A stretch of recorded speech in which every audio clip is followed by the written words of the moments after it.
A Test and Invest Uruguay Business Summit, la primera edición de esta cumbre empresarial organizada por el Banco Interamericano de Desarrollo con el apoyo de sus socios estratégicos, el Ministerio de Economía y Finanzas, el Ministerio de Industria, Energía y Minería, Uruguay 21 y la Agencia Nacional de Investigación e Innovación. Les agradecemos a las autoridades nacionales e internacionales que nos acompañan en esta jornada y especialmente a and the international organizations for their work, and we also have streaming this morning.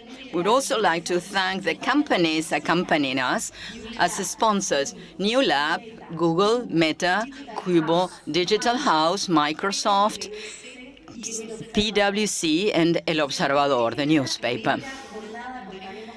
In the first meeting, we'll have very important presenters who will participate in panels, making special presentations and discussions about trends in technology, sustainable finance, energy, efficiency, biotechnology, audiovisual services, human capital, inter alia.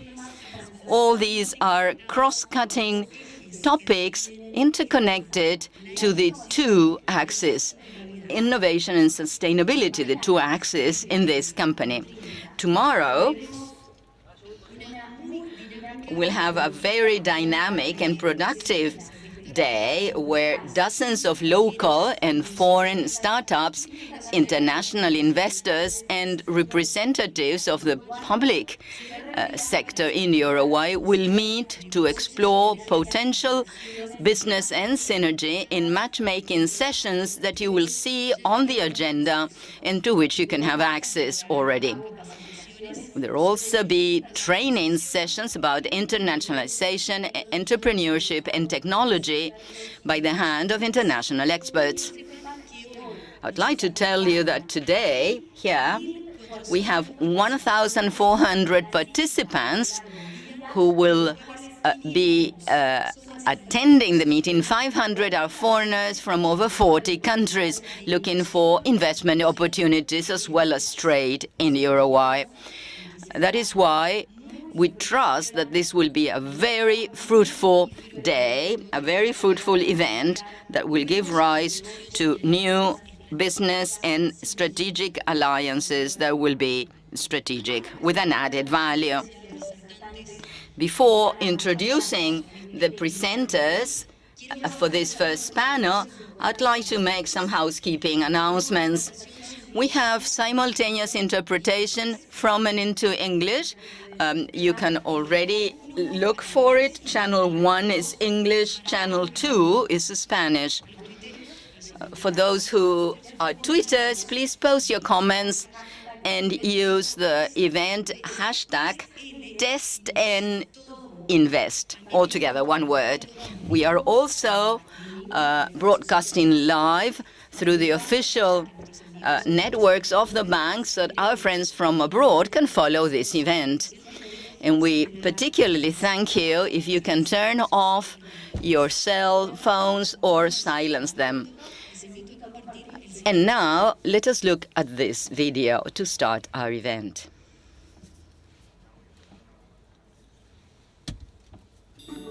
Uruguay is a pretty unusual country.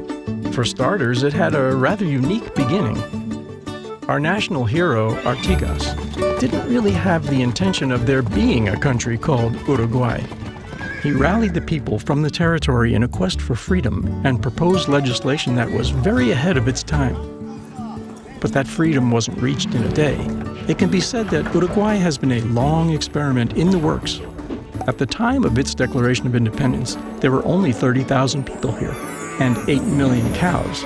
This truly peculiar abundance allowed for social interactions that were unusually egalitarian at the time. In the 1870s, Uruguay set up a secular, free, and compulsory education system that allowed the country to reach, in just a few years, levels of literacy that were outstanding both in the Americas and in Europe. At the beginning of the 20th century, a series of reforms turned Uruguay at the time into the most liberal state in the world. Laws were passed to introduce an 8-hour workday, freedom to unionize and to strike, vacation pay, and Social Security. Freedom of the press, a strict division of powers, and a transparent electoral system allowed for an increasingly tolerant and civilized political life. Women have been able to divorce without having to provide any legal justifications since 1913. Women actually got the right to vote in Uruguay before they did in France, Spain, or Switzerland. Since then, Uruguay has continued to pass legislation that increases the rights and liberties of its population. And what is the point of telling you this? Well, to begin with, we like to talk about what we do. We value collaboration over competition, belonging to a community, sharing goals. What unites us the most collectively is what we have achieved. For example, ranking 15th on the Global Democracy Index. Uruguay is a country of freedom and a social experiment that, for the most part, has turned out all right. Why should investors care about our social structure? This is a stable and reliable country that allows companies to get results by following clear and predictable rules. Uruguay is regarded as the most transparent state in the region, a place in which you can grow at ease because the stability of our country is based on solid historical foundations. Traceability of products has become an essential part of the value in the market. People want to make sure that the environment was not harmed in the manufacturing process of whatever they buy. Uruguay has a long-standing tradition of rational agriculture and digital monitoring of each head of cattle's health status. However, there is another kind of traceability that is even more important to us: keeping track of the human values behind every process, the social aspect of sustainability, making sure that all workers have a good public health system, that their children can attend preschool, primary, high school, university, even at postgraduate level, without having to pay for it.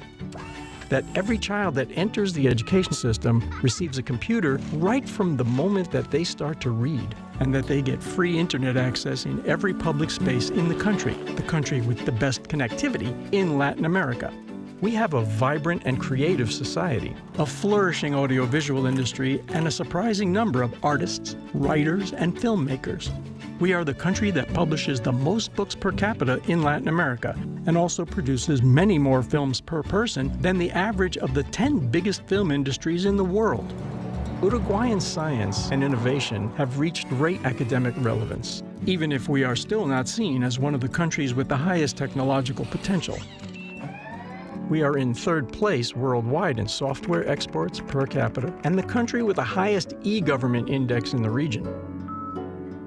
In Uruguay, researchers routinely carry out experiments in gene editing, nanotechnology, biochemistry, neuroscience, and materials engineering that are quoted in the best scientific journals.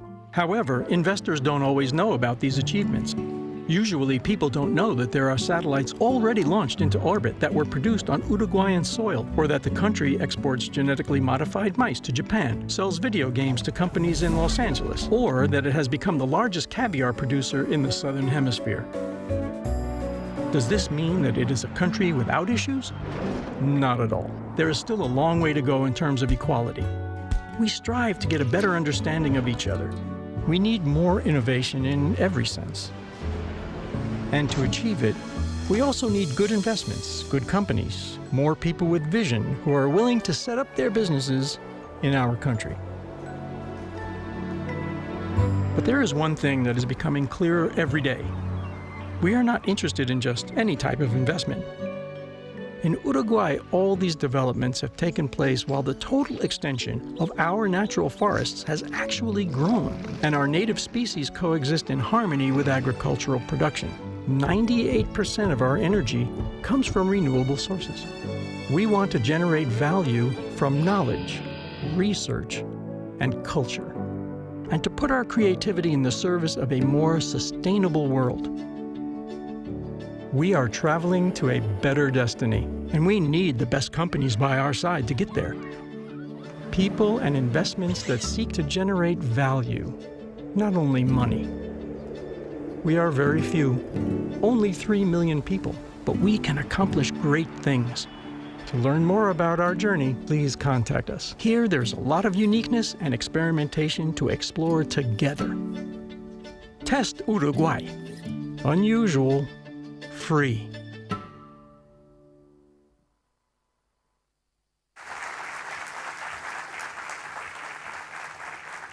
Y de esta manera empezamos Test and So with the now open Test and Invest Business Summit, I want to invite everybody that's coming in to please get seated. We are more and more.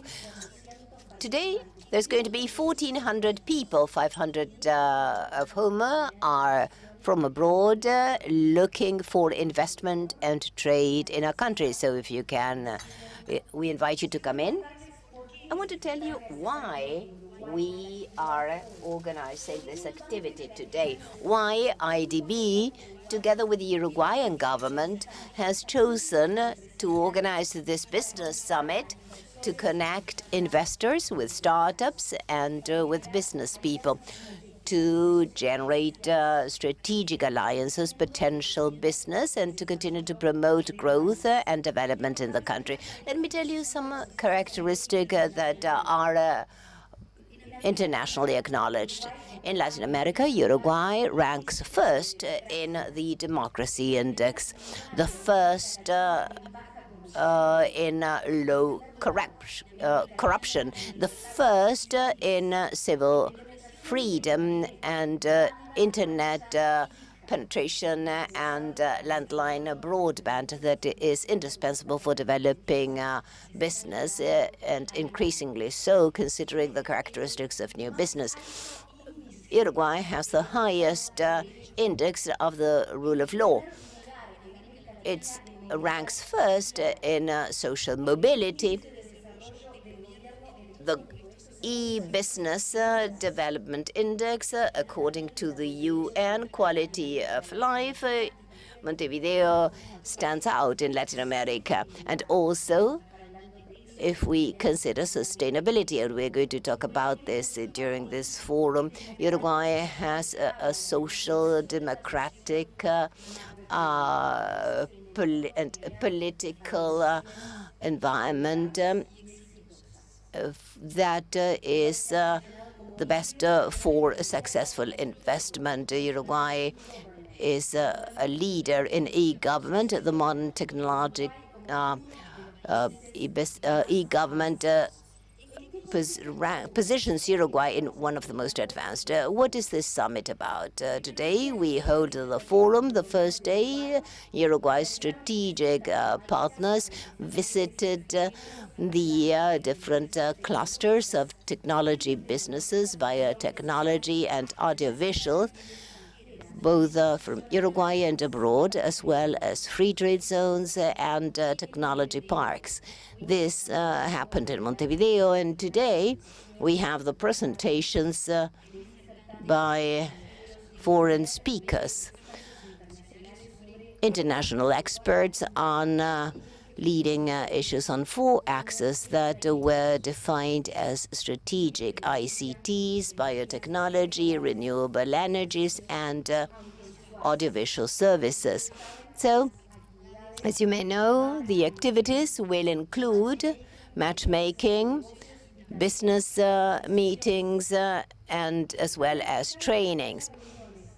The idea is to organize business-to-business meetings and as well as business-to-government, and we have the Showcase Innovation exhibit that you can visit in the hall of the Convention Center to interact and to see the latest trends that are being developed. So without further ado, I want to welcome the President of the Republic, Mr. Luis Lacalle Pou, whom I invite to come to the hall. He's going to give us some welcome words to get the Test and Invest Business Summit started. Remember that you can send your comments through hashtag Test and Invest, Test and Invest as one word. So we remind you to please mute your cell phones, and you have simultaneous translation, channel 1 in English and channel 2 Spanish. For those of you are coming in. We invite you to get seated, feel at home. We're going to start the activities. So the President of the Republic, Mr. Luis Lacalle Pou, we invite you to the rostrum to give the welcome words. Opening, Test and Invest, Uruguay Business Summit.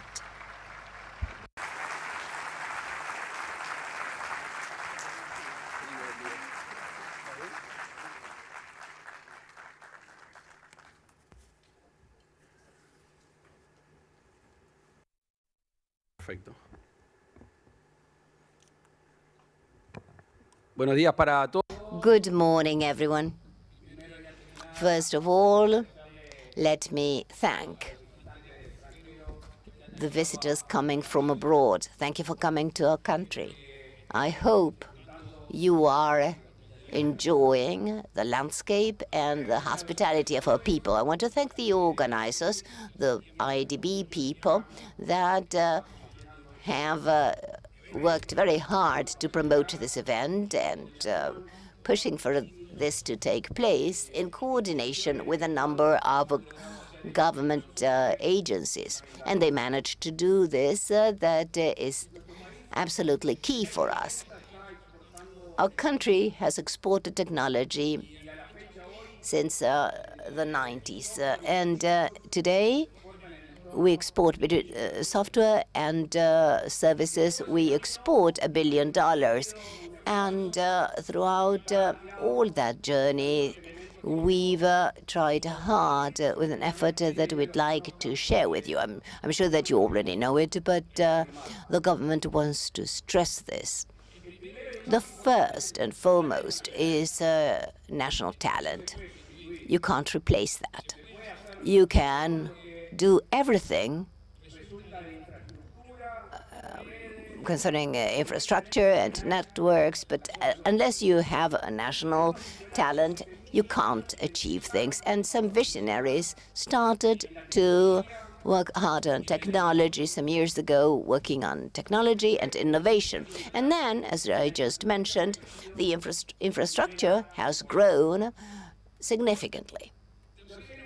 Third, and not a minor issue, and that has to do with this very important sector of activity, but especially in the country, and in such a changing world, in this world where from one election to the other, the rules and the laws may change, the national stability, the strength of institutions, that old but increasingly valid separation of powers, the rule of law, respect for contracts, and long-term laws make this land a fertile land for global business.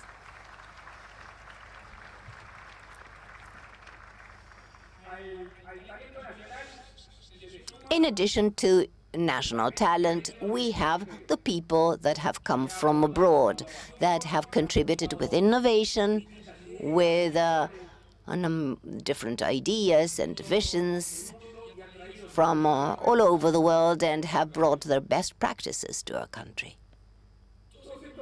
All these movements develop sometimes without even noticing it, and all of a sudden they flourish. And I think that innovation is the most important trigger that may make Uruguay a state-of-the-art country, a leading country. So now the world is very small, because, and regardless of where you work, where you are, you can work with the other corner of the world. And the pandemic completed that process, because the technologies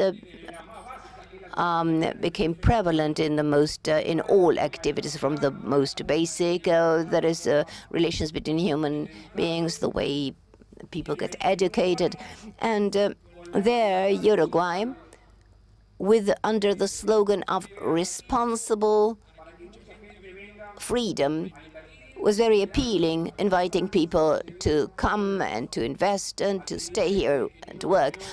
One of the things that I always highlighted that never stopped in Uruguay was the audiovisual field. They were already working very well, but during the pandemic, we gave a step forward. So the global companies came here to shoot when in other places it was impossible. Uruguay also has some outstanding businesses. We have our own unicorn and others that have attained international recognition. We also have, we lack labor. And we are working with the people of the technology chamber, IT chamber, and with the presidency to see whether we can draft a text to appeal talents and invite them to work in our country, to come and live here and work here. There are some topics in which we have made great progress. Logistics technology, agricultural technology, cybersecurity. There we already have some, we've made progress. Of course, we have to improve things, but now we have to go to the next frontier. For those and we want people to think out of the box. The Internet of Things, biotechnology, among so many others that are of interest in our country. And that is why our country wants to become a hub in Latin America, no longer in the southern cone. And what I just said is true. The world is so small now, so we're not just thinking of Latin America, but the entire world. And here I want to highlight some of the good things of our country. That is, its people, climate, the respect for the environment, living out secure, safe, and having good education, the friendliness of our people, hospitality, because in the end, that has a strong impact on what you want to live as an experience. So Matias and Fabricio were just telling me that after you listen to me and to some others, you're going to have networking, work, bilateral meetings, and I'm sure that that will be very fruitful. Let me finish with an anecdote. I don't know whether it's true, but I always like to tell it because I love it. But if it's not true, it deserves being true. Apparently, a businessman from Sao Paulo came to our country a long time ago to considering investing here. And he came with his family. And while he held meetings, his family just went out sightseeing. And in the meetings, business was good, but not so spectacular. He was not really convinced. He was still doubting.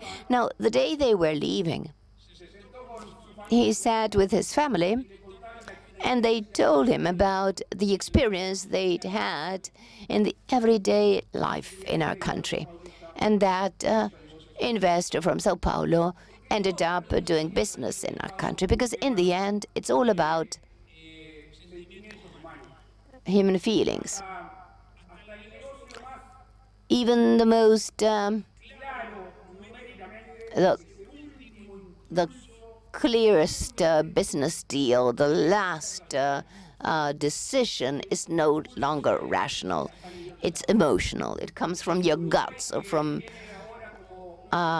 somewhere. And one of our leitmotifs is Test Uruguay. That's a concept that is quite overarching. You can test innovation at a small scale, but it could also be Taste Uruguay, tasting the flavor of Uruguay. And there, we're no longer speaking of technology, but we are speaking of experiencing our country, living here. And that is what we are ready to promote these years with a great peace of mind. I have 852 days left in government, or 851, about that. And we always say the same thing, even when it might, some of you might get bored of listening to it. If this meeting were held in 3 years' time, and we have a new administration, a new president, regardless of what the new administration will be, you can be reassured that you'll have the same guarantees with mobility and development. And now we don't know what we'll have to know in 3 years' time, but Uruguay may be a hub in technology and a hub on many things because we can think in the long run. You can dream, you can risk, you can think out of the box and be reassured that you are in a sound place where and we abide by the law and we have state policies. Thank you. Muchísimas gracias. Thank you, President Poe, for your welcome words and for honoring us with your presence. Now, let's start with the same panel of this first session.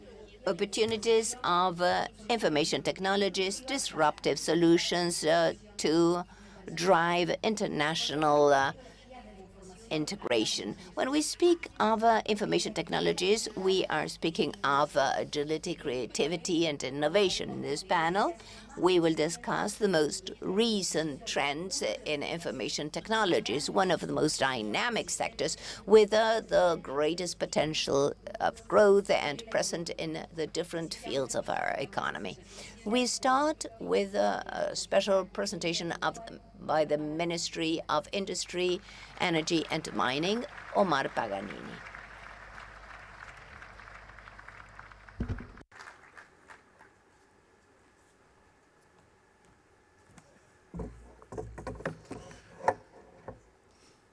Buenos días. Good morning. Welcome to Uruguay, a land of opportunities. Welcome to Test and Invest, an event organized together by our national government and the IADB. As our president just said, Uruguay is at a key point in time, and this is how we work at international level. We've been highlighted at the time of the pandemic. It's social insertion, the rule of law, full democracy, and also our context of economic growth and our commitment with environmental sustainability. We understand this is the right time to leap forward and turn into an international hub of investing and development. And this is the idea behind Test and Invest.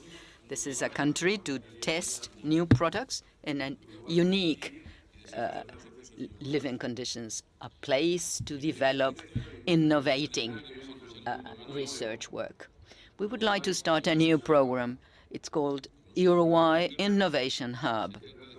As you can see, the idea is to strengthen the positioning of our country as a pole for innovation and research in Uruguay. We've been a regional business hub for quite some time. We have a very solid technological ground, and we want to become an innovation technological hub.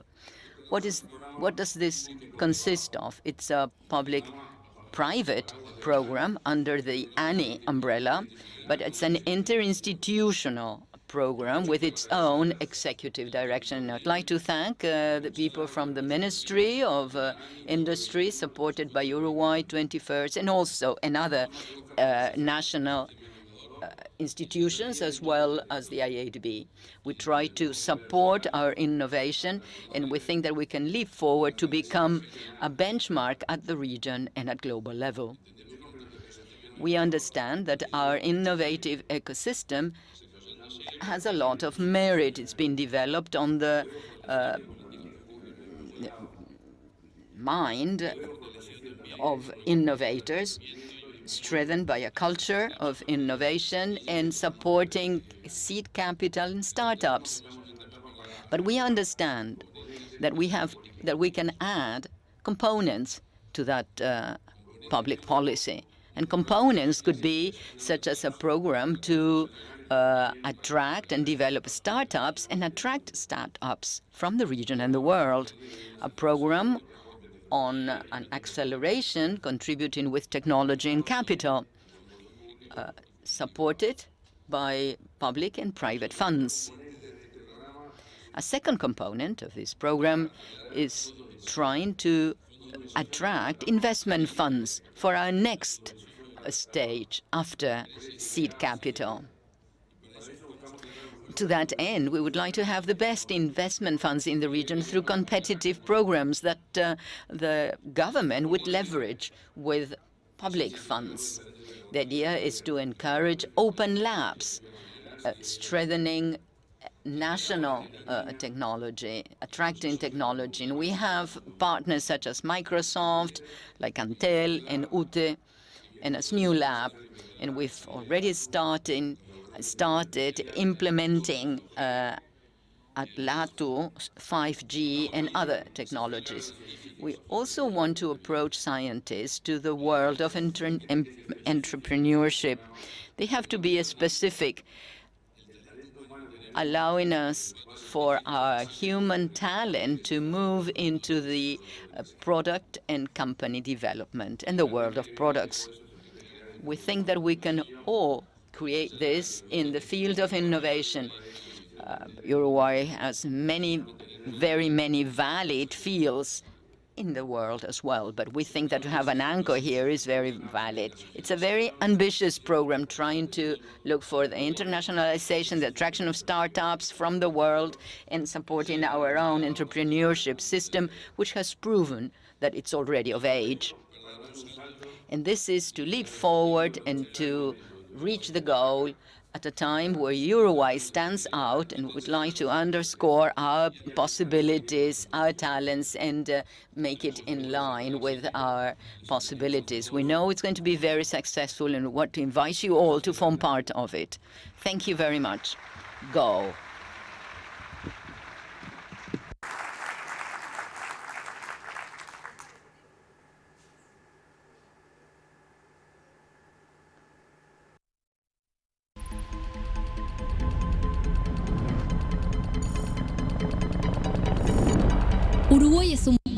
Uruguay is a reliable country, open up to the world, dreaming big. We are now taking the challenge of leading the next transformation wave based on green technology, biotechnology, and good technology. That's why we've created Uruguay Innovation Hub to attract investments of high added value, to promote entrepreneurship, open labs, and an innovation field. This new platform will create a new public-private investment funds to invest in international startups of high potential. We want to be an innovation center in Latin America, and that's why we are promoting programs of technological and biotechnological companies that will project to the world. We are creating open labs to design prototypes and concept test with a global vision. Uruguay is a business and innovation hub chosen by global companies accessing to a market of 400 million people. We respond to human and animal health, producing vaccines, medicine, and cosmetics. We produce quality products for 30 million people, and we add value to our products through technology and innovation. This is possible because we are a country that has very clear rules of the game and based on solid grounds. We have a world-class structure, a digital society, and the highest standards of quality of living. We are pioneering in quality, sustainability, and we are ready to face new challenges. The future is being made in Uruguay. Be part of the change. Uruguay Innovation Hub. Uruguay Innovation Hub is a place to test, to try out, to develop, and to that you need stability and reliability, and that's why you need a scenario such as Uruguay. Thank you, Mr. Minister Omar Paganini, for your opening remarks and your presentation. We'll now continue with our panel of the opportunities of technology of innovation, disruptive solutions to promote international insertion.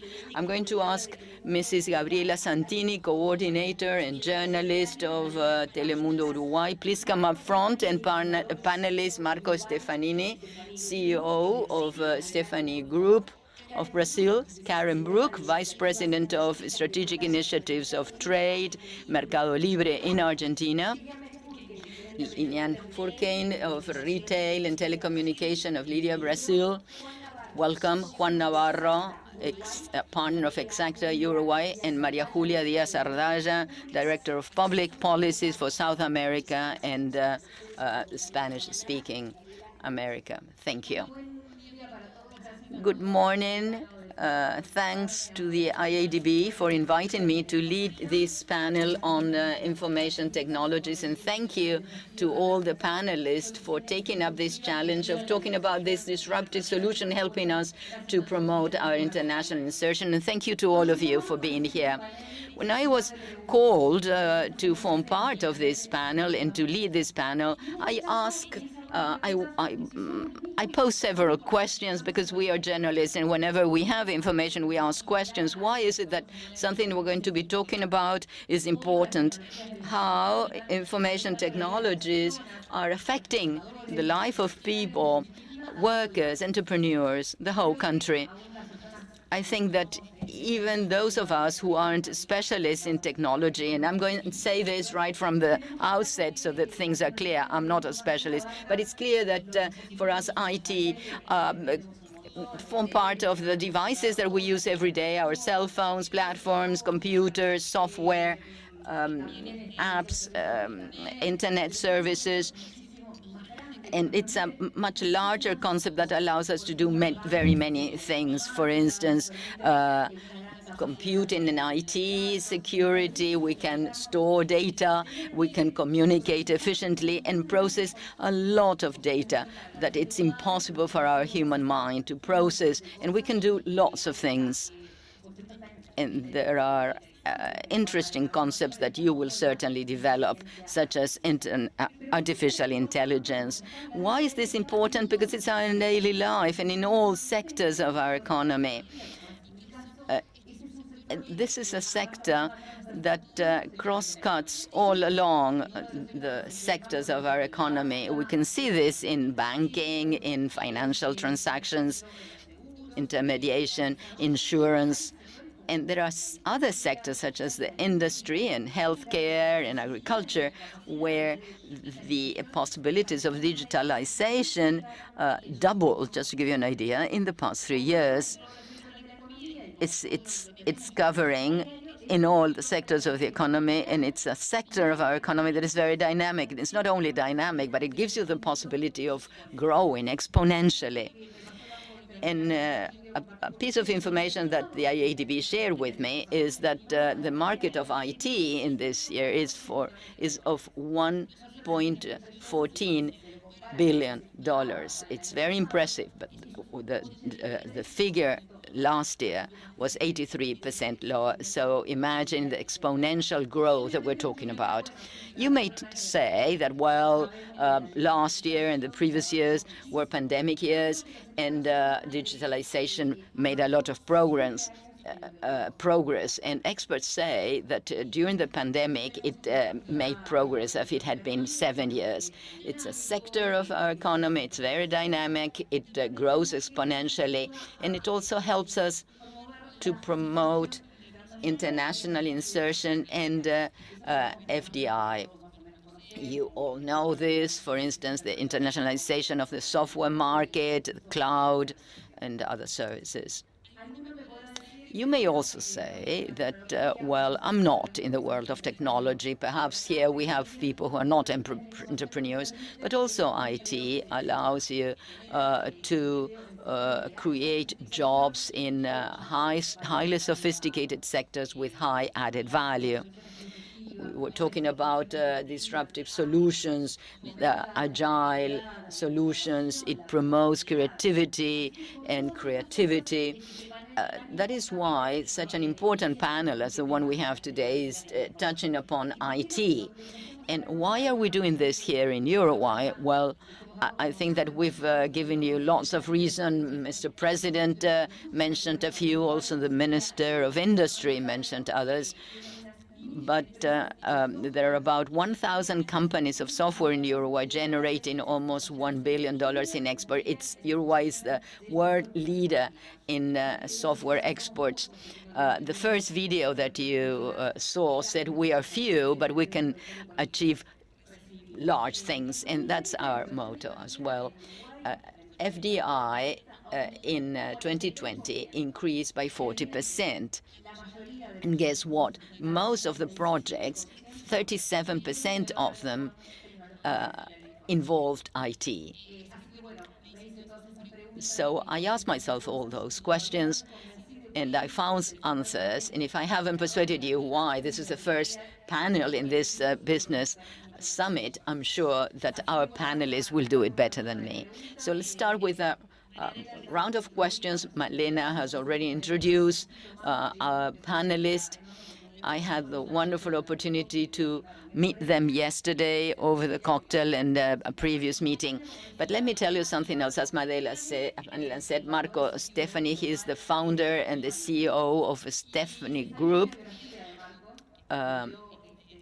There is a biography written by Eugenio Godinho, and the title of the book is called The Son of Crisis. He is a geologist, and he got his degree in 1980 during a very important economic crisis. He didn't find a job, and so he went into IT. He started working at the largest private bank in Brazil, and the rest is history. He founded a company that is now in 41 countries, hiring 31,000 people, and is one of the most internationalized companies. So it's an honor for us that you are here. Juan Navarro is at the other extreme. He is Uruguayan, and he's founder of Exacta. He's quite well known during the crisis because he started in the year 2000 with the boom of internet companies. We all know what happened in 2001 in the region. And that has, for him, this has been an opportunity to start his business. He's a mechanic engineer from the University of the Republic of Uruguay with an MBA from the University of California at Berkeley. Meta and Mercado Libre companies don't need much of a presentation. Next to Marcos, we have Karen Group, who is the Vice President of E-commerce in Mercado Libre. She's worked there for 9 years. She holds a degree in business administration and an MBA from MIT. And then Maria Julia Diaz, she works at Meta in public policies. Is that right? Yes. Thank you all for being here. We're going to start with some questions. We're going to kick off with some questions. Marcos, tell us a little bit about how Stefani Group supports companies in this digitalization process. First of all, to start, let me start by thanking the invitation to support Uruguay in this wonderful initiative to attract investment. As a group, Stefanini started with a technology company, so it's in our blood.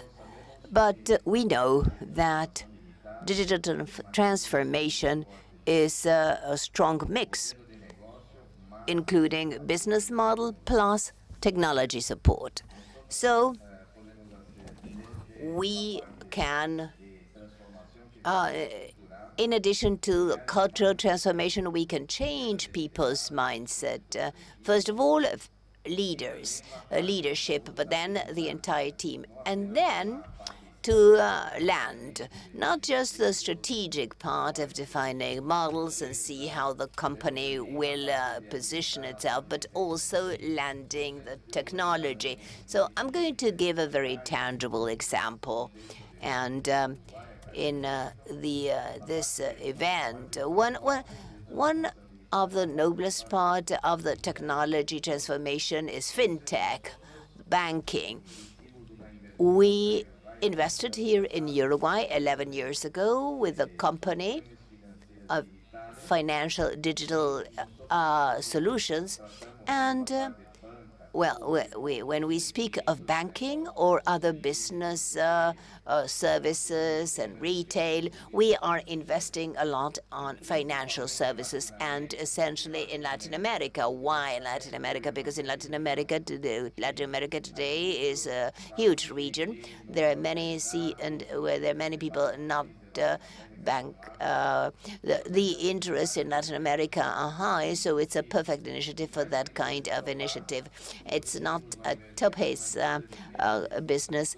We used to have less than 100 people. Now we have 1,600 people working for us, scattered in 25 countries in Latin America, providing support in all digital and financial transformation. And as the president just said, it's the intelligence of the company is here in Uruguay. So this is it's a good example showing how Uruguay could be a good platform for this digital transformation. Today, I didn't mention Guilherme Furque of Endivia company. The company started with a video game card, and today their strongest is working with medicine. Guilherme, could you tell us how artificial intelligence is evolving? As we mentioned it, this is one of the characteristics of the company that you work for, especially with retail and communications. Good morning, everyone. I want to thank IDB for thanking NVIDIA to come here. Well, starting with artificial intelligence is important because AI is already in our world every day. When we do a face recognition in our smartphone, there's an AI algorithm behind it. And the same happens when we go with a credit card to a store. We not only do we have a number of verifications that are needed for validating and to see whether there's fraud or not, and artificial intelligence is behind that. So this is a stage, but we see that the evolution of artificial intelligence has a lot to do with validating and testing the real world. So there are significant evolutions when we see the so-called digital twins. When we speak of this, we do that because it's possible to send all the information of the real world, the characteristics, all the characteristics, biological, chemical, etc., are taken to the technology part so that we can test the models, the real models in a digital world. And why is this important? Because before investing, we need to validate it with a digital simulation. So we believe that this is going to give better results. We see that, for instance, in the construction, a building or a bridge, you need to simulate to see whether the project is well done or not. These are examples that have been that we've seen for years, but we see that this is moving to other industries, and this is important because it enables us to simulate things that in the past we couldn't. The example, for instance, when we go to telecom, the example of companies like Ericsson, before they settle the 5G antennas in a city, they simulated in the digital world. So they can see where there's a building, where there's a lake, where there's a forest, a wood. So they can anticipate if they put where to see whether they put an antenna, whether the wireless system is going to work properly before implementing it. And this is very important when you go to the physical world. So this is an example of the telecom world. And the same applies to the retail world. Companies such as Amazon that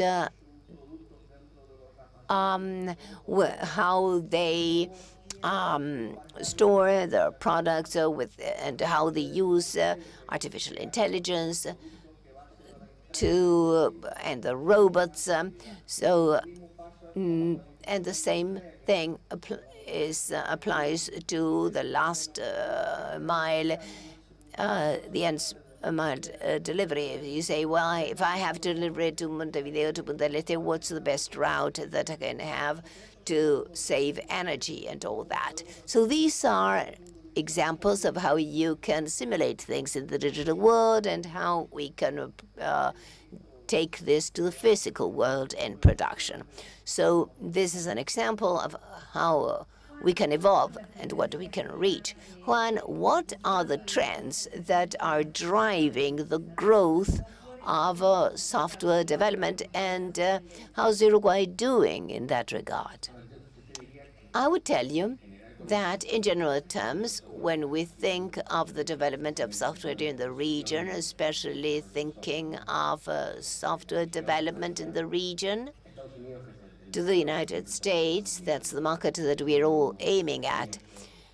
So in a way, this is a software development that is close in it's the equivalent of what in the past we used to call the offshore. So, for instance, when in the 70s or 80s, the software was developed in India because they had more people working in that area to export to the United States. I think that the trends can be seen as a supply and demand scheme. You have to see what happens with supply, what happens with demand, and in demand, what we see is that there used to be an exponential growth. The president talked about this, and you mentioned it too, the talent in the region working for American companies. There are many elements, many forces that have joined this effort, ensuring an exponential growth. The first one may have been in 2001. Cuando nosotros estamos refundando la empresa y tiene que ver con where our company was being refounded. So we then started with a new way of developing software. Software is developed with short steps and fully integrated in integrating the working teams. By having a nimble methodology, the teams in the United States found it very important to work with people in the same time zone. So that drove the first wave of work for Latin America because it was no longer so easy to work with people in Eastern Europe or India. So that was the first, the beginning of that effort. Claro, en Estados Unidos tú decías, muchas empresas querían a la gente trabajando en su lugar. In the United States, many people had the people working on premises. Now, when the people went home, it was immaterial whether they were in Florida.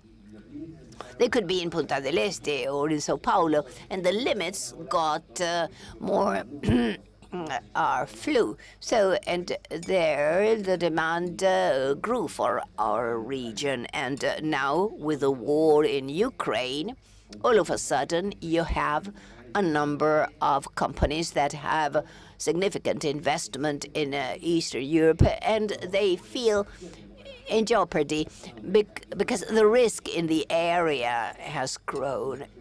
And our region is problematic in a way, but it's much more stable. So if you add all of that, the growth of software in the region is exponential and it's going to continue to grow. Now, when you think of supply and demand, well, that's a demand. And what about supply? Well, the president just said talent is the most important thing in Uruguay, then the structure, then the legal security. We've done things very well in the region, but we have to work more on talent because we have to increase the talent in Uruguay and in the region to meet that demand. And it is there that we start seeing elements such as communication and to promote the IT studies, trying to guide adolescents to choose STEMs or IT studies, and to include more women. When I studied IT in the university, half the students were girls, and now it's fewer than 20%, and that's so sad. It's a loss of talent. The president was just speaking of bringing talent from abroad, but we have so much talent that we can further develop in our country. I wanted to talk with Maria Julia to see what Meta is doing to reduce that digital divide and promote the inclusion of women, as Juan said. It's remarkable to see how the very few women work in the IT world. Well, first of all, I wanted to thank IDB, Matias and Fabricio. We're very happy to be here. And in line with what Juan said, we see a challenge, how to prioritize that factor of diversity and technology. And for us, Uruguay is an opportunity from the point of view, not just thinking of how we can contribute to develop the local talent through technology, but also to think together what those public policies are that limit the development of technology. So in that same line, we have a sustained commitment with the inclusion of women, but especially with the inclusive economic development and how we can enhance and close those gaps that unfortunately are make it so difficult for women, especially in our region that is so unequal. How can we contribute for that agenda to develop proactively? We have a program that's called Ellas Historia, that is, and we, in an effort to include women in an economy that has worked in Latin America and in Asia Pacific, it's a program that seeks to develop digital skills in business led by women, to offer women those tools so that they can truly promote them and help them create business using the artificial intelligence, using meta platforms, Facebook, Instagram, and WhatsApp messaging platform. How they can enhance and the access and the economic development of small companies, especially those led by women, so that we can have a proactive look. This program, that is Ellas Historia, not only does it promote digital skills among women, but it also provides financial education, because I think that it's hard for women to think of the sustainability of their business, not just finding the enabling environments as in Uruguay, how they can be accompanied in the development, but also to see how they can make their business sustainable and see how they can make the most of the opportunities in a very diverse world. In Uruguay, we started working with ANDE not so long ago in a mentoring program to mentor 700 small businesses among rural women. So to close the gaps, to try to understand the priorities in the countries and to see what the gaps are and how we can contribute with that training and with that talent that is so important to promote this issue. Karen, we always speak of technologies as opportunity. However, are there any access constraints that may leave some people behind? Technology serves democracy, and we've seen this in the pandemic. If you look at the investments or how many IPO that year took place or how many accesses to seed capital, that was a peak year. And that gives us an outlook that technology accompanies and democratizes. If we go into the philosophy of it, everything that we do in technology involves some development, and it's got a code, and the code is language. And so it's that language, the language of writing that code, is a global language, is a language that we all learn. And so we are all in the same level playing field. And that's what happened over the pandemic. A large year of large investments. Small entrepreneurs that had startups were able to get to the large markets, such as the U.S., San Francisco, without leaving home, without having to invest lots of money in airline tickets or where they could do it in their own homes, where they were working with their kids and their dogs running behind them. But there are large challenges ahead, how we can integrate everyone in the most remote places in the world, women, of course, to be able to educate them, train them, and to make them have access to the same tools that we have, those of us that had access to universities and studied in higher education. So it's a big promoter of democratization, and then on the same playing field, we can outstand because of our talent and opportunities that we generate and manage. Marcos, we said that your company is in 41 countries. What's the weight of the availability of human capital when you are thinking about purchasing a company or expanding? Well, the first criterion for the expansion and acquisition has to do with the market from the consumption standpoint, from clients. Now, as regards people, well, we generally build from scratch. Delivery 100, and we've got that in several countries. And we always think about talent in terms either of a specialization but not only the business technology. For instance, here, when we've chosen to invest in Uruguay, when we've decided to acquire our company for financial solution, we not only have we considered the talent of Uruguay in technology, but also the entire experience of financial markets in Uruguay, because it's important when we talk about digital things. It's a combination of technology and the business. That's one thing. Then, as one said, after the pandemics, the borders have opened up. For instance, our company, Topaz, has collaborators in 200 cities all over Latin America, and even some in the United States, in Europe. And the Stefanini Group has employees in over 2,000 cities. This means that this land of talent is very strong.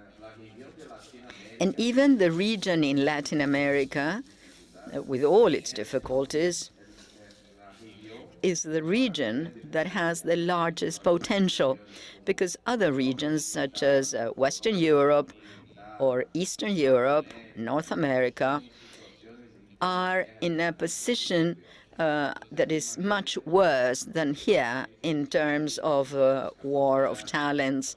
So we have the possibility of expanding our capabilities in terms of technology and also combining that in line with business. What can governments do to ensure the development of human capital that is needed in a sector that is so ever-changing and transforming?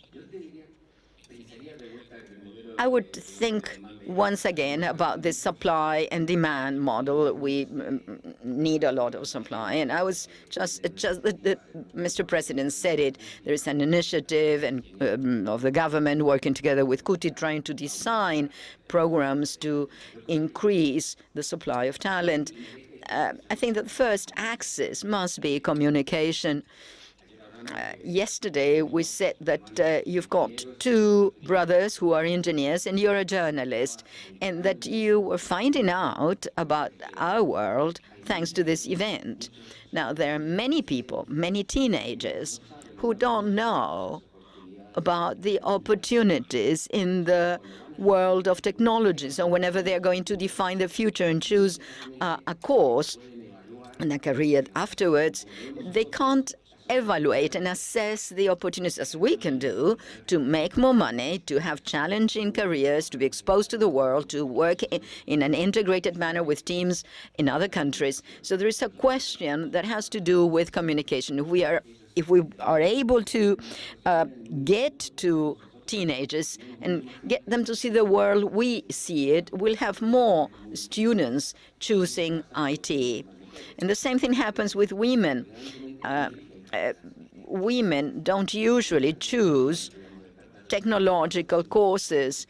Now, it would be a very important axis to develop there. There are other components like the increase of supply and also thinking about the courses themselves. They must be pragmatic courses, inclusive courses,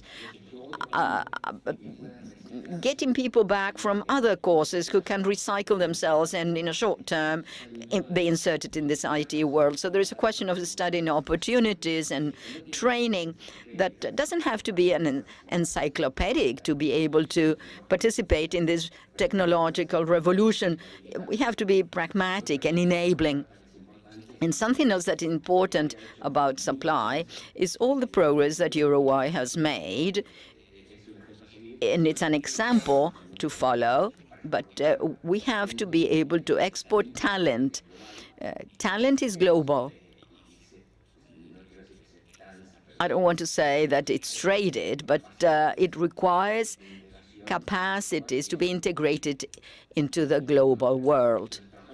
And so if we work on that axis, we'll be able to empower our human capital that we've already got. Now, talking about human capital, there are things that have to do with the structure and the regulation of the sector. Karen, what changes should be made to help the sector out? Well, to start with, here in Uruguay, we are pioneers in many of these areas in regulations, as the president said, clear rules of the game, long-term regulations, everything we've done with free trade zones. It's a sort of paradise in the region, but it's also global. I'm Uruguayan, but most of my adult life I've lived abroad. And historically, people would stop me and say, when I said I was Uruguayan, we were talking about Forlán and Suarez, football players. But it's wonderful now how we are known because we have stable governments and clear rules of the game, everything we've done in terms of renewable sources, and we are proud of that. So the basis is there so that Uruguay can be a technological hub in our region. There are still opportunities for improvement regarding education, integration, the incentive to more technological courses where the world is our supply, is our demand. In this country and in this region, we also have to work on air connectivity, airline connectivity. I can see many heads nodding here. There are people from 40 countries here, so I'm sure that they had some difficulty to arrive here. But I think that the largest challenge ahead is cost competitiveness. although talent and infrastructure, and we've made lots of progress, spectacular progress.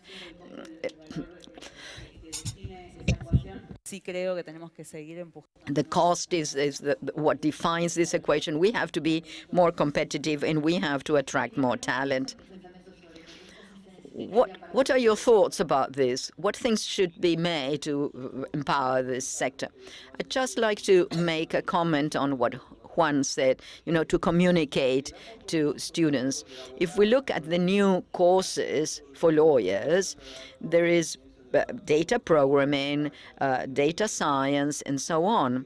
There are modern courses in law that are included AI in lawyers' courses and in other areas.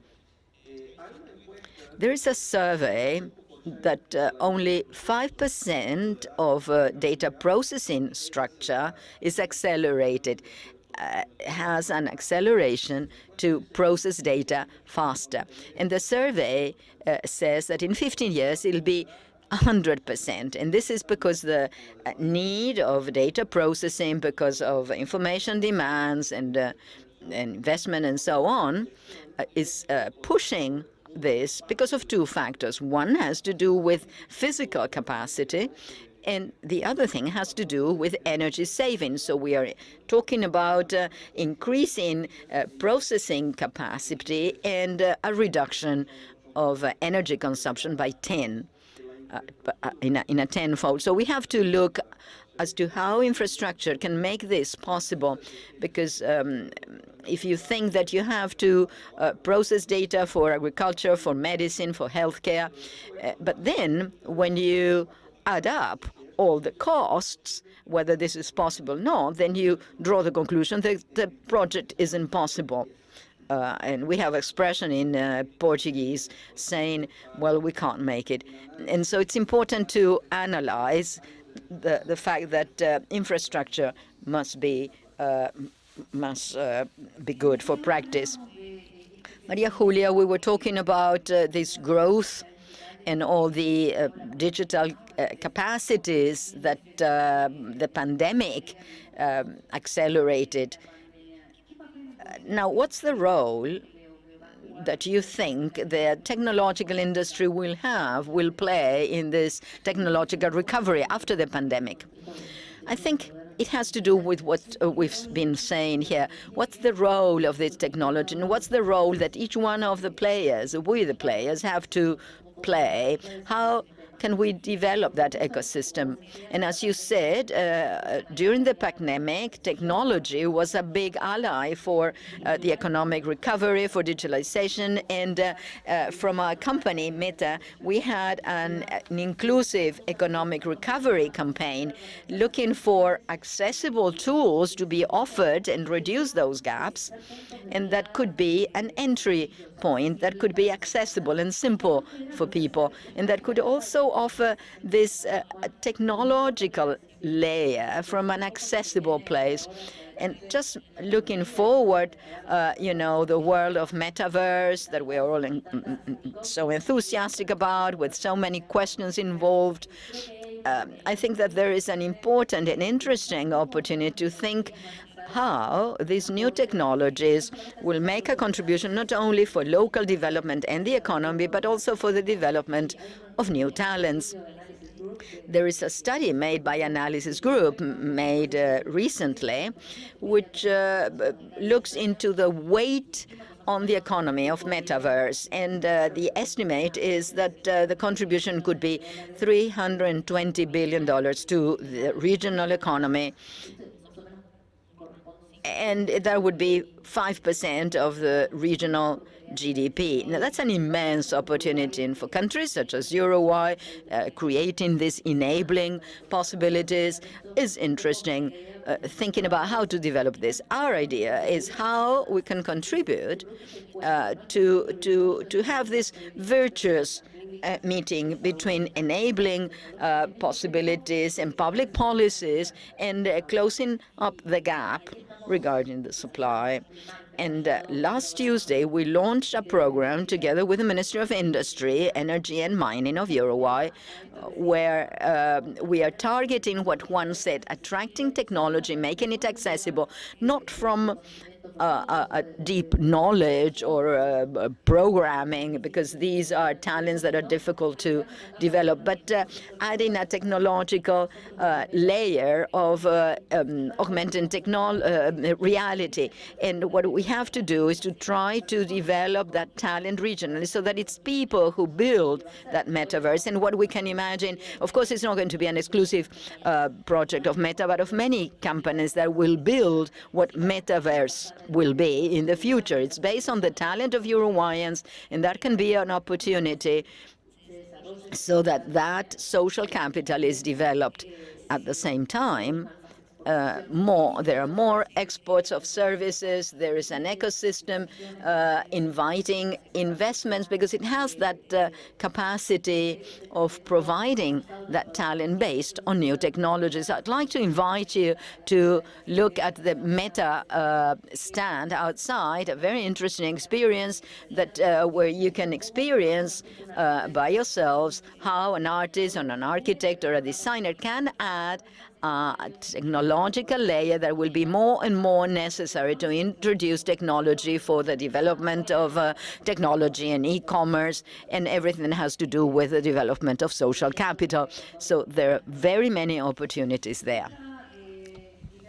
Guilherme, how is cloud computing and software as a service helping internationalization? Because in the sector, some in the industry, one of the strong things that it does is to make markets internationally and to promote direct foreign investment. Well, we have a local partner that offers cloud services for cloud gaming.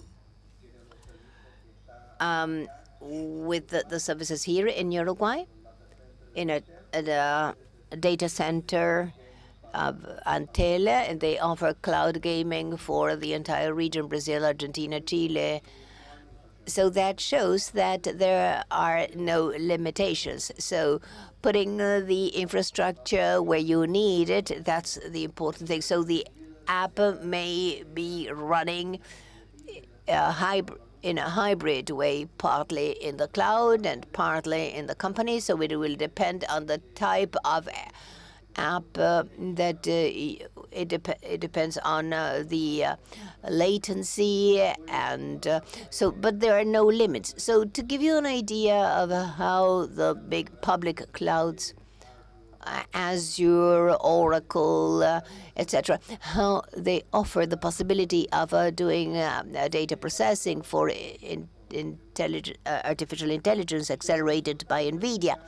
Now, it's important to develop the app because the infrastructure alone is no good. So it's important for the local community that works developing solutions to move forward with last generation algorithms. And this applies to metaverse solutions or digital twins, because there it will demand that infrastructure. Now, when we think of a country, we have a program that is called AI Nations.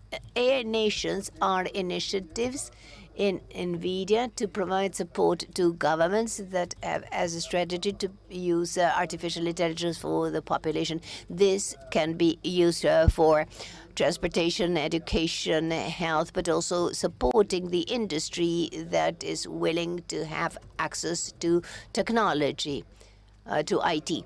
And the same applies to other programs for startups. There's a program that's called Inception. We offer startups knowledge and access to technology through cloud credits to have access to the machines they need, to use a software to get things moving. So that reduces the investment needed by startups to have access to the entire infrastructure for innovation. Obviously, I would talk much more with you. The panelists are going to stay here, so if you want any specific elements, you can approach them. Thank you all for participating. We mentioned very important things today. We have the example of a very large company that invested in Uruguay. We speak of human development and the possibility and our capabilities of increasing it and how to improve the regulatory frameworks in addition to all the advantages offered by Uruguay and that were highlighted by the president, who also was also emphasized by the Minister of Industry. So thank you for coming, and thank you, the members of the panels, for your contributions. Muchísimas gracias a los panelistas, a la moderación. We want to thank the members of the panel and the chair. The good thing about being here is that we see how little by little the whole gets filled. We have 1,400 people registered.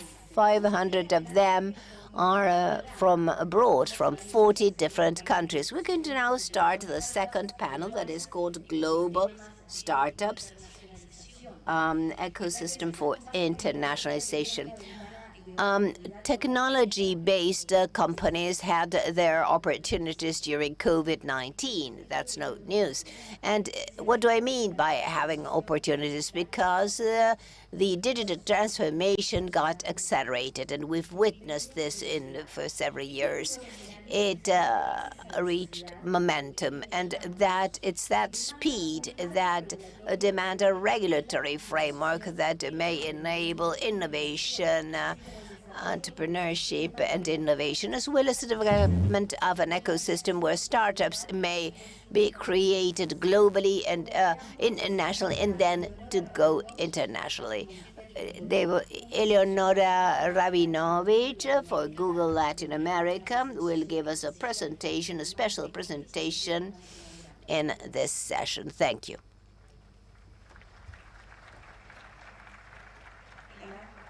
Hello. Thank you. I want to thank IADB for this invitation and the government of Uruguay and all the everybody at this summit. I'm very happy to open this to discuss the development of startups in Uruguay. Let me tell you the vision of Google on digital economy in the region. We are present in Latin America. We've been here since 2005, firmly committed with offices in many countries, and we see that Latin America has a huge potential for innovation and entrepreneurship. And it was during the America Summit in June in Los Angeles, Sundar Pichai, our CEO, gave new momentum to this commitment by announcing the investment of $1.5 billion in the next 5 years, leveraging on 4 areas that we can help the countries prosper. Those pillars have to do with the development of digital infrastructure. We are already investing to support connectivity and access to digital services in the region. For instance, in Uruguay, we develop in a partnership with Antel, our TANAT, our submarine cable. It's the Uruguayan wine, TANAT, that already linked Argentina, Brazil, and Uruguay, and Firmina, the submarine cable that will connect the United States and Argentina with additional exits to Uruguay and Brazil. These are examples of the digital infrastructure investment in the region. The second pillar has to do with the development of digital skills. A lot was said in the previous panel, and Minister Paganini and President Lacalle Pou mentioned the importance of developing talent in our countries. We've trained over 7 million people in the region since 2017, and we also announced 1 million scholarships for Google careers in the next 5 years in the region to help the people find quality jobs based on the use of technology. Third pillar has to do with sustainable and inclusive communities. This is another thing that has been very popular this morning, and that is why through our philanthropic arm, that is Google.org, we are going to invest more in the next 5 years to support the NGOs that are focused on economic empowerment and sustainability. And finally, this has a lot to do with the next panel. We're going to continue to help develop the startups in the Summit of the Americas. Our CEO committed to support the ecosystem of startups and to launch a program that we announced last week, that is Startup Academy. Startup Academy was brought to Uruguay for the first time with the support of ANDE, the National Development Agency. And the aim is to support business at early stages, to support the development and internationalization. In this first stage, there were 30 startups from different departments of the country that had technology, individualized mentorships, with the possibility to continue to train in Google to have a certificate by ANDE. When the program was closed, and I came here and I asked the director what he thought of the development of the program in Uruguay, and he said that he highlighted talent, creativity, and the will to go even further. And the feedback that he had received was that the initiative for companies had been transforming. That had enabled the companies to give a step forward in this stage of growth and internationalization. Startup Academy in Uruguay was one of the workshops. We did the Startup Academy Women for women with IDB lab. So I want to thank Fabricio and the group that we work with. So hopefully next year we'll work with the rest of the partners, with IDB and the governments in Uruguay and others in the region to continue with the program of Startup Academy. And finally, let me give you my vision of how to continue with the development of the ecosystem. For us, Uruguay is an emerging economy, and hand in hand with the technology, it can speed up its economic development through digital sprinters. That it's a study that we launched 2 years ago, and we commissioned Alpha Beta, a consultant, showing how strategic investment in 4 sectors, the public and the private sectors of the multilateral agencies of the entire ecosystem, may enhance the development of emerging economies. These pillars are no surprise. It's much of what we said: physical and human capital that are so important in the region, the development of regulatory frameworks favoring competitiveness, and the possibility of innovating and using machine learning and artificial intelligence. In the same line of digital sprinters, we said, well, how can we leverage experts using technology? How can we improve and promote the development of experts? Because Uruguay, for instance, is highly committed, firmly committed in increasing technology-driven experts. And we saw the figures in the previous panel, and it was also mentioned by the president. And the result of that question was another study that is based on digital sprinters that is called Promoting Experts Through Digital Skills.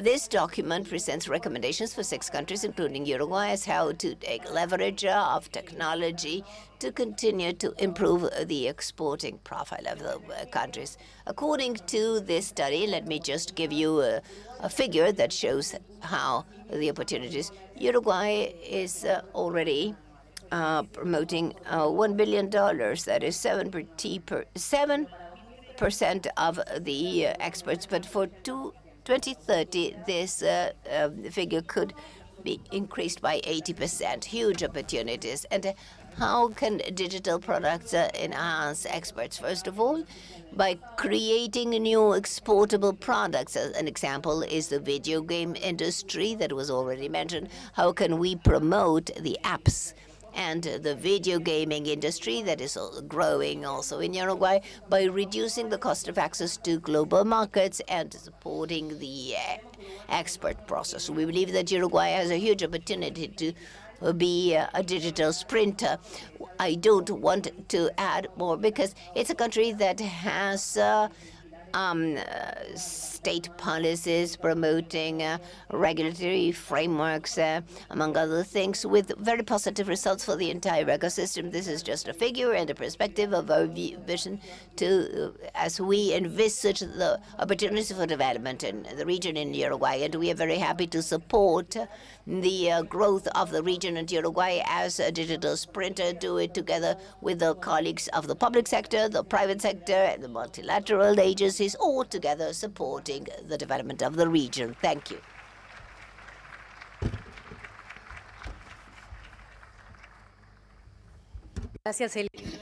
Thank you, Eleonora, for such a beautiful presentation. It was an eye-opener when you talked about the data from the study. It's good news and opportunities. I also like that concept of velocipator, digital velocipator.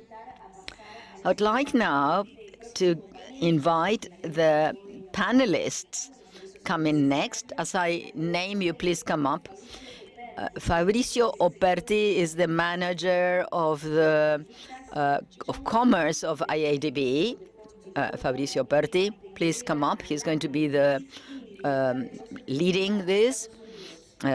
Young Pablo Costa from Cuba, Brazil, and Gabriela Yocuzzeri, managing partner from IQ Ventures in Argentina. Fabrizio, please.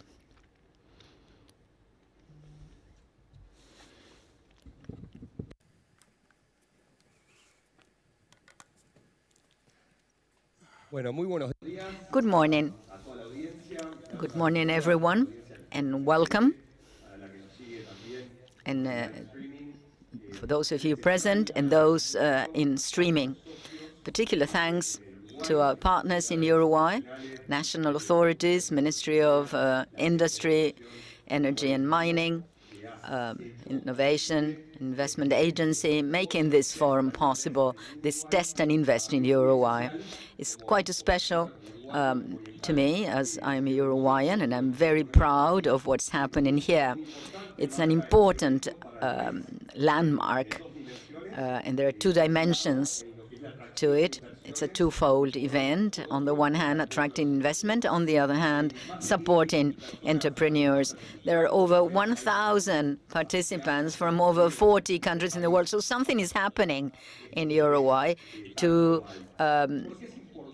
awaken such an interest. And why is this type of event so important?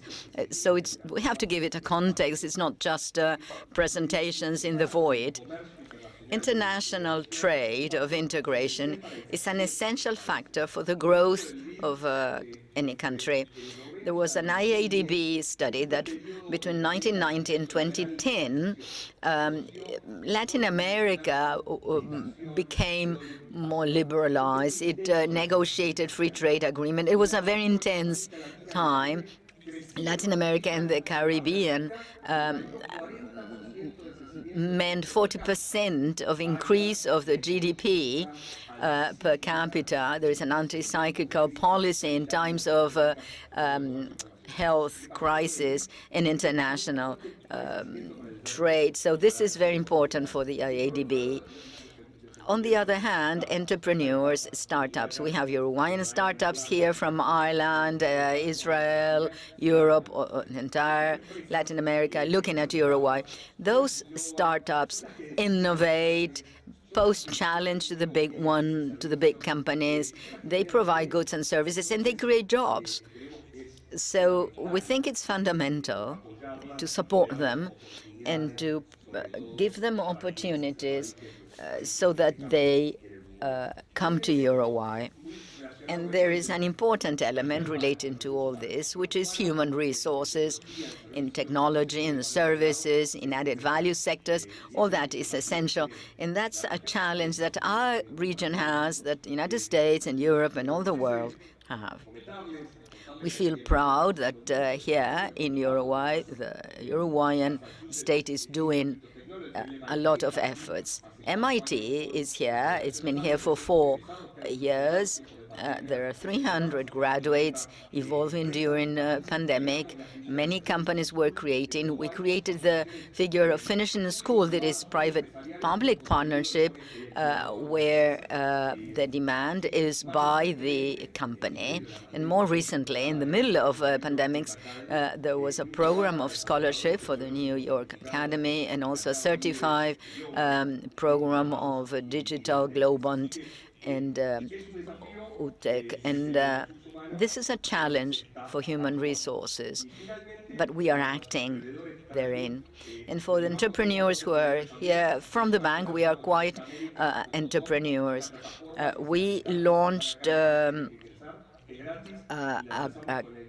company, launched with the Google CEO, with Harry Schmidt, 8 years ago.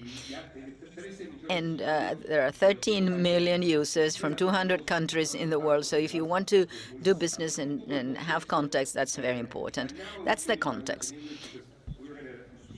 This panel to English, and we're talking about Uruguay, about its opportunity, Mr. Kim, about how this country is growing, its exports, double the growth of the region, 40% this first trimester, the country that is growing amongst the best in LATAM in terms of GDP, growth and investment as well. And a fun fact before asking you the question, which I'm very proud to share as a Uruguayan, we are one of the exporters per capita in software highest in the world. So something's happening here.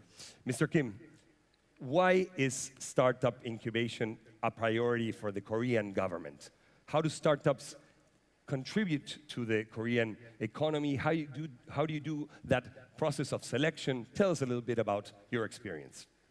Yes, thank you for the introducing. And people are saying the Korea and the startup. Now many people knows about the Korea is a very innovative country and a tech-driven country, sort of that. But we have a little, some sad background story. In 1997 and 1999, we have a financial crisis. At that time, the government has a big problem, how we overcome the crisis and how we, make some like a vision next after crisis. So our analysis tell the Korea government depend too much on the several big companies in the whole economy. So the government initiated venture. At the time, there's no terms of the startup. We call this a venture business. And we're promoting starting the venture business and setting up the venture capital, like high risk, high return. This is not a banking, borrowing and lending system. So it is very strange for the Korean. But for the 30 years, we're keeping continuously develop that kind of startup ecosystem. And now, our economy is like a little balance, like a big company, like Samsung and LG, Hyundai. And also, we have a huge ecosystem in the tech-driven startup. So it can make some balance and helping each other. So I think it's tremendous, to dedicate for the Korea economy situation stabilization with the startup. Not the small and medium enterprise, but we pretty much focus on the tech-driven startup, and they, impact the global companies on other new product development, and the globalization is also.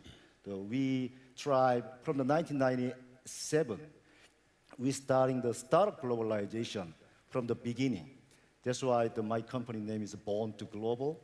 So no matter what, when some great technology idea came out, then it should be target for the global market customer. That's our philosophy. And I think it works more and more year by year. Thank you, Mr. Kim. One of those little birds told me that the Korean startups are already considering 3 biotech investments in Uruguay. So it's just one of those birds. Liz, what conditions are required to catalyze an innovation ecosystem economy? And in your experience in New York with New Lab, what is the role of public-private collaboration? Yeah, that's a great question. I'd be curious to hear what everyone else had to say as well, but I can talk about sort of the three raw ingredients that New Lab looks for when we're thinking about geographies. One is looking at the technical capacity of a region. So are there academic or research institutions that are producing high potential talent that with the right sort of support structures could potentially start companies? And then are those same institutions producing a sustained pipeline of talent that can work at those companies in the future? The second one, which you alluded to, and Gabriela, which I think you'll speak to, is risk capital. So is there enough venture capital or other catalytic funding in the market to invest in companies at the early stage? And then is there a robust enough capital ecosystem to sustain companies across stages of growth? And then the third one is what you said, and that is public-private collaboration, which in many ways is the most fundamental of the three. And that there's a couple of different aspects of that. One is responsive policy. So are there mechanisms in place to create policy that is supportive of the development of future technologies, the deployment of future technologies, and the new business models that will underpin them? And then the second one is really the premise of this entire summit, which is, can a geography create unique conditions to actually accelerate the testing and deployment of technology in the real world? And then are they willing to use the data generated through that testing to inform and sort of modernize permitting, policy, et cetera? So how conducive can the conditions be for innovation? And then the third aspect of public-private is more economic development focus. So are there economic development frameworks in place that make sense for early stage companies?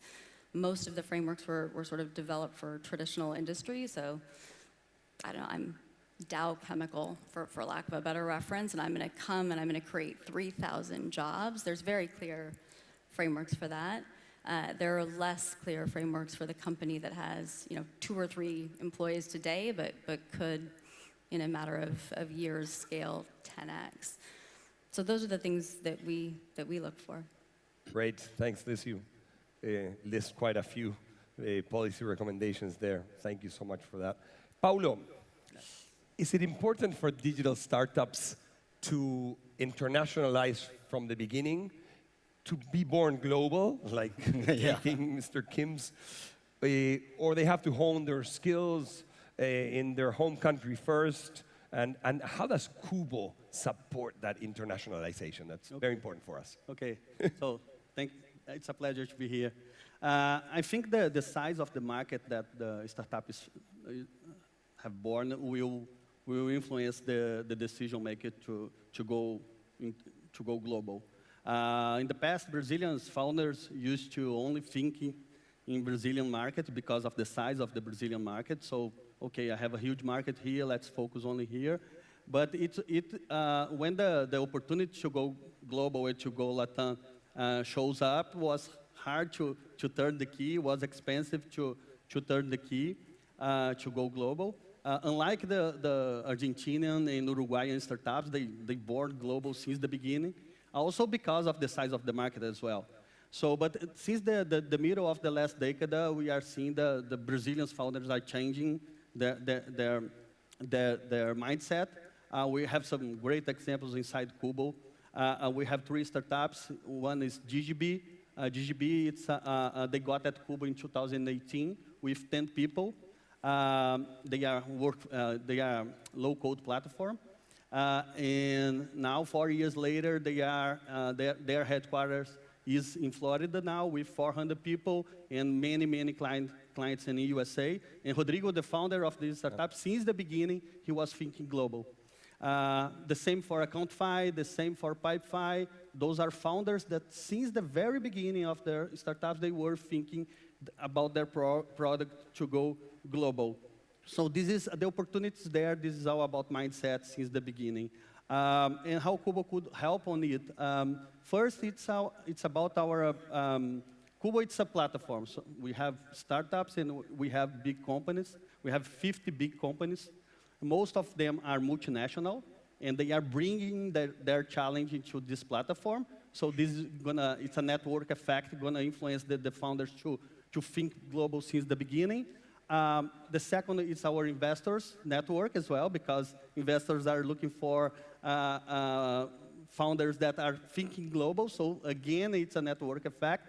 And the third point, as we are a community, the community manage that we are doing there every day, we are bringing this case like GGB, AccountFi, and PiFi. They still with us, they still in our community, so they are influencing other founders to think since the beginning. So this give back mentality is starting to help. So we are very optimistic to the future of Brazilian founders to go global. Thank you, Paulo, and very excited about all the activities we're going to do with Cubo. And Cubo has a really nice setup there outside. You should check it out. Yeah, we are. Gabriela, welcome. Is this marked increase that has happened in venture capital and investment in Latin America in recent years, how is that promoting innovation, digitization, new services? How do you view that? Thank you. Thank you for it. First, it's a pleasure to be here. What we've seen in Latin America has started through different sort of individual country initiatives in investing and developing the process of digitalization across the region. And that normally starts with looking abroad, looking what's happening abroad and how people want to interact. And most of that digitalization has happened through the consumer businesses or any business facing consumers. But in recent years, that has expanded, and the pandemic has basically established that as the starting point, as a must-have rather than a nice-to-have. The growth of e-commerce in Latin America has been tremendous, as in the rest of the world, but the adoption was finally at the levels that was needed. So through the years, and since 2012, I would say, onwards, the amount of venture capital in Latin America has been doubling year on year, until 2021, where the amount of 2020 and 2021, where the amount of capital, despite the pandemic, actually threefolded or fourfolded compared to previous years. We're seeing a bit of a constraint in the rest of the world because of the market global conditions, but that has not been the case of Latin America. Latin America has continued to have a significant investment because global investors see in the region an opportunity to digitalize areas that haven't gone through this process before. So they know that they need to allocate their resources. More regions than ever have allocated resources to Latin America, and has been a primary source of a primary sort of destination of capital. So we see that as a very positive thing, but in order to develop businesses, that has to go further. And for example, we've seen that collectively among startups, about $1.3 billion from startups are being directed to finance, to provide credit to the ecosystem in Latin America. That makes things evolve, and that creates more business and more commerce and therefore growth. What we have to do as a region is continue investing on that, and the capital is there. Last year, more than 60 new funds have been created in the region, new first-time fund managers.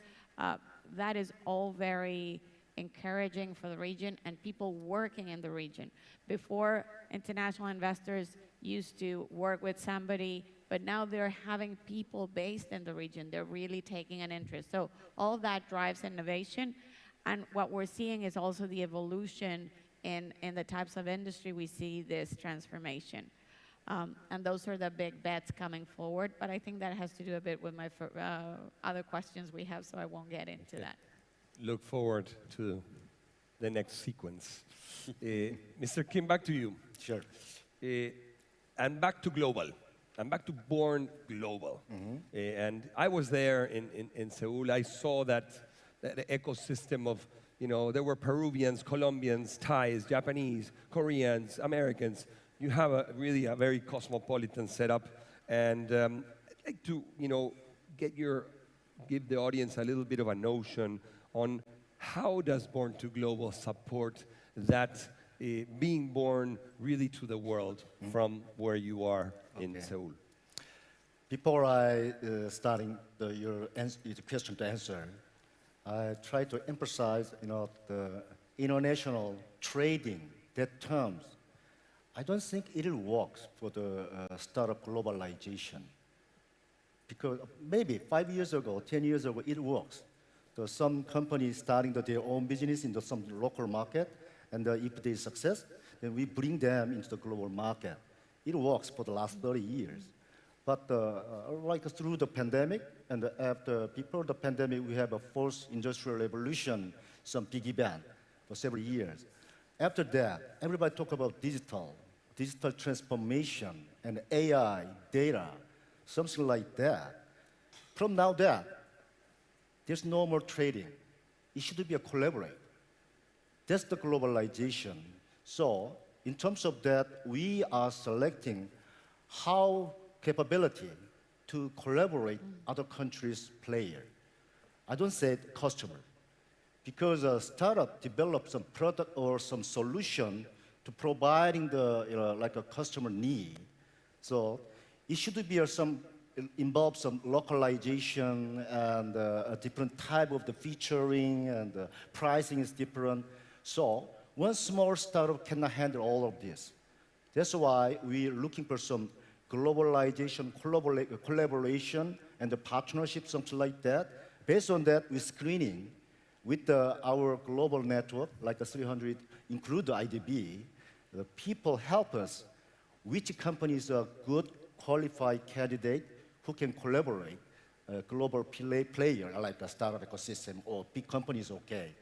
And based on that, we assess like a product market fit, the status. Their product, their solution is the fit to the target market or not. This is very important, and this is the main ingredient that we support all of the startup. No matter what, the inbound startup, somebody looking for example, Uruguayan startup looking for some Asian market. They don't know about the Asian market condition and who's the player. Then we're going to provide the product market fit for them. The same as Korean startup. They want to get into the Uruguay market. Do you know the Uruguay is a 180-degree opposite place? If I dig my earth from my home, maybe 1 month later, I can reach down the Montevideo. This is 180. So we don't know each other. So that's why, as a government agency, we're providing some kind of your solution can fit the Uruguayan market or not. If you want to enter the Uruguayan market, we asking the Uruguayan professional ecosystem player, could you help us? Then could you check and validate this product service can fit over here? If they said, yeah, possible, then we arrange collaboration. Because a 5-man startup, 10-man startup cannot handle this country, this country, this country like that. Exporting, they can handle. Shipping the product, that's all. But startup, technology, data, they should be collaborated minimum 6 months or 1 year. So it's a matter of the product market fit and the kinds of qualification we screening and select.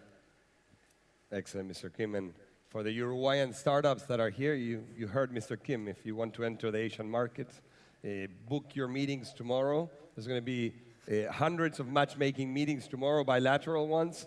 Very important to generate those contacts, those networks that we want to always foster. Liz, back to you. After working with more than 800 entrepreneurs, what are the sort of the success factors that you have identified amongst these companies, their founders, and what could educational institutions and public sector in our region, in Uruguay and Latin America, learn from the experience, from your experience? Such a good question. So I would say there's not necessarily a universal prototype for a founder, but there are definitely some attributes that we see across those that are most successful. The first one really is resilience, which is hard to teach, but building a company is really hard, and at the early stage you're hearing no way more often than you're hearing yes. You're having to sell a future vision that most people can't comprehend because it doesn't exist yet. More things don't work than do work. All of that requires a tremendous amount of resilience. The second one, really also hard to teach, is vision, and not just having the vision, but being able to translate that vision into a very clear story in order to mobilize people to invest, mobilize talent to join. I mean, joining a startup is more risky than other career pathways, so being able to actually inspire people to come and build and take that risk is really, really critical. And then I would say the other thing from a vision standpoint is being able to hold the vision, but also, without getting into the weeds, having a fundamental understanding of what it is going to take to operationalize that vision. So how do I actually go from big idea to scalable company? And some founders don't really understand that arc. Some founders get too in the weeds, and that's its own issue.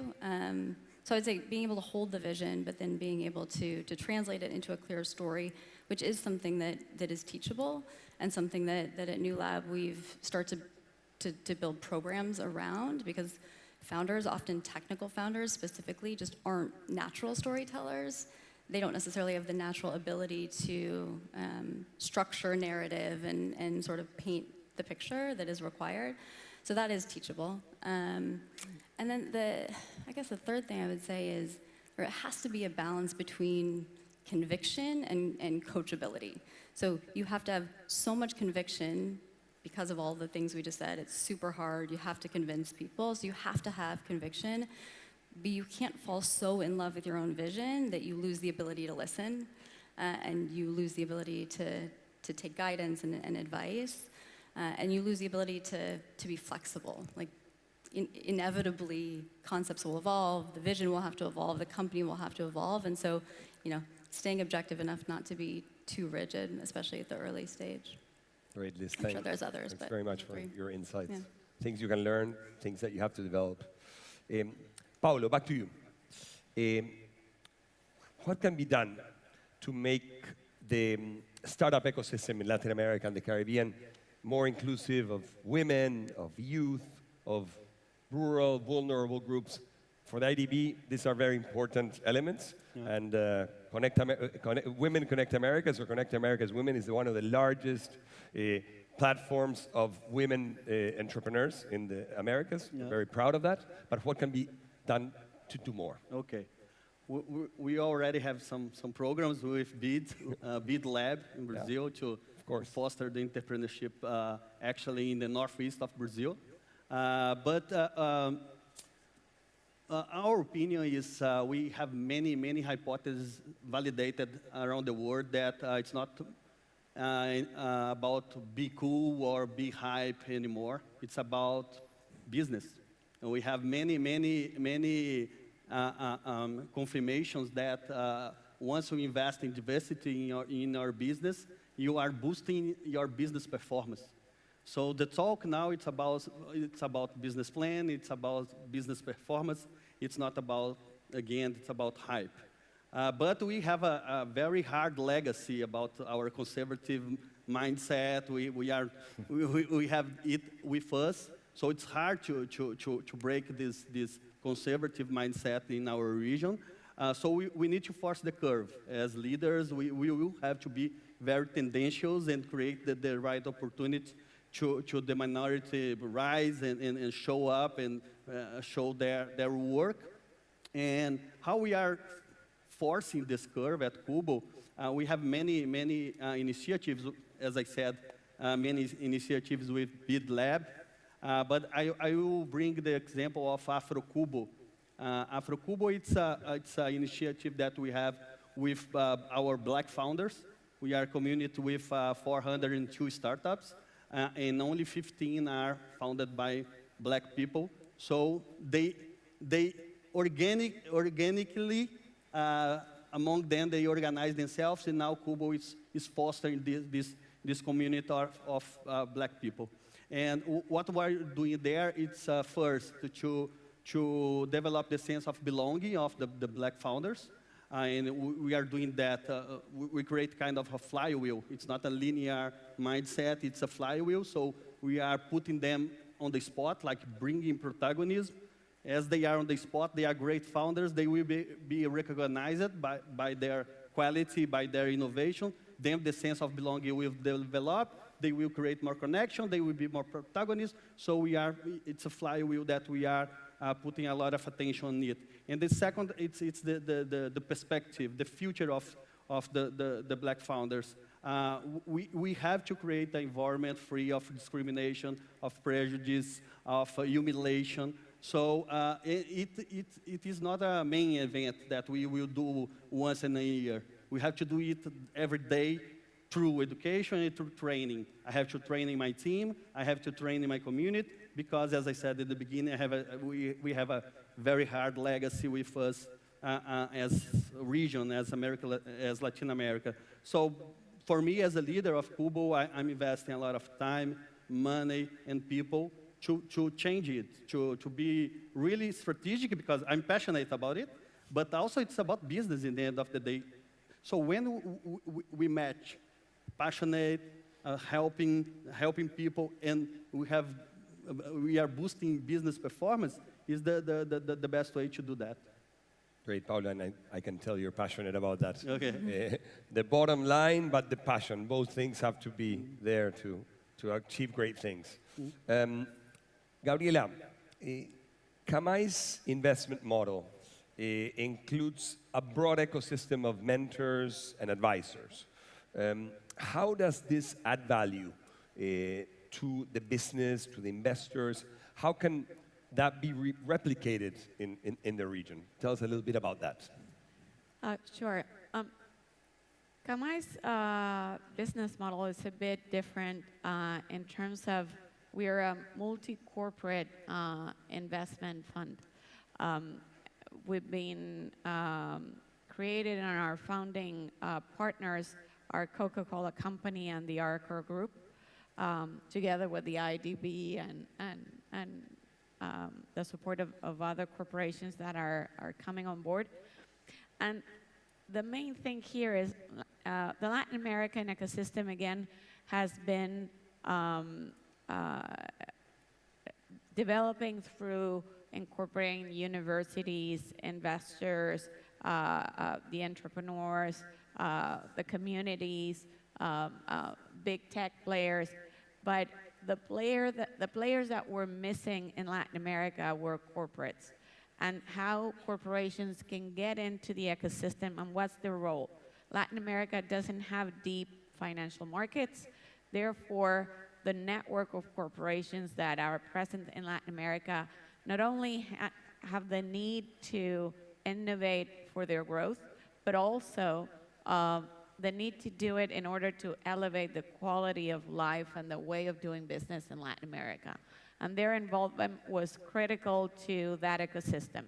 So we work with a lot of mentors and advisors that are experts in different areas, but also experts in doing business and in working with corporates throughout the region. This helps startups generate true business. We help them a lot on business development, on governance, on strategic planning, on product development, on technology, and the experience of others, it's always the most important. We believe, and as managers of the fund from Overwood, which is the management company, we're all former founders, so we're former operator of companies. And when we started, and I started with a company in 1997, the word entrepreneur wasn't even cool, and it wasn't even in the glossary of people. And we had to go through a lot. And what takes you forward is the mentorship, the involvement, the experience of others, how you enter a new market. And having those soft landings is so important, like what you guys do in Cubo. But Cubo is primarily backed by Itaú. So in that sense, the involvement of the corporates and their footprint is minimally regional, if not global. And therefore, it sort of unites that network and provides a lot of support for the businesses to move forward and generate, which is fundamental, true revenues and real wealth for communities, for SMBs, for the market in general. And just one little word, in terms of the female participation, I feel the need as being part of We Invest to represent here. In LAVCA's recent report, they say that in about 1/3 of the companies invested in LATAM last year had women in their senior management. I think this is still too little, but it's a much bigger step. When I started, I probably was of the only women in those meeting rooms. And I think it's not about women or having women qualified. It's about making the opportunities available. And I think there's a lot of opportunity. Yeah, very important concept of creating the opportunities. And this panel is very well represented by women leaders. As we wrap up, I'm going to ask you, because we need to give more time for our next amazing presentation, just 1 minute each on a concept. You know, you can tweak it. But in the case of Mr. Kim, collaboration, public, private, academic, you know, we collaborate internally at IDB with all the group. IDB Lab works with those startups. We like to take them global. IDB Invest finances many of them as they grow. Other sectors promote innovation. So collaboration. A minute on why collaboration is so important for Board2 Global. Yeah, 1 minute. 1 minute. And I can say like this. The Corona-19 came out. It's about 2.5 years ago. At that time, we starting to learn the LATAM startup ecosystem from 2017. And I saw this LATAM startup every year develop the unicorn, develop the company value, and the investment size is huge. That's why SoftBank brings some $5 billion into the LATAM market and looking for some new opportunity. So we are ready to work with LATAM. Before that we met the IDB, you know, in Korea, LATAM is a trading partner, like a tour, agriculture, trading, that's all. Nobody think about, you know, startup to startup collaboration. But suddenly Corona-19 came out, we cannot travel. So as like a startup spirit, we developed joint venture prototype with the IDB help, and we got the humongous help from the local venture capitalists. They, you know, the candidate, over 100 startups from all around the LATAM. And we select over 84 Korean startups. And for the 10 months, no travel, only Zoom meeting, 12 hours time difference. So day and night and day, daily 5 or 6 Zoom meeting, one-on-one meeting, continuously helping that. And finally, we have 5 cases. No travel, and then negotiating through the Zoom meeting. Without the, you know, the ecosystem players' collaboration, it's an impossible mission. And we are ready to second type of the similar program. And also, we are trying to extend that prototype country by country, you know, so some formative program like that. So this is a very simple, you know, example how we need the collaboration. And I met lots of the, you know, the ecosystem player in the Uruguay yesterday. I believe they will help us to make happen another way. We have to do it. Okay. It is very, very, very exciting, this collaboration in times of pandemic and then post-pandemic even more. Right. Liz, in terms of minority entrepreneurs, more women entrepreneurs, more women-led startups, give us some reflections on that. Yeah, I think, both of you said important things. The thing that we've seen consistently, that underrepresented founders, whether we're talking about, racial, sexuality, gender, the pattern is they just don't have access to the resources or the networks. And so the approach that we've taken that we think is working really well and that we intend to scale is actually a programmatic approach. So to give a tangible example, we've built a program with the New York City Economic Development Corporation and Bank of America.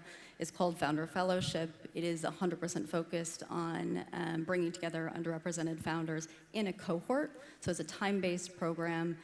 That community building that happens at the cohort level, to your point about belonging, is incredibly critical because that forms its own sort of support system. And seeing people that look like you or a version of you and can actually relate on an empathic level with the challenges you face is critical. And then over the course of the program, we expose them to networks, we expose them to resources. So that's really important. The other thing I would say is from a financing standpoint, when people don't necessarily have traditional networks, they don't have friends and family to raise their first round, they don't necessarily have easy access to venture capital networks, what we're seeing work really well and what Bank of America and other financial institutions are starting to do is different sort of catalytic structures that reduce the barriers. And what I mean by that is, how can you give a loan, for example, to an early stage company, but take away some of the traditional constraints, either not requiring personal collateral, not requiring personal credit, things like that normally would have been an institutional barrier. So I think access to networks, access to resources, access to one another, and then access to sort of creative capital tools. If we can do that on a repeated basis and at scale, we can probably move the needle. Okay, we're on the right orientation then with Test and Invest. Exactly. That's Bingo. what we're doing. Paulo, open innovation and collaboration. What can be done there to bridge the digital? Okay. So open innovation, we have many angles to see it. It's the partnership with startups, university, government, clients, and so. I would talk only about the open innovation focus on startups, which is Cubo is a platform for that. But I have been in many positions in the open innovation ecosystem as a corporate, as investor, and now as the CEO of Cubo. And what I see things that works is when we are founder first. When we start our relationship with startups, focus on the founder, focus on the entrepreneur. We are a big company, we have many strengths like money, clients, whatever.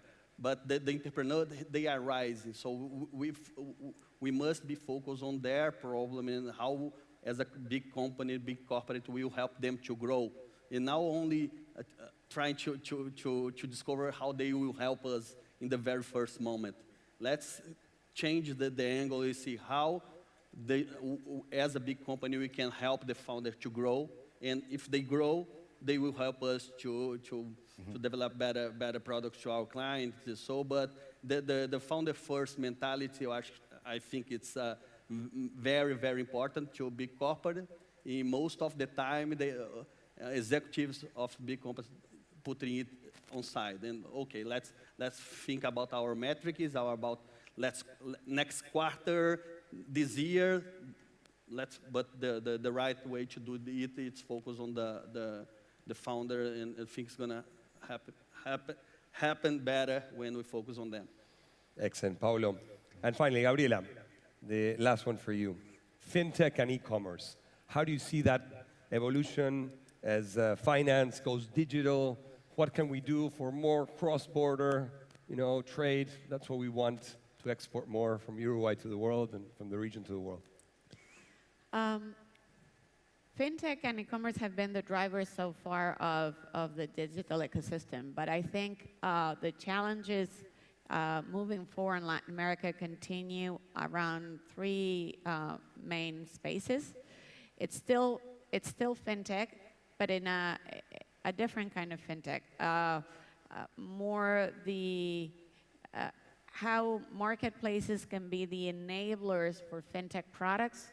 And why? Because what we need to digitize immediately is the SMB networks and las pymes de América Latina. The SMB network needs to be digitized. Otherwise, true trade and true growth, which in our countries have to do with that space, the traditional channels, won't happen. So the challenge and the upcoming opportunity is there. And then, yes, of course, with the help of new technologies and new things like Web3 and crypto will help those things. But how those are enablers, incumbents so far have not been able to disrupt the SMB space and to get that transformation and digitalization, and I think that's where it has to happen. And maybe one day we won't get to call it fintech, just finance again, because technology will be everywhere, and I think it's our responsibility to get it there. And that portion of the B2B space, it's what we need to focus on. Great. Thank you so much for those words. And a leitmotif has been collaboration in order to innovate, public and private. This has been a collaboration, a huge collaboration to put this forum together. I'd like to again thank the Uruguayan government, the Ministry of Industry, Ministry of Economy and Finance, Uruguay 21 for our joint effort, and all the IDB team. Too many people, you know, I don't want to name them, but have been working very hard to put this together with our country office led by Matias. So we have to collaborate to innovate, to be better entrepreneurs, better citizens. And I think we have a lot of ideas. The ideas will continue. Remember that we have many networking activities, the matchmaking tomorrow, the cocktail tonight, the Connect Americas continues the conversation online. So thank you very much, and offer a round of applause for this panel.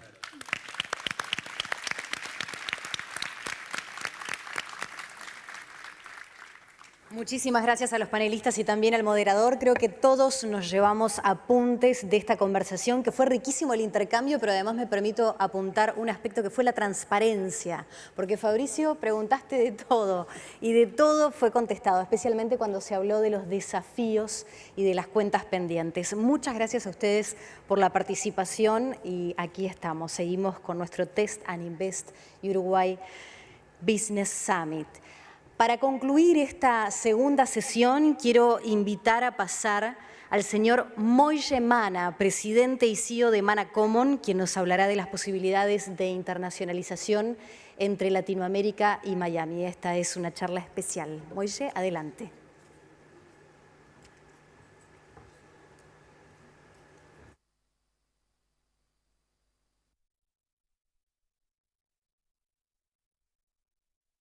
Hello, everybody.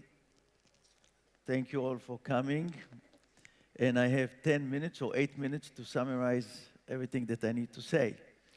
So before I start, I really wanted to say how I'm inspired and encouraged to see today Uruguay. I didn't know anything about Uruguay before I came in here. I mean, I read, of course, but I didn't know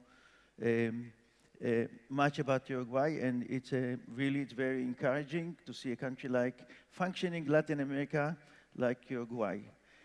And I wanted to thank Matias Bendensky for inviting me here, and the IDB group that really worked so hard to make this thing happen. And I'm glad after all that I came here to see everything that is going on. So let's start a bit about, I'll tell you what I'm doing and where I'm coming from and what the ideas that we're trying really to bring here. It started with my background. I'm going to do it real quick. I came to America As a young person, 20, 21, 22, I left Israel with the idea to change my life, change my family life. Over the years, I built different businesses, and I created jobs and opportunities for many others. And in the last 10, 12 years, 15 years, I start really looking really how that I can really not only benefit myself, my family, also look how we can really impact the world and improve other people's lives through our investment and through our creation. So we started with the idea of creating the neighborhoods, bringing back the communities, live, work, play. People want to live in communities, but the current investment methodology, the post-industrial revolution, it's a vertical investment. The developer does development, and the tech does tech, and restaurant does invest restaurant. So the idea was to build the live, work, play philosophy. That's the way people want to live. We went to digital community, Amazon, Facebook, but we did not do the physical and digital. And based on these assumptions, I went ahead and I started acquiring land and buildings and building neighborhoods. We did it in Jersey City. I started the whole movement in the meat packing back in the 90s, then in Jersey City. And when I came to Miami, Miami opened for me a whole new opportunity, a whole new vision, and a whole new world. Because through Miami, I learned about Latin America. And I've been traveling Latin America and learning about Latin America and understanding the issues that Latin America has. Through my development and action, I came with a whole, it's not that I came, I totally understood the future. And the future is that we must combine these two economies. Latin America and North America should be one economy. Latin America is very fragmented, 700 million people, and North America is 400 million people. And together it's 1.1 million people economy. The manufacture should be in Latin America. The agriculture is the last land reserve left on the planet. They did not go through industrial revolution, and I projected food supply issues through droughts and floods and growth of population. And we started some 8, 10 years ago investing in agriculture, but with the idea, once I really got my foot on the ground, I understood it's impossible. We need really to build infrastructure, because very fragmented, millions of farmers, not connected, not educated, no connection to the world, no finance, and so forth. So we've been working with the Mana Agro and Crapper. Mana Agro is a platform for farming, and we built educational farms, we built packing houses, new standard, providing finance for farmers, collaborative purchasing, and so forth.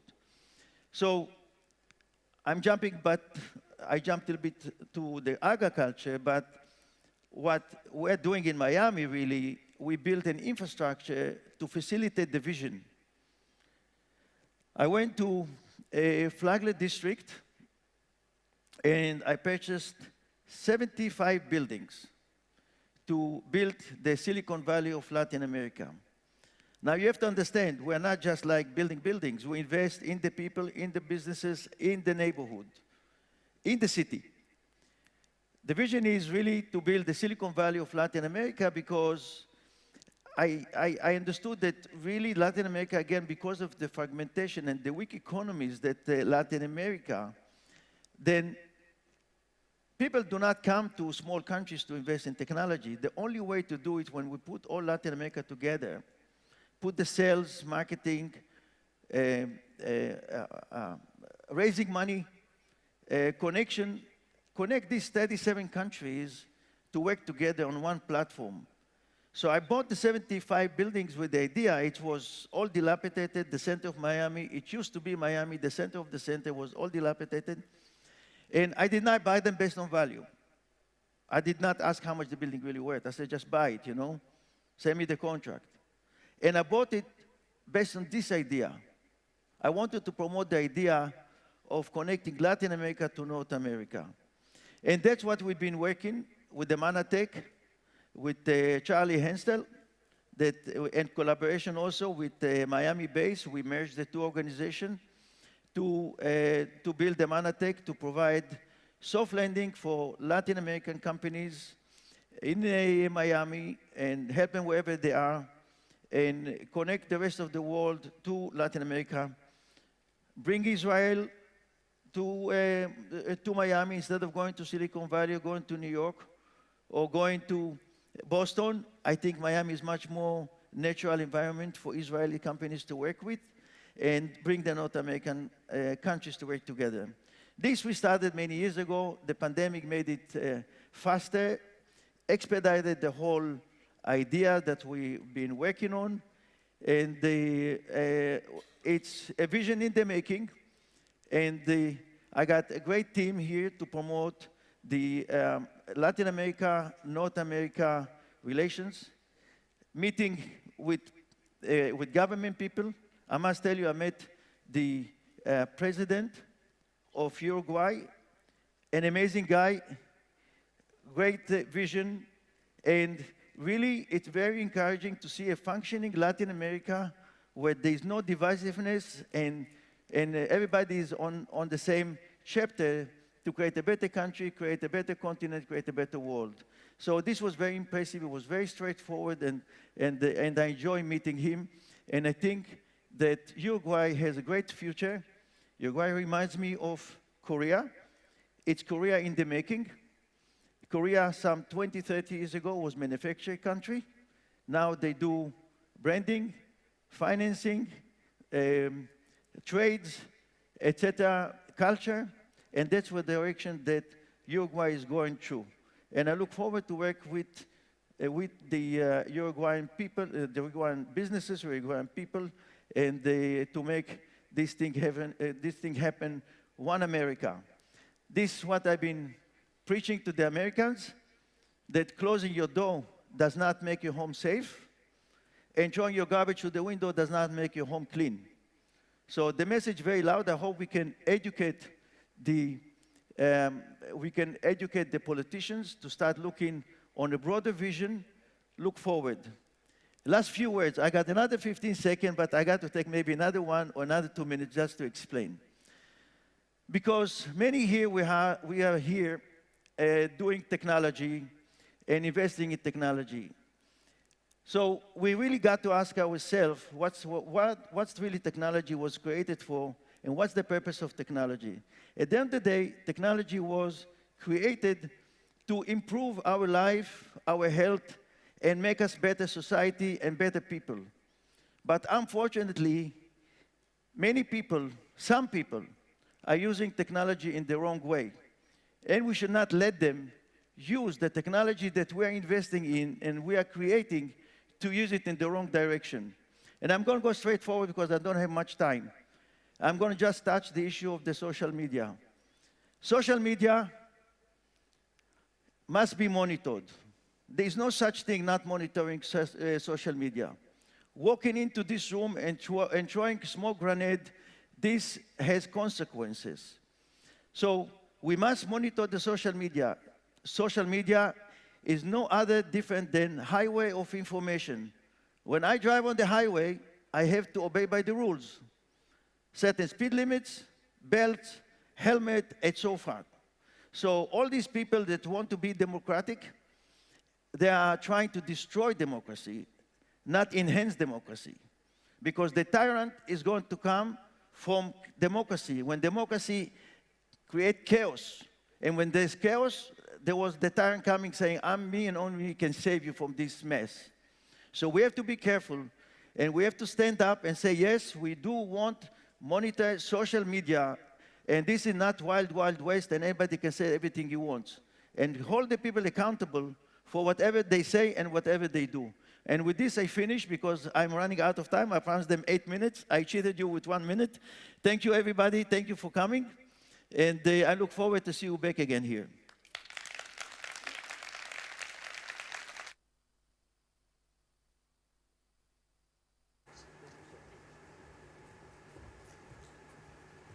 Thank you so much. Thank you. Thank you, and good morning, everyone. Let us put in some more energy to this presentation. Come on. Well, you've probably realized that I'm not Uruguayan, and I can do it here when people. I'm Uruguayan. I am resident of Chile. I've been for over 2 decades there, and I'm trying to get hold of any opportunity to gain contacts in such a wonderful land. I'm the director for Microsoft Latin America of a new area that we've created some years ago.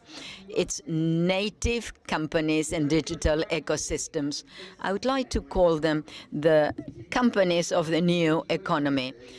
From Microphone, right from the outset, 47 years ago, we've had a strategy of working with a channel, with the local software industry, with local partners here in Uruguay that you've always been very active and very remarkable, always working with others, trying to develop intellectual property of others on the basis of ours. We always had partnership programs, alliances, supporting entrepreneurship. But 3 years ago, when we talked with some executives from Latin America, Microsoft, we created a new area to walk hand in hand with entrepreneurs, not only for investment areas and talent development and ecosystem development, to develop a channel per se, but we can do very good business with this type of company, which are emerging companies, the disruptors, the innovators, those that are creating the new economy. We, in Microphone, we want not only to help you grow, but also do business at regional and world level with this type of companies. I'm managing this area at Latin American level, based in Santiago, but I've been invited to tell you what we are doing in Microsoft in this large revolution of AI, and what we are doing in what we call this new wave, this big wave of doing AI, but at large scale. Everything that you are seeing in AI and its applications, you're going to see, and I hope I've persuaded after these 14 or 15 minutes that I'll share with you, that we are just in our baby steps. We are just starting the process of what this technology can offer. Now, this technology at a scale, how can we build it? Well, the first things have already been said by the previous presenters and the president of Uruguay and the minister of industry. All this is built with research, with people. We've already got over 8 centers, research centers all over the world. We work with the universities. We have an open collaboration with over 30 universities. And I must say that the Universidad de Montevideo is the first university working on quantum computing and AI with the development teams of Microsoft in our research centers. It's the first university in Latin America, so our congratulations on that, Universidad de Montevideo. We have over 1,000 scientists in Microsoft Research, over 1,000 patents and papers. There is lots of research in basic sciences, algorithm, mathematics. That is the foundation of this large technology of artificial intelligence. Now, what we are looking for in many research centers and in many universities to try this human parity. We human beings aren't perfect. When we can see, if you see me, if you take out my glasses, well, any computer is better than me. Well, even with my glasses on, many computers can win me out. But with this very simple example, is that to obtain human parity isn't that difficult, but it's not that easy either. Why is that so? Because there are people who can see much better than me. People who can read 60 long natural language already have a human parity. They make mistakes, but not more and not less than the best human beings that have applied to that test. And so that race in human parity is key. And this is the way we've built our learning as a race. And most certainly, we'll have to redefine the concept of intelligence and the concept of mankind at a certain point in time. This is a subject of discussion in many contexts. Now, at the basis of all this, and as a good math student that I am, is based on data. We aren't the first human beings in realizing that there are patterns in nature. We aren't the first human beings in understanding this. There have always been mathematicians. Math is present in many of our scientific branches, in engineering and in our human endeavor. There are patterns in the universe that are repeated. Now, the trouble is that human beings with a very organized mind to be able to very quickly recognize patterns and choose them can do it, but not at the scale and not for the data that computers can do it. So this is very much inspired and empowered and allowed or enabled by the large explosion of data at all levels in the branch of medicine, in the field of a specific study of a certain virus, in the specific field of the study of the behavior of a certain drug, and how human beings react to that kind of treatment or medicine. So we can store a large volume of data, and we can recognize patterns, and there mathematicians know that is the case. But I personally can look at an Excel spreadsheet with 10, 50, or 100 numbers and recognize certain patterns. You know, with my daughter at school, they would ask her to look at 10 or 20 or 60 numbers, and they are told, recognize the pattern. I like those exercises, and I do them with her. But if I give my daughter 1,500 numbers, you say, well, come on, you are crazy. Let's ask Siri.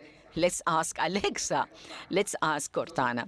So that's the thing. It's a large explosion of data everywhere in our digital imprint, in our health, the sensors that we can use. Now, obviously, on the basis of those data, we've trained very sophisticated models that have been polished quite a lot in the past few years or decades that allow us to build models such as the GPT-3, which allows us for reading comprehension of a human parity. I can be interacting with someone, with a computer, having been trained with this algorithm, and feel that I'm talking with a person. Now, it can deceive me because it has a human parity, and this is taken up to graphic design. Now, the other thing is the calculation power. We're not only having access to a lot of data and in an accessible manner. I can store them in an accessible manner. I needn't be Pipo Castro that has just sat down, greetings to you, to have a large volume of data. This technology has become more democratic, and any entrepreneur, any company can have access to large data reservoirs, either of their own or of third parties. Now, apart from the data, I can have access to the power to process them, because the wealth of this algorithm is based on the number of parameters and the complexity of the model. And we're talking about hundreds or thousands of parameters, of millions of parameters. But now, these models that are showing human parity are already thinking in terms of billions of parameters. In the near future, there will be billions of parameters.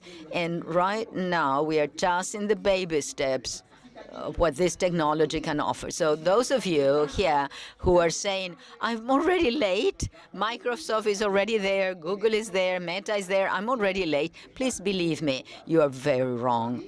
You're still on time to jump onto this large revolution.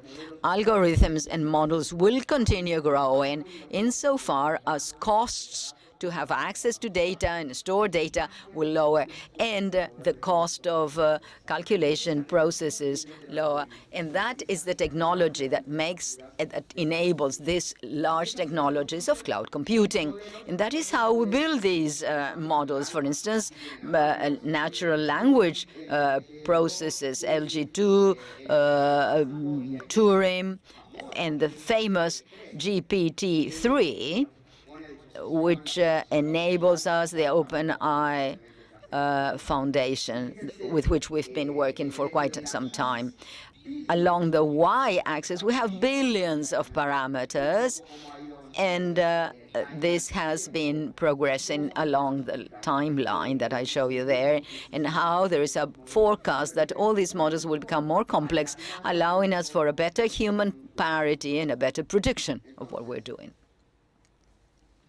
Therefore, then, Microsoft is imposing this technology in its own products. And that's what we are inviting our community and our ecosystem of innovating companies and disruptors working with us to integrate it in different products and in their own products.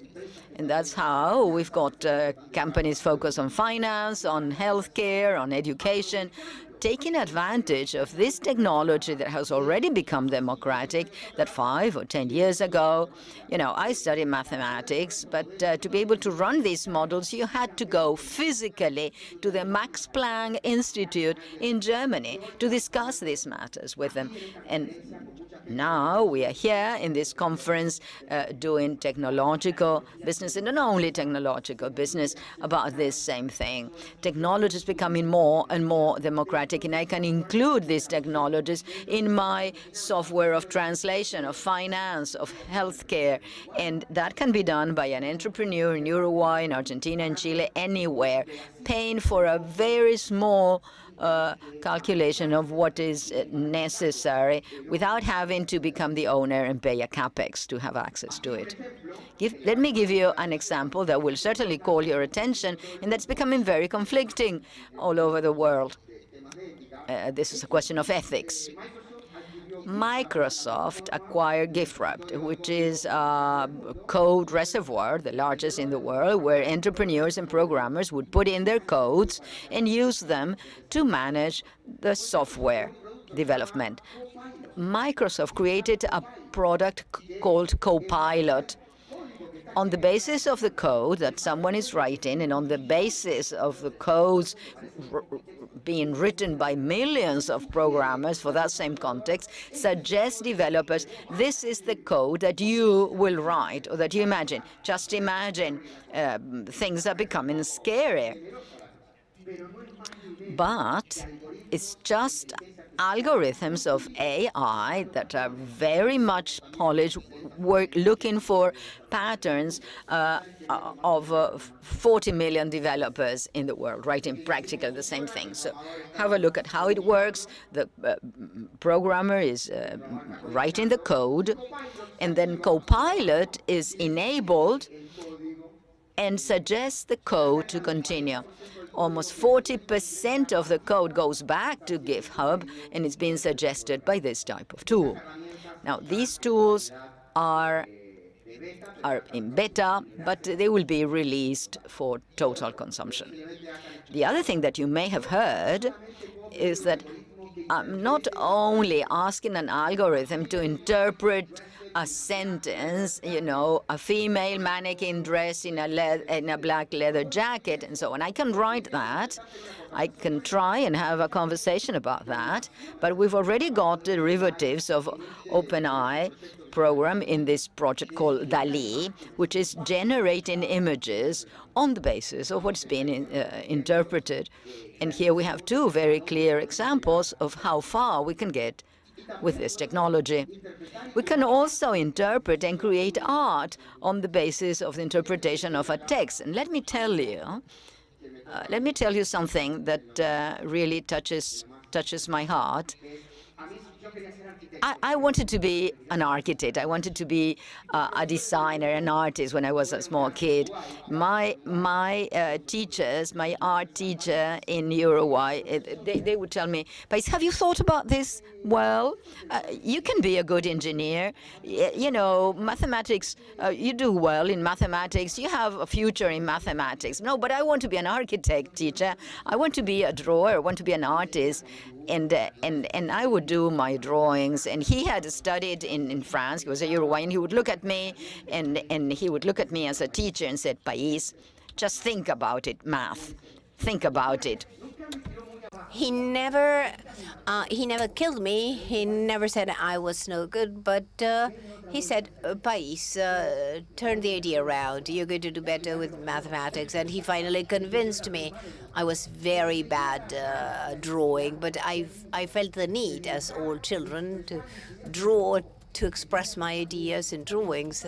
And I had very talented classmates with drawings, and I couldn't. So far from killing the creativity of human beings was to encourage those that don't know how to draw. And this technology enables me to be at that level, to share with my colleagues, my bosses, ideas that I can't share visually. It's something similar to what we are going to do the other way around. Let's do it the other way around. The people that master numbers and Excel sheets and maths moves around with great ease, but others cannot, and they may be left out of the conversation. And through an Excel or a calculator or a tool that democratized mathematics and arithmetic, that person can now be part of that conversation, while in the past that person could not. So the human being has been augmented. Ali comes to democratize and to increase inclusion to those of us who are not so talented to draw this skunk traveling in the rocket. So just in closing, artificial intelligence is transforming all industry, including all finances, retail, health, the design of new vaccines, new drugs, the treatment of a previous drug, of course, manufacturing, logistics, and education especially. And so we need to enhance human beings with these models that we are training at large scale in these mega development centers that very few companies can have access to, but making ourselves available through APIs so that any entrepreneurs can use them. So just in closing, I want to tell you of concrete projects where artificial intelligence is also already being used to help customers, and online technical support, help desk, and to evaluate COVID symptoms. Uruguay has done a good job. So going from one language to the other, now that's in the past. Uber security. When you take an Uber and the driver has to register, there's intelligence, there's artificial intelligence that ensures that that's the driver that you were expecting. And let me close with this video that will show you what's happening with this concept of DAL-E and how we can have human interaction with these algorithms.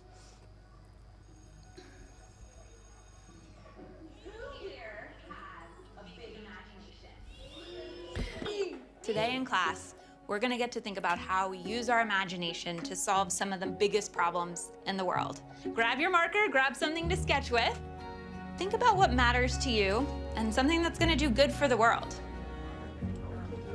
What matters to me is like climate change and rising sea levels. So what I would design is like a house that's like on stilts. Like when the sea level is like rising, you could like pull a lever that like brings the house up and down. My idea is an electric table. It can heat up food and give it to homeless. I would probably create a soccer ball that has lights so people who don't have power can play with it in the dark. We could take plastic that would have gone into the ocean and make it into a new shoe. These ideas are amazing. I cannot wait to see your ideas come to life. We have some friends that are working with some technology that's going to make that happen. Should we go check it out? Yeah! All right, come on. This is so exciting. Who's ready? My idea is a club that helps clean up the creek. What we do with all the trash is make it into other cool stuff. The world could be better with no trash than with more trash. A computer drew that? This idea, there's like a garden on the moon. We can use some of those gardens for biofuel. My idea is be underwater school to help the ocean. I thought, okay, let's make an efficient sprinkler. Sprinkler that knew exactly what your plant needed. A robot could go in space and pick up trash. Keep fighting for the world that you want to see. Keep thinking about big ideas that can make a difference for us and the planet. Your imagination has never been more needed than this moment right now.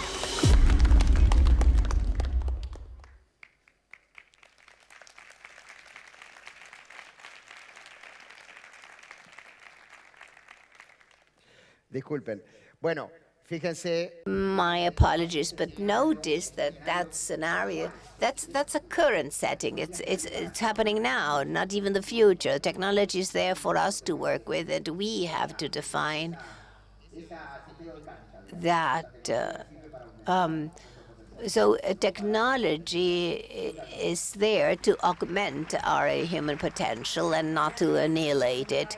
Thank you, Wilson Pies, Director of Empresas Digitales of Microsoft Latin America. Very nice talk. Thank you for your time. So now let's go to the third session today. Human capital for internationalization. We've discussed technology, innovation, and development in companies, but there is a variable that we can't miss, and that's people. Access to qualified talent bases is one of the elements that provides more competitiveness to a country, and that's what's sought by investors. What's the impact of new trends? To what extent do they have an impact? What should companies bear in mind? So we invite the moderator, Jeannie Juan, digital communications advisor and influencer, Marco Munoz, CEO of strategic initiatives from Massachusetts, from the Massachusetts Institute of Technology, Maria Fernanda Miguel, and David Flynn of SkillNet Ireland. Welcome to, and Juan Trapezoni, Vice President of Innovation of the Uruguayan Chamber of Information Technologies. Please join us here. Thank you. Thank you for your very kind presentation, and good morning. We welcome you this session. There is no doubt that the world has changed, right? We are experiencing the post-pandemic era, and many things have changed, particularly in the field of human capital. The collaboration between the private and the public sector are of vital importance, and we have new challenges and new trends, and we're going to see different issues. For instance, that human capital is essential to attract foreign investment, and foreign investment has a significant plays a key role on human talent and capital, human as in health, that is now an input for productivity. So many issues. So if you agree, we can now start debating this fully, because we have the best panelists for this issue, experts and passionate. So I assure you that this talk will be delicious. So stay until the end And now, let me tell you that our panelists are really outstanding. We feel honored with your presence. Now, let's welcome Fernanda Miguel from Argentina, Executive Director of the Research Center of Latin America of the Harvard Business School with headquarters in Mexico, Sao Paulo, and she's now in Montevideo. She graduated from the Harvard Business School, and she provides support to different areas, including executive education, IT, and she's been senior manager for Latin America. Now, Marco Muñoz, Executive Director of Strategic Initiatives of the Reagan Institute of the Massachusetts Hospital, MIT, Harvard, United States. The Reagan Institute has been recognized for studying the immune system to prevent diseases and create cures. Marco is Senior Director of Strategic Initiatives in MIT, and he's the founder of OncoHero, the first biotechnology company focused to design cures for child cancer. And we also have David Flynn from Ireland, who works with business and innovation. He works closely with the sectors of the industry, education, government, and supervises the needs for talents of over 20,000 companies of Ireland every year. And finally, we have a local actor, Juan Chapezoni, Vice President of Innovation of the Uruguayan Chamber of Information Technologies. He's a global visionary, an inventor, and a serial entrepreneur. He was one of the pioneers developing the internet in Uruguay. He co-founded the electric factory that received awards because of its solutions, among many initiatives. So, Juan, thank you for being with us. As we say in Latin America, let the match start. So, Marco, what are the best models for collaboration between the academia and the private sector so that students may be aligned with the needs of the current market? How can we prepare them so that they can face areas that don't even exist today? What can we do? The first thing is that the educational sector needs to be very close to the private sector and the other way around. In our case at MIT, we have an education model. Well, do you want to know the secret recipe of MIT? I can tell you, but don't spread it. Their secret recipes. We have committees that are called visitor committees that meet once every 2 years at MIT per department that we have.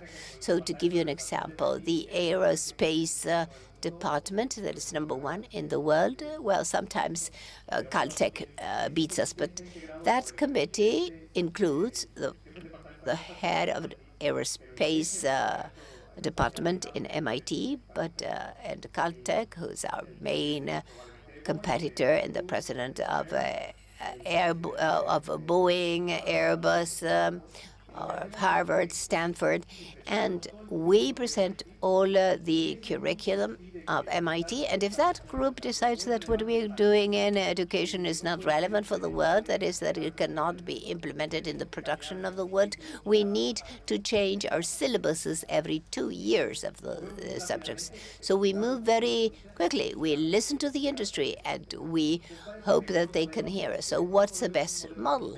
It's of mutual respect and presentations, and to present what the young are doing at the university, and also to have the industry respect the youngsters and listen to industry to hear what their needs are, and of course to work together for the well-being of society, an educational level that is not work for the well-being of society without any capacity for scale-up and implementation in the productive sectors of society would be knowledge generator that you would just put away in a drawer. This concept of listening is very important. But let us play a game. Let me give you some options, and you'll have to choose one very quickly. And this is the sentence. I'm going to give you the possibility of dreaming out a little bit, and you'll have all the funds to invest in one single aspect of some educational issue in Latin America, and you have to choose one. Let me give you the options. One. Primary, secondary, or university level. Where shall we pay? Where shall we place the money? At primary level. Because if I have a student who hasn't been well trained in primary or in secondary and comes to the university without the passion to change the world, it's going to take me a long time to get to that need. And if the secondary school hasn't prepared him well, and when he gets to university, he'll need 3 or 4 years to open doors. But if in the first 3 years of primary school, a child understands physics and philosophy and mathematics and so on a daily basis, it's much easier for that child to be more productive at secondary and at university level, and that he becomes a transformer of society. Perfect. Please treat me well, Jenny. Don't ask me difficult questions. Well, it's a dynamic game. Second option. Soft skills or, well, specialists are so specialized that don't read any specialized science at the side. We need a very strong generalist basis so that decisions are made based on knowledge. But I like soft skills the better. You're going to fire me from MIT because that's not the case. But that's all right. That's fine. And the third one and last one, training teachers or investment in technology. Teachers, that's very easy, because what you need is knowledge multipliers. Technology is something that is going to work out, it's a wheel, but wheel is our first technology. We had to move along big things. We need more teachers, more professors who can change knowledge. You passed the test very well. Thank you. Thank you for your complicity. We're going to let you rest, and this is Fernanda's turn. Tell us about your experience in the Harvard Business School, through the Latin American Research Center. You've had very good collaboration models with the private sector, with NGOs. Tell us about the benefits, the lessons that you've learned. First of all, thank you very much. Thank you. Thanks to my panel members and to all of you. We work at HBS, Harvard Business School. We have research centers in all continents. Our headquarters in Latin America is here in Montevideo, and we feel very proud of it. And basically, we are the embassies in charge of supporting research for professors. And our pedagogy is 100% using case methodology. This means that on our side, we have to work hard in order to identify the companies and the subject matters that are important to the region and that are in line with HBS priorities. That's on the one hand. On the other hand, we work on subjects that are not directly related to research, but that have an important impact on accessing, on having access to knowledge and accessing knowledge towards human development. And we've got program activities, teachers, courses that are always open and free of charge. We have networking programs. We work with admissions in order to get to places where we wouldn't get. And thanks to technology, partially, but also thanks to working with local universities and so on. So on our hand and on this side, we have a collaborative model to be able to focus mainly on knowledge development and what is important for our region. And we can learn lots of lessons, not only for Latin America, but for the world. And some of the examples that of the subjects that are a priority for our school and for the region are topics related to income inequality. We do a lot of work in microfinance. We have very successful models in our region. For instance, renewable energies. Uruguay is a very good example. Governance, PPPs. You were talking about public and private partnerships, and that's also an important topic. And entrepreneurship. To us in Latin America, that has become one of the vehicles for development, in fact. Thank you. Thank you for your insights. Let's talk about the importance of public investment in workforce development. Share with us, your experiences from the implementation of SkillNet Island. Sure. Thank you very much for the invite, everybody. I suppose from our perspective, what we see in Ireland is that skills and talent has become the #1 priority for companies looking to invest through foreign direct investment in Ireland, but also for indigenous companies who are struggling with skills and talent shortages. So I think for those reasons alone, public investment in workforce development is absolutely essential. It helps companies to be more competitive, the country to be more competitive. And I think public investment also is important from a policy perspective because it means you can have a level of say over the type of provision and what gets provided within a country if you have a public investment part to it. But I suppose from a Skill at Ireland perspective, what we would recommend in the way that we would approach it is a combination of public and private sector investment, because I think it's right and appropriate that companies invest in their people, that they have a vested interest in that because they will benefit from it. So within the Skill at Ireland model, what we do is we bring groups of companies together into networks that have common skills and talent needs. And what they try and do then is to address those needs. So Skill at Ireland provides a level of support, but we don't provide the education or training directly. We believe that businesses have the best answers to their needs. We partner with industry groups and associations across Ireland, about 72 in total, and that has allowed our organisation to scale. We're now supporting over 22,000 businesses and 100,000 learners each year. Pretty soon that will account for about 10% of all businesses in Ireland each year will be upskilled through Skill at Ireland. So I suppose at the heart of what we do then is really to provide funding, but also management teams who can actually engage with businesses large and small, diagnose their current training needs, their future plans, figure out what new opportunities they want to pursue, and then begin to kind of figure out then from a skills and talent perspective, how do they procure good training on their behalf, how do they schedule and coordinate training on behalf, right down to those very practical level of supports.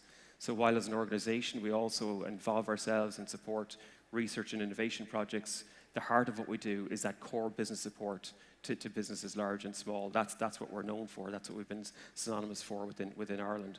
The model also allows for great collaborations between industry and universities. So for example, Ireland now has about 400 people who have a master's qualification in artificial intelligence. And that was on the back of a master's that was first established 5 years ago through one of our Skillet networks, Skill at Ireland, the IDA, which is an inward investment agency in Ireland, working closely together with businesses, because the need was identified then to have that skill set and that knowledge base. And of course now that's providing a great asset to the technology sector and to other sectors as well. And the dynamic of that is interesting, because through our model, what it means then is that companies can actually approach universities and say, well, look, this is what we need. And then they can choose the best university that meets with their needs and so on, and then invest in that university to develop whatever the new qualification might be, whether it's sustainable software, quantum computing, you name it. And that's a powerful dynamic, because very obviously, very quickly, companies get to see which universities, which institutes are really pro-business and really want to collaborate with them.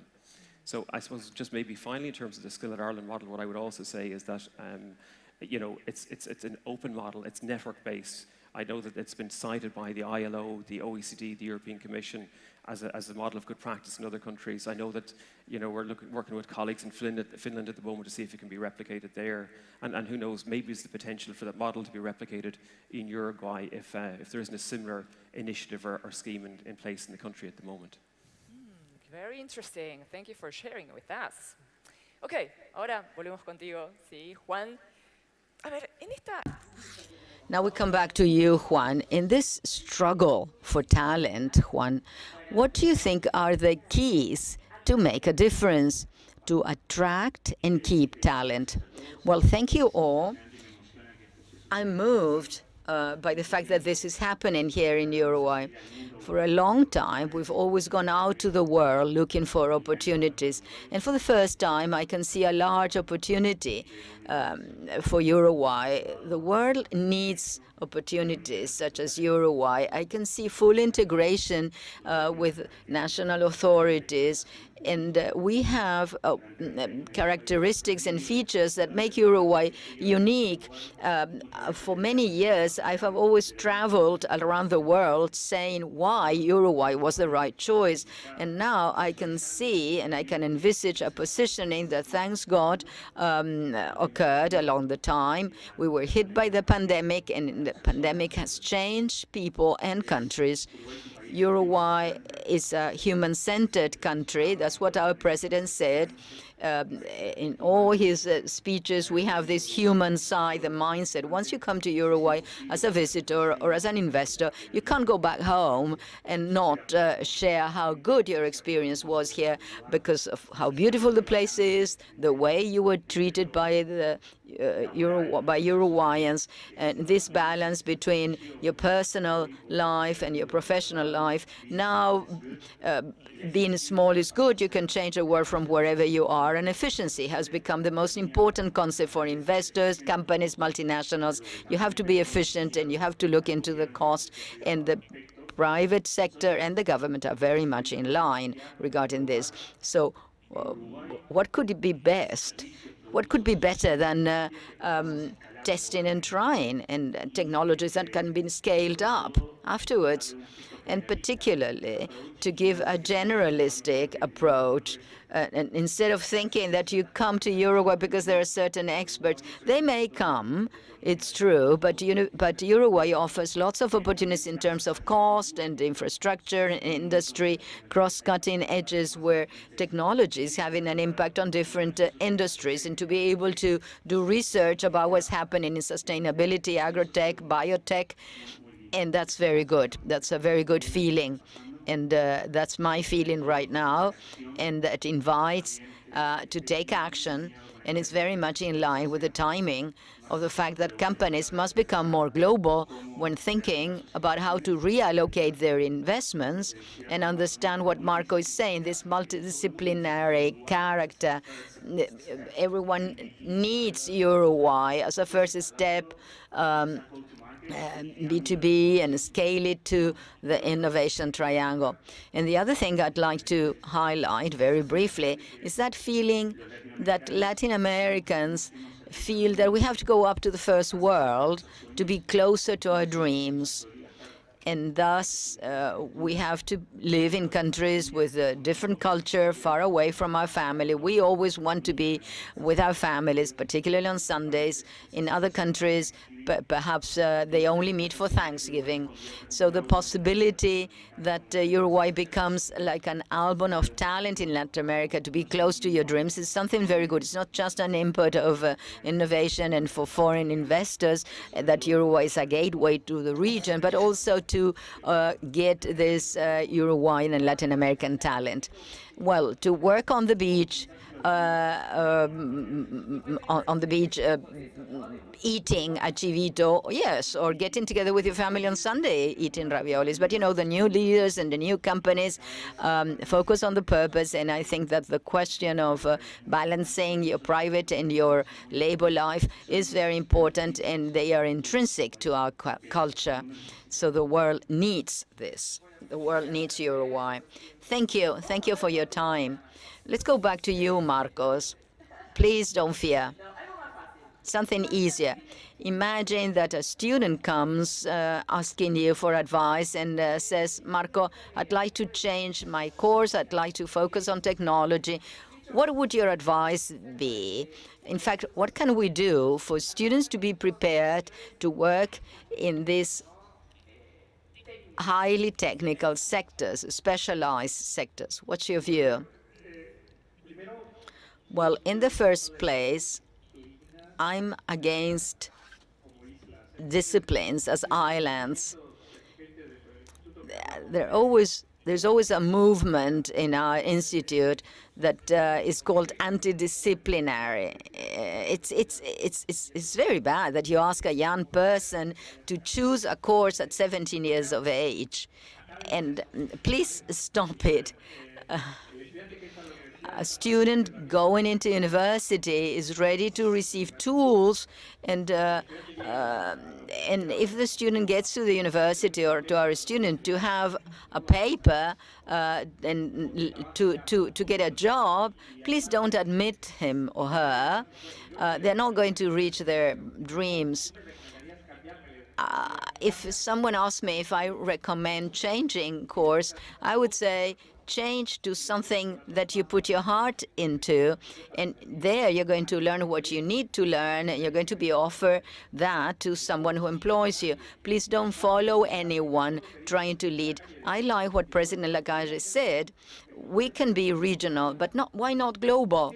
Why can't we think about having a much further away goal? And so if a student comes in saying, I would like to change to a technology course, well, technology is a tool, and technology exists, but you can create your own technology based on the needs you can see as time goes by. I would say do what you wish, and do it with all your heart. So, Fernanda, let's go on with you. In addition to what Marco said, what do you think? How, in this ecosystem, how the companies and the academia could collaborate? Well, yesterday we talked about collaboration. And a topic that, well, if you read a statement, a report of a company, the word innovation is always going to be there included because it's a must. But you also have the concept of innoganda. That is, many companies talk about innovation, but they don't walk the talk. That they don't implement it. For innovation to exist, there needs to be an ecosystem. It's a complex system. So both the government, the public, and the private sector and the academia play a role. And from the companies, of course, there needs to be a clear strategy. We need the proper processes. You need to experiment, to take risks. But it's very important to have not just collaboration is essential, because these risks need to have incentives, and we need a regulatory framework so that the outputs that I may have can be used adequately. A typical example is the IP in the pharmaceutical industry around the world. A very clear case of collaboration. If the government does not collaborate to have IP laws, the pharmaceutical industry will never go to that country investing in innovation. And the other thing that is also very important is that the big barriers against innovation essentially have to do with cultural issues. And this implies a commitment of the companies, essentially, to have the incentives aligned. Because as we said earlier, innovation implies taking risks. So if I don't have any aligned incentives, why should I innovate? So the only way we can achieve the ecosystem is when we align the objectives, the strategy, the processes, and the incentives for this innovation to take place and to be sustainable in time. Very interesting, Fernanda. Thank you. David. Skill gaps in their own workforce. How important is continuing professional education? Well, I think it would help if you have a company of sufficient scale that you actually have dedicated HR or learning and development staff. But in fact, any company can actually undertake a really good diagnosis of their skills gaps. And really, I guess it starts from planning, from the company stepping back maybe from the coalface and saying, well, where's the business now? Where do we need it to be in 3 or 5 years' time? What new opportunities do we want to pursue? What new technologies do we want to employ? Which direction are we headed? And I think once that analysis is done, and it's done on the basis of a good, rigorous look within the organization and also externally, I think then that throws up an entire range of implications for skills and talent. But companies get clearer once they've done that sort of analysis. And I suppose from a skills and talent perspective, then it becomes clear if they need to create new roles within the organization, if they need new hires. But I guess more fundamentally, I think for their organization then, it's the question gets asked around the existing staff. So now they're clear around the particular areas in which they need to upskill, the types of roles in the organization that need that upskilling piece, and maybe also, any other opportunities for upskilling and the timeframes maybe involved in all of that. So I think, once that skills gap blueprint has been developed, at that stage, I guess the company needs to make sure that it happens, that it's not just some theoretical document. And I think the best way to do that then is to plug that blueprint into the performance management systems of the organization so that employees get a say and they get their own input into how they want to be developed and so on. But also through the performance management system then that the upskilling actually takes place and that it's effective. I think that the point just around continuing professional development is all important. I think all countries' economies are doing their level best to try and encourage a culture of lifelong learning for employees to go through their entire careers and their multiple careers having been upskilled and developed and learned along the way. So I think it's really important for the point of view of company competitiveness, also for entire nations to be competitive and so on. But I think there's an onus then on countries to try and make sure that lifelong learning piece, that commitment to continue professional development, it can be supported. So that there are supports there, services that are there, upskilling opportunities that are affordable for people to actually undertake. For example, countries that are serious about upskilling and continuing professional development need to figure out guidance systems, because if people are taking these huge big leaps in the faith in their career, it would be more advantageous for those countries then to have good guidance supports so that before people make the big leap, they know that they're making the right choice. Because if they make the wrong choice, it can lead from an economic perspective to skills obsolescence, to skills mismatches, and so on. So, yeah. Great, thank you. Juan, pregunta. I have a question. What can we do to build a greater supply of jobs in technology and its derivatives? Well, first of all, offering liquidity to technology, and then to enlarge the basis and the tip of the pyramid. The tip of the pyramid is the people who are already developed, that have with a second or third business, and they have a PhD or a specific talent that they can apply to prototypes and things that may generate an impact, so that they may tell their families, I did something with a purpose. And not only did I make money, it's money with value, as the video said and our president said. And I think that there's a huge opportunity in that line. Uruguay is in Latin America. Latin America is the lung of the world. I think that in the possibilities of sustainability and biodiversity that we find in Brazil and the rest of the region, these are very important categories for these people to find a purpose and to be willing to come to Uruguay with an excellent quality of life, as all the indices point out, to add value, not just for the sake of profit, but not just philanthropy, generating impact in Uruguay. And also being close to your children. There's a very nice anecdote of when a friend's father died. I asked him what he'd learned from his father. And I said, well, if when you are 70 or 80, you listen to Frank Sinatra's My Way, I did it my way, it's that you have not experienced. You need to be able, at that age, you need to be able to say that you did something and you did things your way for the planet and for your people. And as to the base, I think there's a huge opportunity to bring young artists to the world of technology, but not from the side of technology, but art, design, video games. My son knows more about FT3s and more video games than people who are developing in that world. So maybe, as Wilson pointed out, that assisted intelligence, I don't like to to call it artificial intelligence. It's assisted intelligence because it's increasing the capability of a human being so that our son, we may not ask, what are you doing video gaming, but to encourage that so that the child may understand that that's software, that's technology, and how we can be creators. So the very well known it's not the fittest is the one that the ones who survive are the ones who adapt to changes. So you need to be the master of your future, and the only way you can do that is by creating future.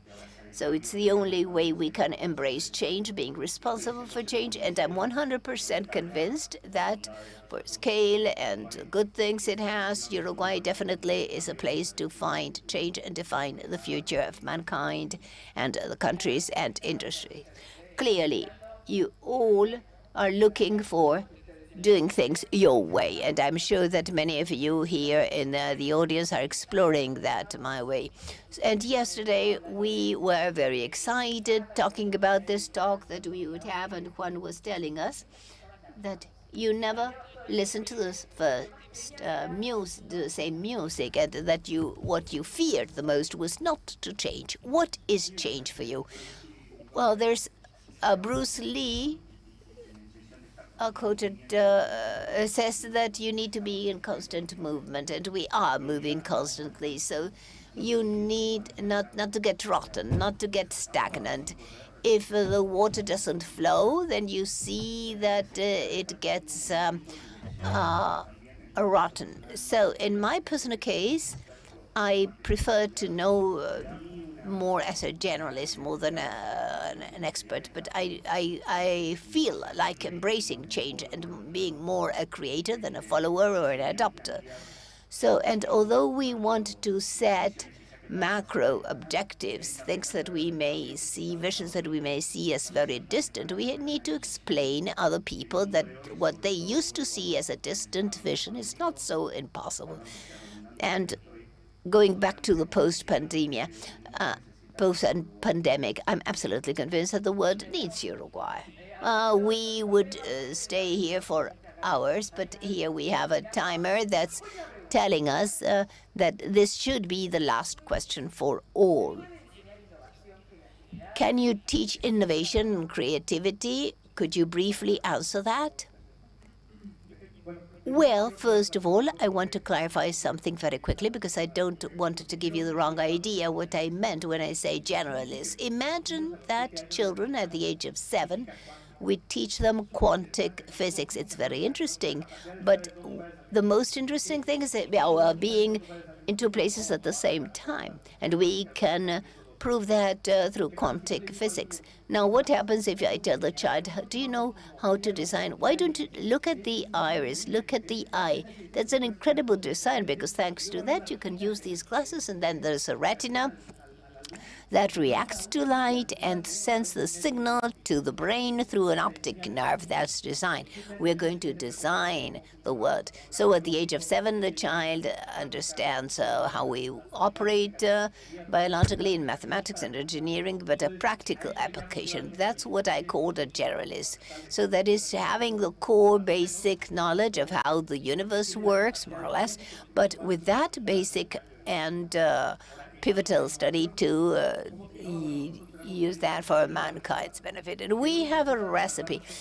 Well, I give you a lot of recipes, but I don't know how to cook. I'm just a consumer. I love to eat, but I don't cook. The recipe that we have for innovation, and that's a lot of what you said, has 3, how do you call them? Vectors? Well, 3 legs. Economy, autonomy to innovate, and you need to have the capacity, and you need to have the purpose. If you have those 3 legs, how do you call them? Well, factors. 3 well, things 3 ingredients. 3 ingredients If you have those three ingredients, you have autonomy, you have capability. By autonomy, I mean that innovation is not going to occur just because somebody tells you to innovate, but because you have the freedom to create something new. And second, you need the capacity to do. You need to have the knowledge. And third, you need to have the purpose, as one said. Because if there's no purpose, why do you innovate if it's not to change the world? Thank you.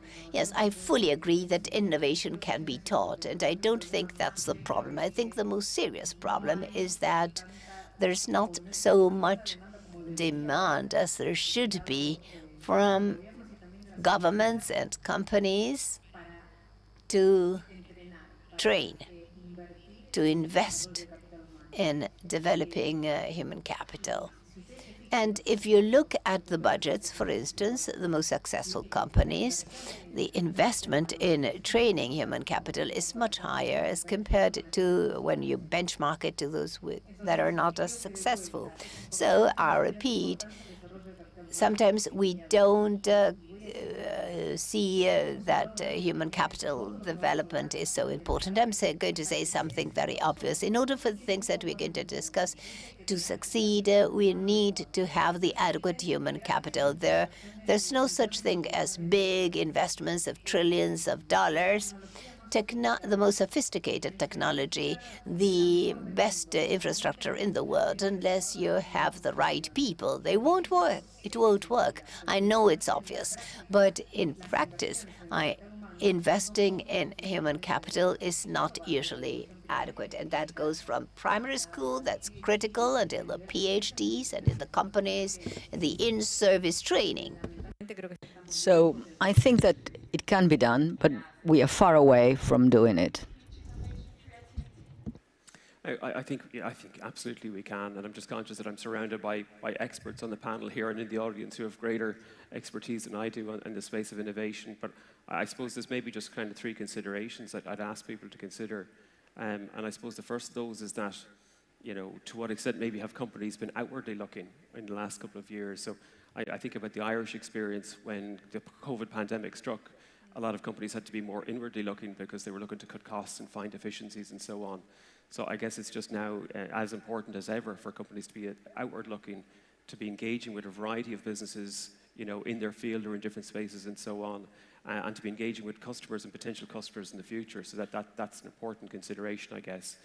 The second is a little bit more tactical, and it's just around companies that want to make that commitment to developing their innovation capacity. They want to go through a process to do it well, and maybe they want to bring people through training and upskilling programs that helps them to do that. What I would just recommend is companies would consider approaching it either as a whole of organization or bringing groups or teams through this, that it's not done on an iterative basis or a fragmented basis where some staff are doing bits and pieces over here and there, that it's done in a much more cohesive fashion. And maybe the last thing I just say around it, folks, is just that the broader conditions for innovation are so important, of course. Earlier this week, we had the great opportunity to meet, a really, really successful Uruguayan company. And, we talked to the country manager and we asked about creativity and innovation. And he talked about autonomy of staff being key, making sure that people had the decision-making authority to actually make decisions and create and so on.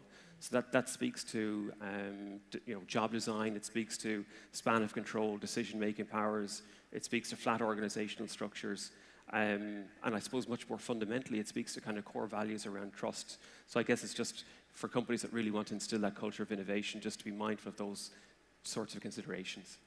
Thank you. Juan.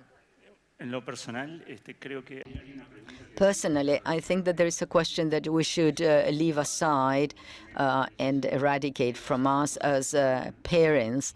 What are you going to do when you grow up? That's the question. As if you want someone for something in particular. And right from the beginning, when you're a child, you are being channeled to do something that goes against creativity and innovation and goes against your action. I think that Uruguay is a blank sheet ready to germinate, to create things of a very high human value. I think that Latin American passion, as I said, and we as hub for this Latin American talent and connected from Uruguay is part of our core values. And if we make an analogy with football, I was watching an interview of the Belgian DT, technical director or coach. He was impressed by Uruguayan players, but not because they were playing to the right or the left, but because of their tactics. And I think that Uruguay has possibilities to create innovation, but as the president said, focused on the values and purposes and on mankind.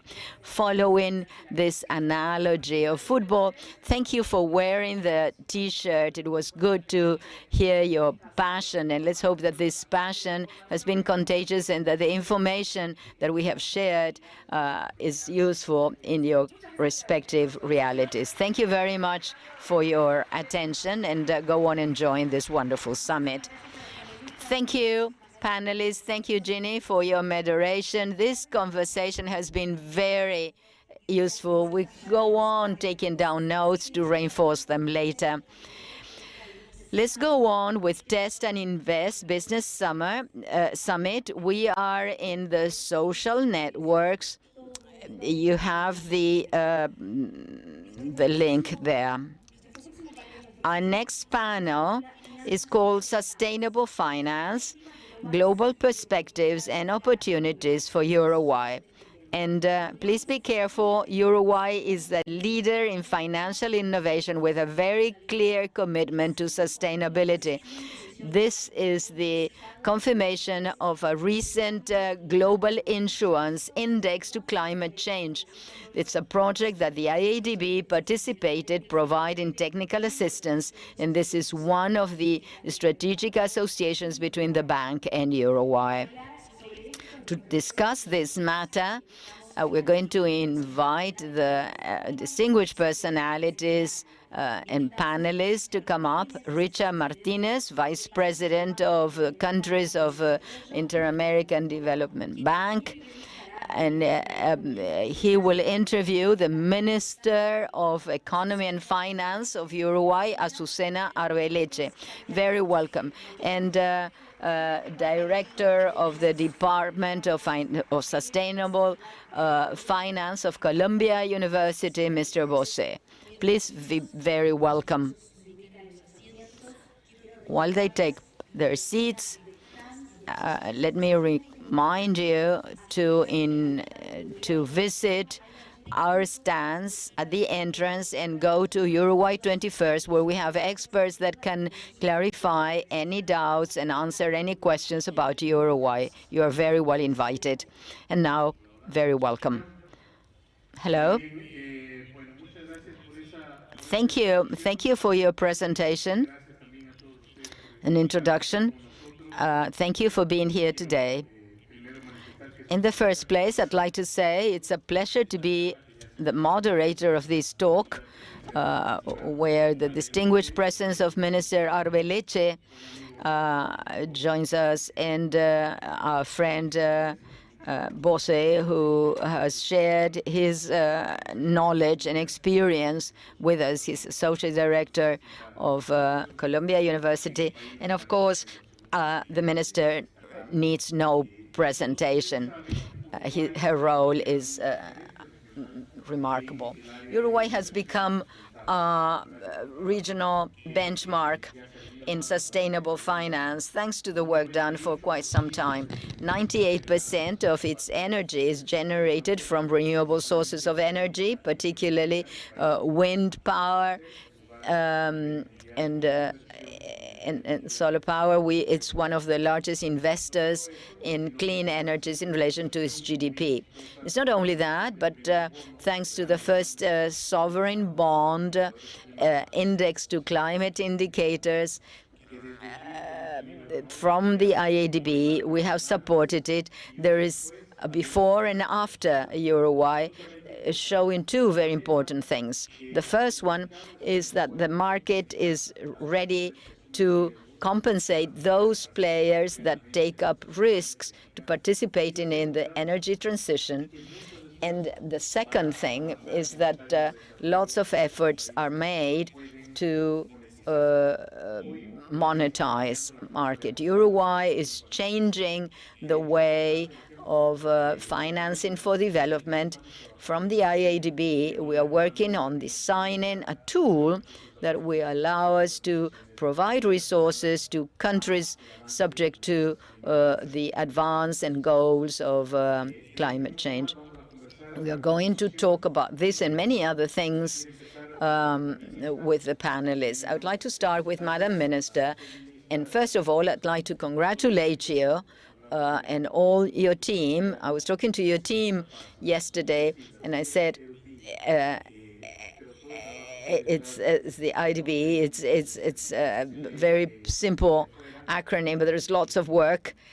And I think that this speaks well of the context of Uruguay and the importance of this forum and on sustainability as well. Congratulations on that. The question is linked particularly to your experience. Please tell us about the recent issuance of this bond. As explained by the presenter, there is a mechanism to reduce the rate. Tell us what is going on in terms of environmental actions and what lessons can be learned from your experience for the entire global agenda, particularly for Latin America and the Caribbean in relation to that bond. Thank you, Richard. Good morning, everyone. Your congratulations on the issuance of the indexed bond to climate indicators is not only for the team working in our ministry, we've been working for over a year, but it's for the entire government team, because this is a tool where we are joining the climate policy with economic policy, and this is a joint work with the Ministry of the Environment, the Ministry of Foreign Affairs, the Ministry of Industry, the Ministry of Agriculture, together with the Ministry of Economy and Finance.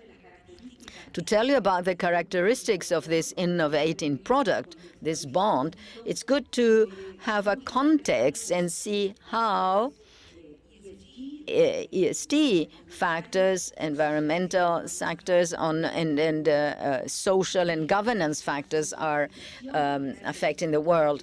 Being aware of these factors are changing absolutely the paradigm of how goods and services are produced, how countries trade, and how investments are made. The good position that Uruguay has in all these factors, in EFG, have translated into the financial world, because the credit risk of Uruguay is shown. The spread that Uruguay has is the lowest in Latin America. It's reflecting these factors very well. Also, the rating of the investor rate, but also the attraction of foreign investors in Uruguay shows to a good extent how important these environmental factors are, social policies and governance, and they are very well based. I think that the factor that has suffered the largest change in the recent past has to do with climate change and the preservation of nature. I think that the paradigm here in production and in services and in trade, in attracting talents, as our president said early this morning, this is where we can find the largest change. From now onwards, we are going to be required, and companies will be required, and countries will be required, when competing for our goods and services, trying to attract investment, trying to do business, trying to get financial resources. You're going to have this environmental stamp or seal in our country. And to that end, the issuance of this index bonus, index to climate commitment, is the specific seal or stamp that Uruguay is adopting as a position in an uncertain scenario, in a scenario where we're still suffering the effects of COVID, where there is a war between Russia and Ukraine, where there are high interest rates. But in that uncertain scenario, Uruguay stands up and says, I'm going to make a commitment very specifically with environmental commitments. And that's why I think, Richard, that this bond is somehow a specific example, a tangible example of the guideline of this event, which is sustainability and innovation. There is a specific product going beyond finance and showing us how you can join environmental policy and the economic policy. It's not only financing, but because this can also be applied to trade. And it's not only referred to one single administration, because as you can see, this covers different administrations. And of course, it joins the public and the private sphere, because without that joint effort, you cannot reach environmental goals. Importantes para este producto innovador. There are four important characteristics for this innovative product. It's the first time that a country has a consequence for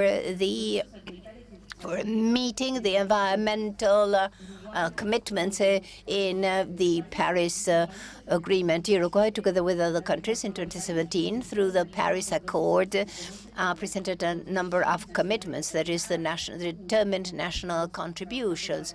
We are working to present the two. Now, there are no countries in the world where there's a concrete impact, specific impact for not meeting those environmental commitments. Uruguay, in this instrument, adds the environmental commitments, chooses two objectives among the many in the Paris Agreement, and gets committed to meeting them with a favorable or unfavorable consequence, depending on whether we do our job well or not. And here, there's it's important to consider how this goes from one administration to the other, because these are commitments that took place in 2017. There was another administration then in Uruguay, and we are again going to have a new change in administration in 2025. That's why we speak of national policy, national state policies that go from regardless of who is in the administration. And then we include the preservation of the native forests. And not only are we looking at the GIGs, but also the uptake that through this indicator. And we are also considering biodiversity. That's a key element, and that investors in these long months of discussion put on the table.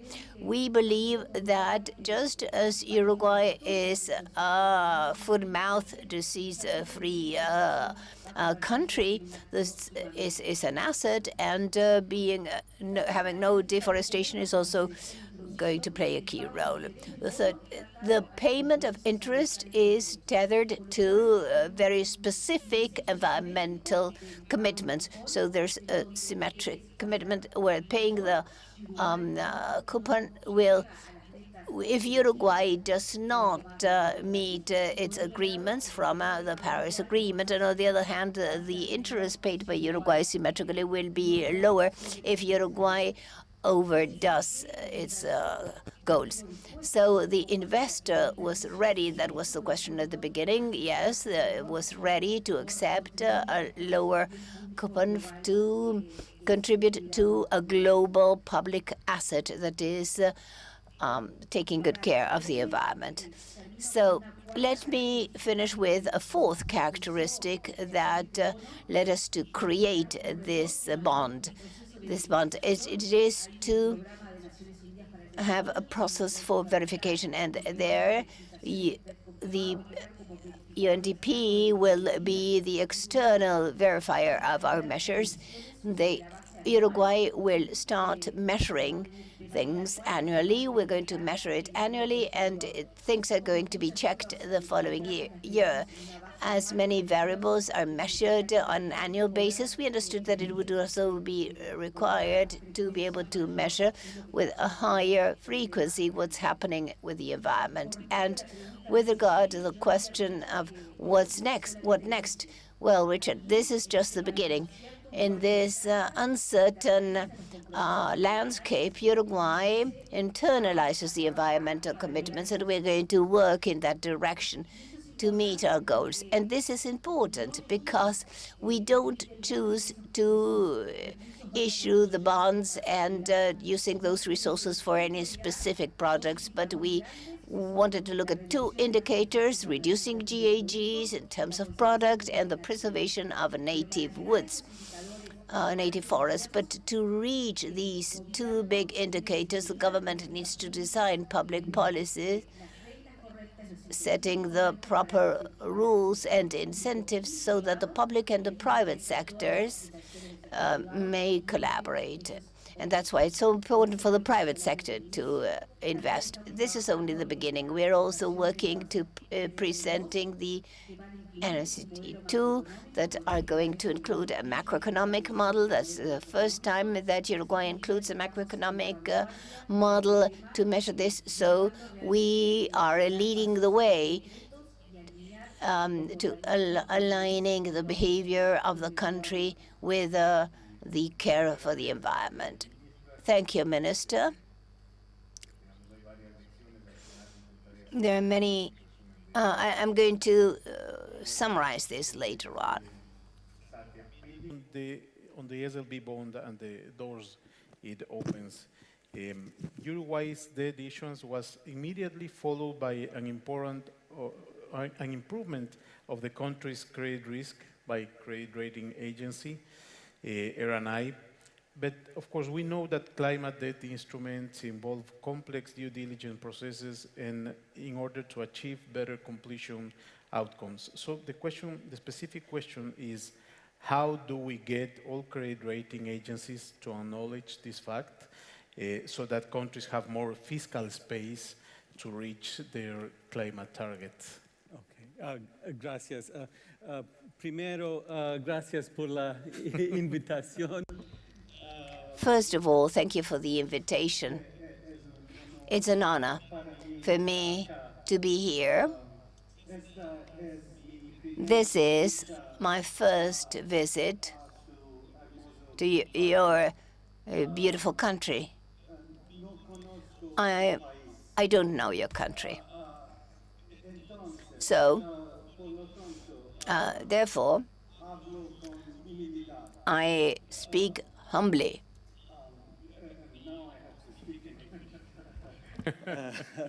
Perfect Spanish.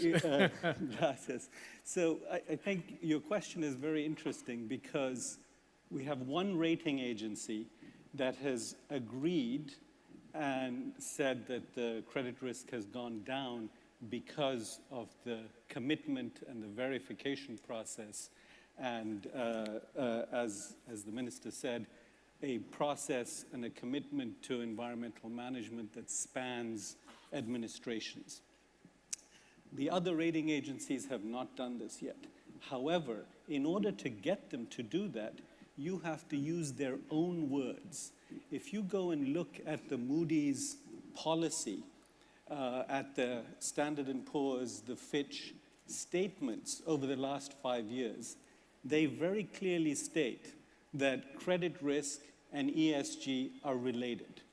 That is, when a company or a sovereign pays attention to their natural capital, their human capital, their social capital, that automatically reduces credit risk. And this is something they tell all stakeholders. So if they do not incorporate this information about Uruguay into their credit rating, their words start to lose their value. So, what I would say is that this particular SLB is an example to the whole world because it is the first SLB that says an investor should accept a lower rate of return in order to collaborate with the sovereign issuer that is in a verified way investing in its environment, and in future I'm sure it'll be also for its human capital and for its social capital. So, in this sense, I would speak for many, many emerging markets issuers out there in thanking Uruguay for setting this example. Because without this example, it would not be possible. You know, the big picture is that Uruguay historically has not contributed anything towards climate change. And there is no reason for the people of Uruguay, the people of Latin America, to have to bear the cost of the energy transition. And of all the countries in the world, Latin America is hardly the place that has the financial capacity to do so. So if the fact that Uruguay stands up today in such difficult circumstances with global crises in energy, in food, after the pandemic, this is something that has to be supported by the investors. And there are many investors. So, you know, I think due to the work of the government and other groups within Uruguay, we saw, you know, I had conversations with investors in New York when the framework was first announced. And there were some naysayers amongst those groups. There are some investors that came out and said, oh, we cannot invest in a bond if the interest rate goes down. You are helping the environment, that's good. We support that, but we can't take a lower interest rate. However, you know, I sent emails to some of my former students who were in this business, and of course they see the logic completely. In the end, due to the work of the debt management unit and others, the bond was oversubscribed by 4 times, which is a very great achievement. So you have a bond. There's no shortage of investors who believe this story, and you have shown them a way for the rest of the world to benefit. Okay. Thank you very much, Minister. Thank you, Minister. I think that it's rather late. We have a timer there with huge numbers, but I think that well, you pointed out the current and future agenda of Uruguay. The country is committed to being carbon neutral, one of the earliest among the inventors of the Paris Agreement. And this year, a roadmap with green hydrogen was already launched with the support of IADB. We're very happy about that support. Now, my question would be focusing more that future agenda in terms of investment. What are the specific issues that Uruguay may attract capital to support such climate goals, and what do you need from the public side to make the most of it? Thank you, Richard. First of all the investment that may contribute to be carbon neutral is welcome in Uruguay. It's not limited to one sector. Here we have to advance to those climate commitments. So all the investment, especially new investment, innovative, is absolutely welcome. On the other hand, we need to improve what we already do so that we can mitigate the reduction of GHGs.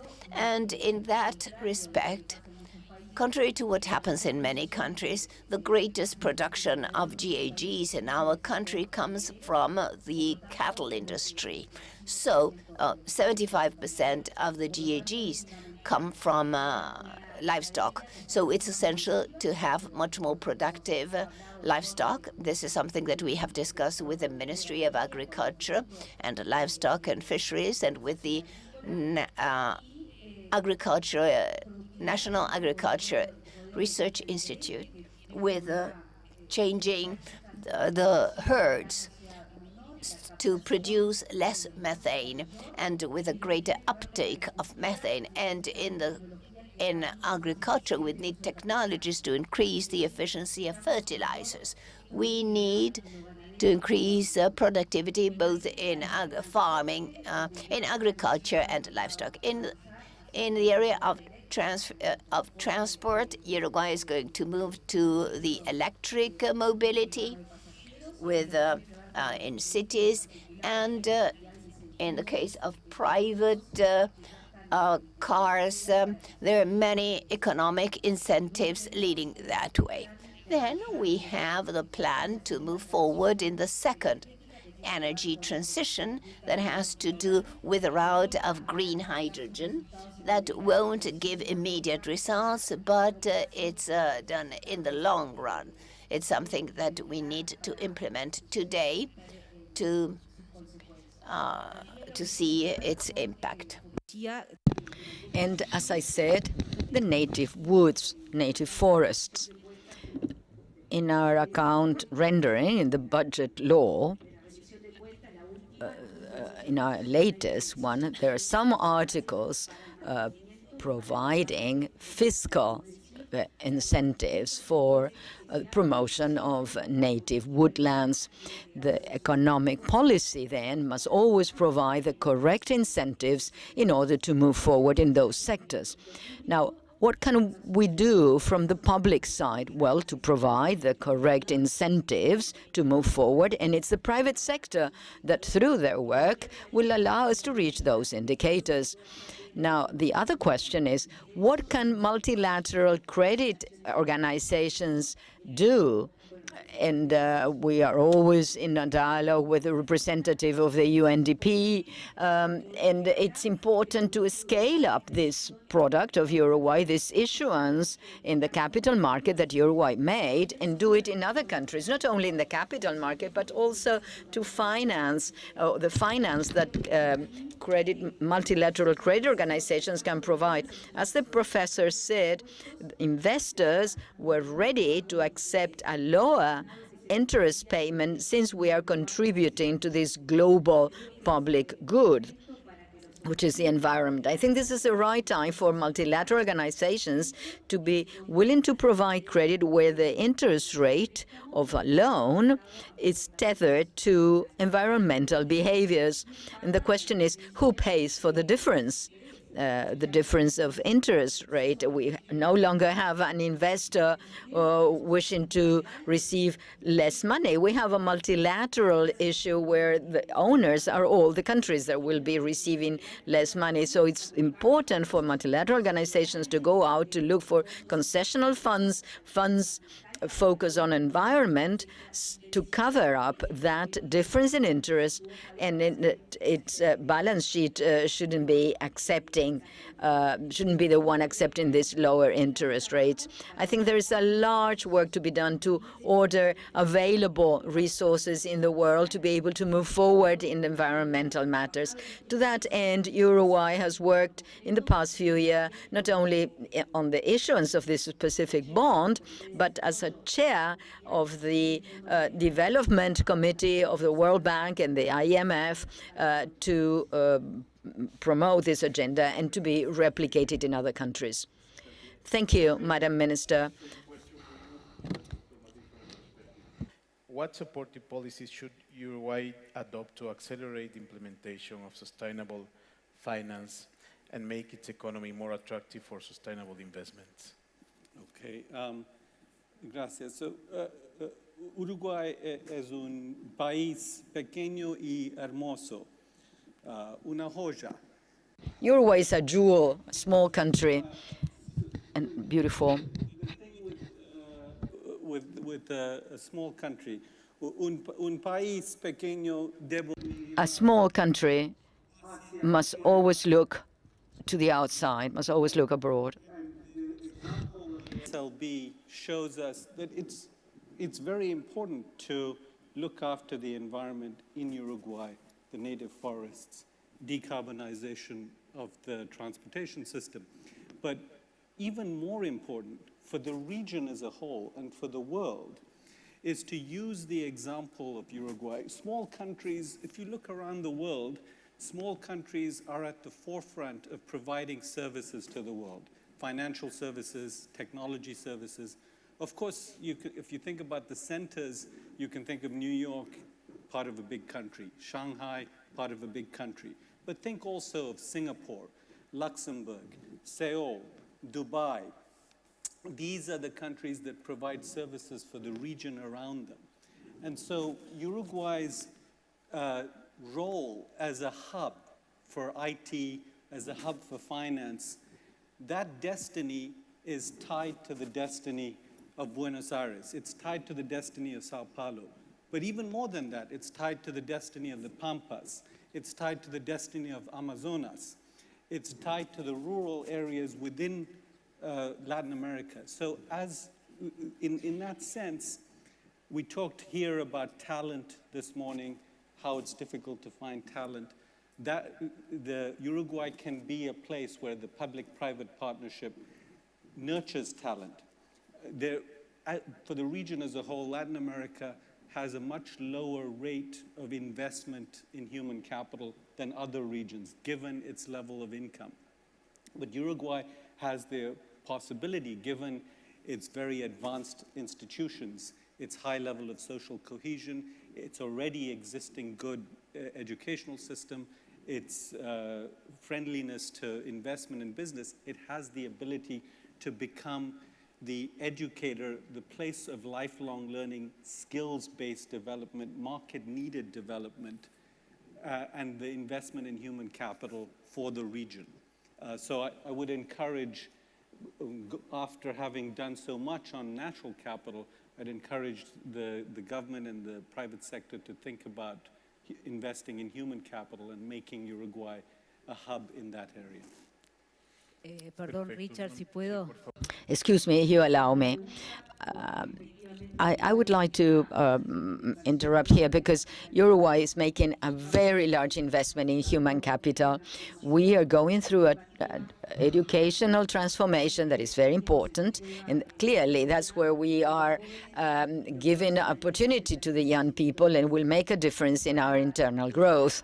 And to conclude, I'd like to say and highlight that the issuance of this bond indexed to environmental behavior is not only showing that our country is concerned about this public good, the environment, and the well-being of our population, but the government is looking forward and it's anticipating to what's going to be a requirement in the world when trading, when finding finance and attracting investment and talent.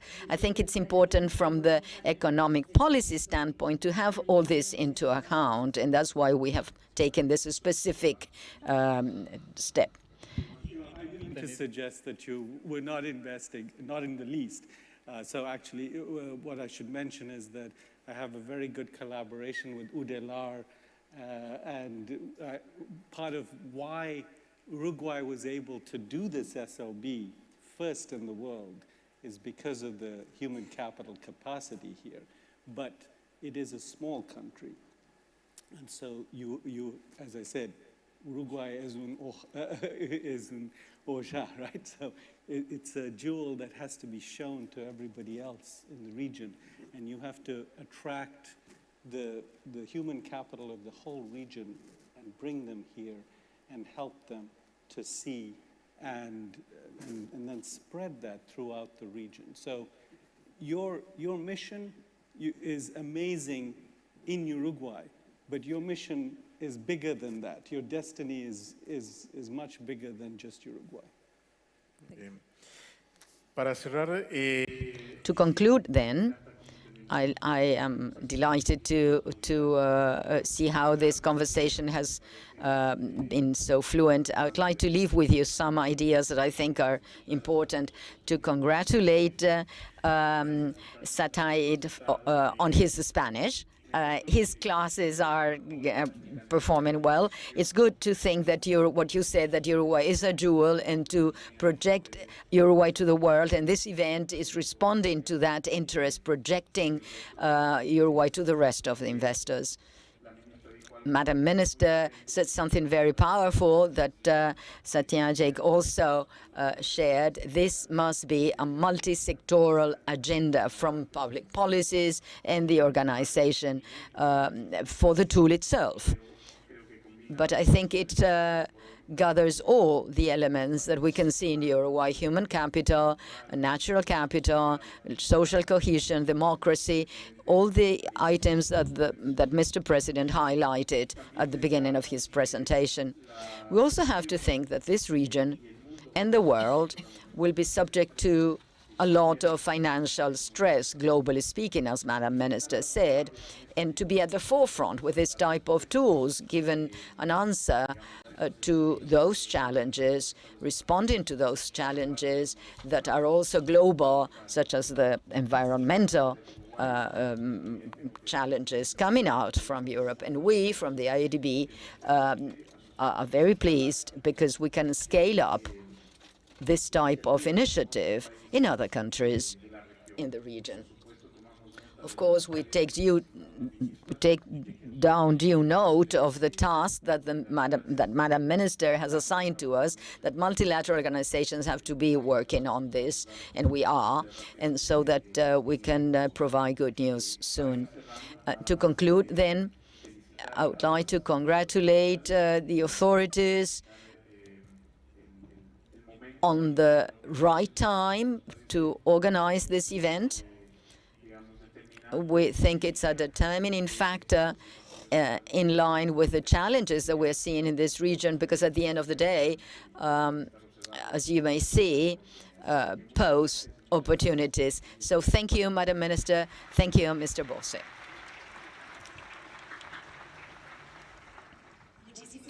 Thank you. Thank you for this very wealthy exchange. It's always good to be able to know and go deeper into this road that Uruguay is taking. It has to do with innovation in the sustainable engineering of finance. Thank you, Madam Minister. Thank you, Dr. Bosse, who is the head of the Department of Sustainable Finance from the University of Columbia. It's been a pleasure to have you here in this Test and Invest Business Summit. This is the end of our first morning, but please allow me to invite you to the panels that we'll have this afternoon. We're going to be talking about creative industries, biotechnology. We'll have a space to know more about unicorns in Uruguay, Pedidos Ya, and local. We're also going to be talking about renewable energy. And at the end of this afternoon, we're going to have a cocktail party. It's going to take place at the Contemporary Art Museum called MACA. We're going to have transportation to go there. Lunch is going to be served in the room next door on your left, and we'll meet again, once again, punctually at 2 o'clock. Thank you. Have a good lunch.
can see it on your face. No, I just can't take it. No, I just can't take it.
So you can keep your heart.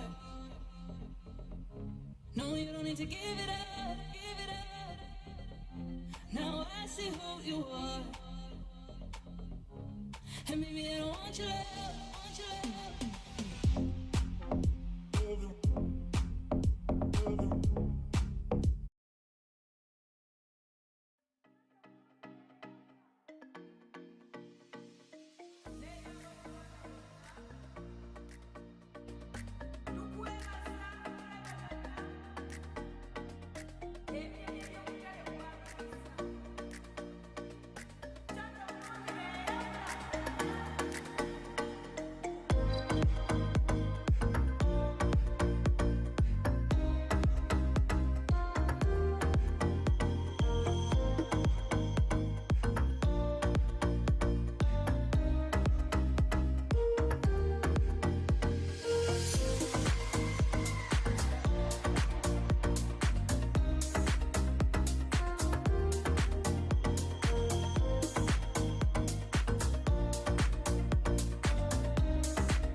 No, I won't be waiting.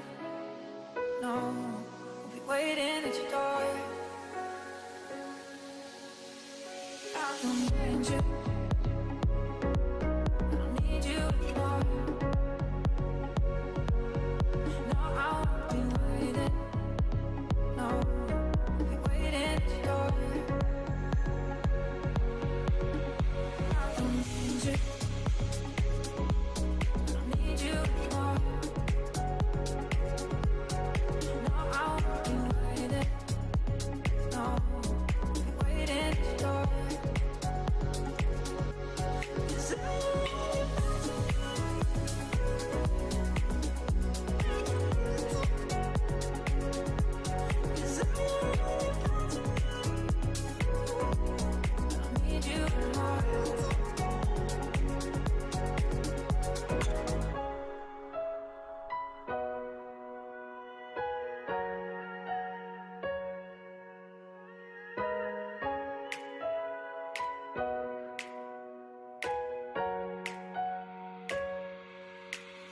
I don't need you. I don't need you anymore. No, I won't be waiting. No, I'll be waiting at your door. 'Cause I only found someone. I don't need you. I already found someone. I already need you.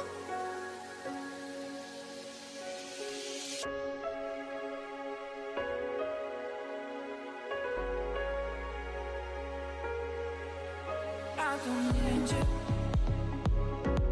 I don't need you anymore. No, I won't be waiting. No, I'll be waiting at your door. 'Cause I only found you.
You make me move, you make me dance, you make my heart beat super fast.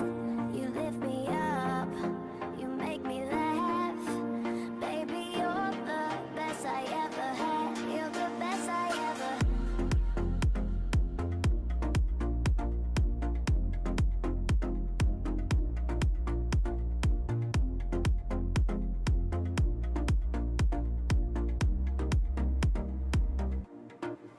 You make me move, you make me dance, you make my heart beat super fast. You lift me up, you make me laugh. Baby, you're the best I ever had. You're the best I ever had.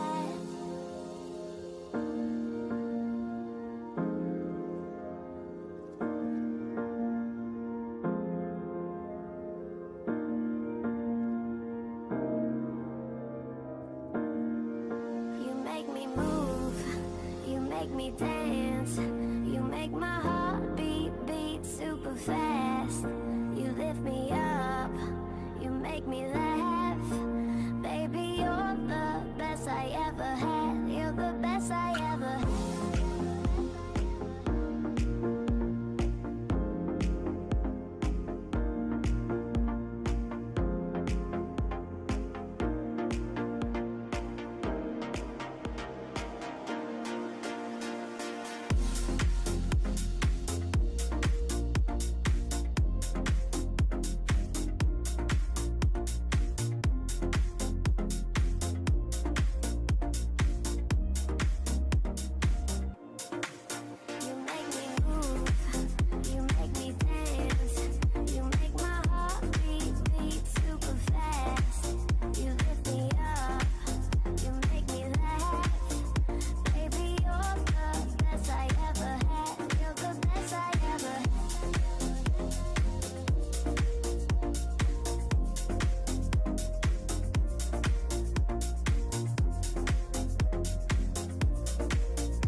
are very happy to receive you.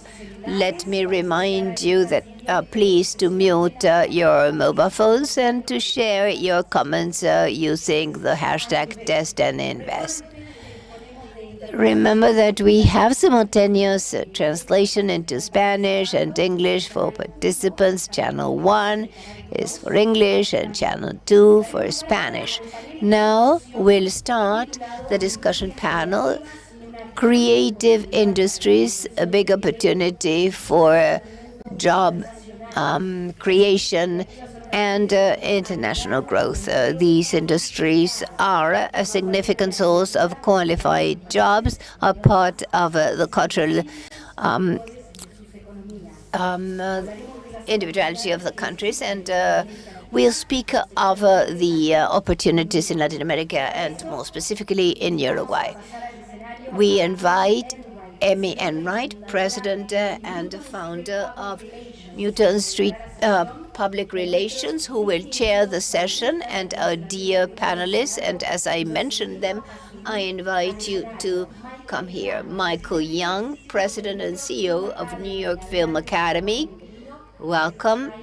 And Joel Steiner, from the Foundation WHA Channel Brazil, and Fernando Espuelas, and a political analyst and collaborate in the media from the United States. Thank you.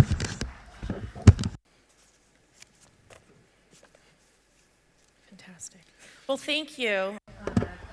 Uruguay 21 and the government of Uruguay for inviting me here today and to host and moderate this panel. It's such a pleasure.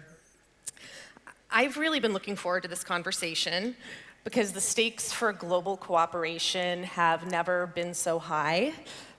We can only tackle global cooperation and global challenges like climate change, gender equality, pandemic preparedness, food security, any of the sustainable development goals we just heard about, through the exchange of ideas and narratives and empathy between nations and between people.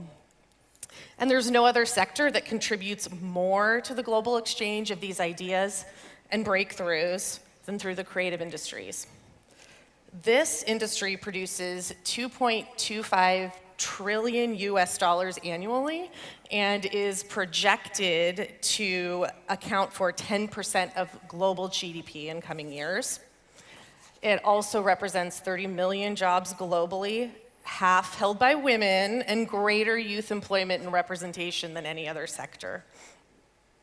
Latin America and Uruguay is really emerging as a critical hub of innovation. There are very tangible climate financing commitments being made, as we heard today, which is very exciting and inspiring. Nearly 100% renewable energy. Technology has been used to improve health and education of its citizens and the high quality of life. Political stability that we hear about in publications like The Economist more and more lately. And also just a rich culture of arts, and there's been a tremendous creative occupation growth, especially after the pandemic.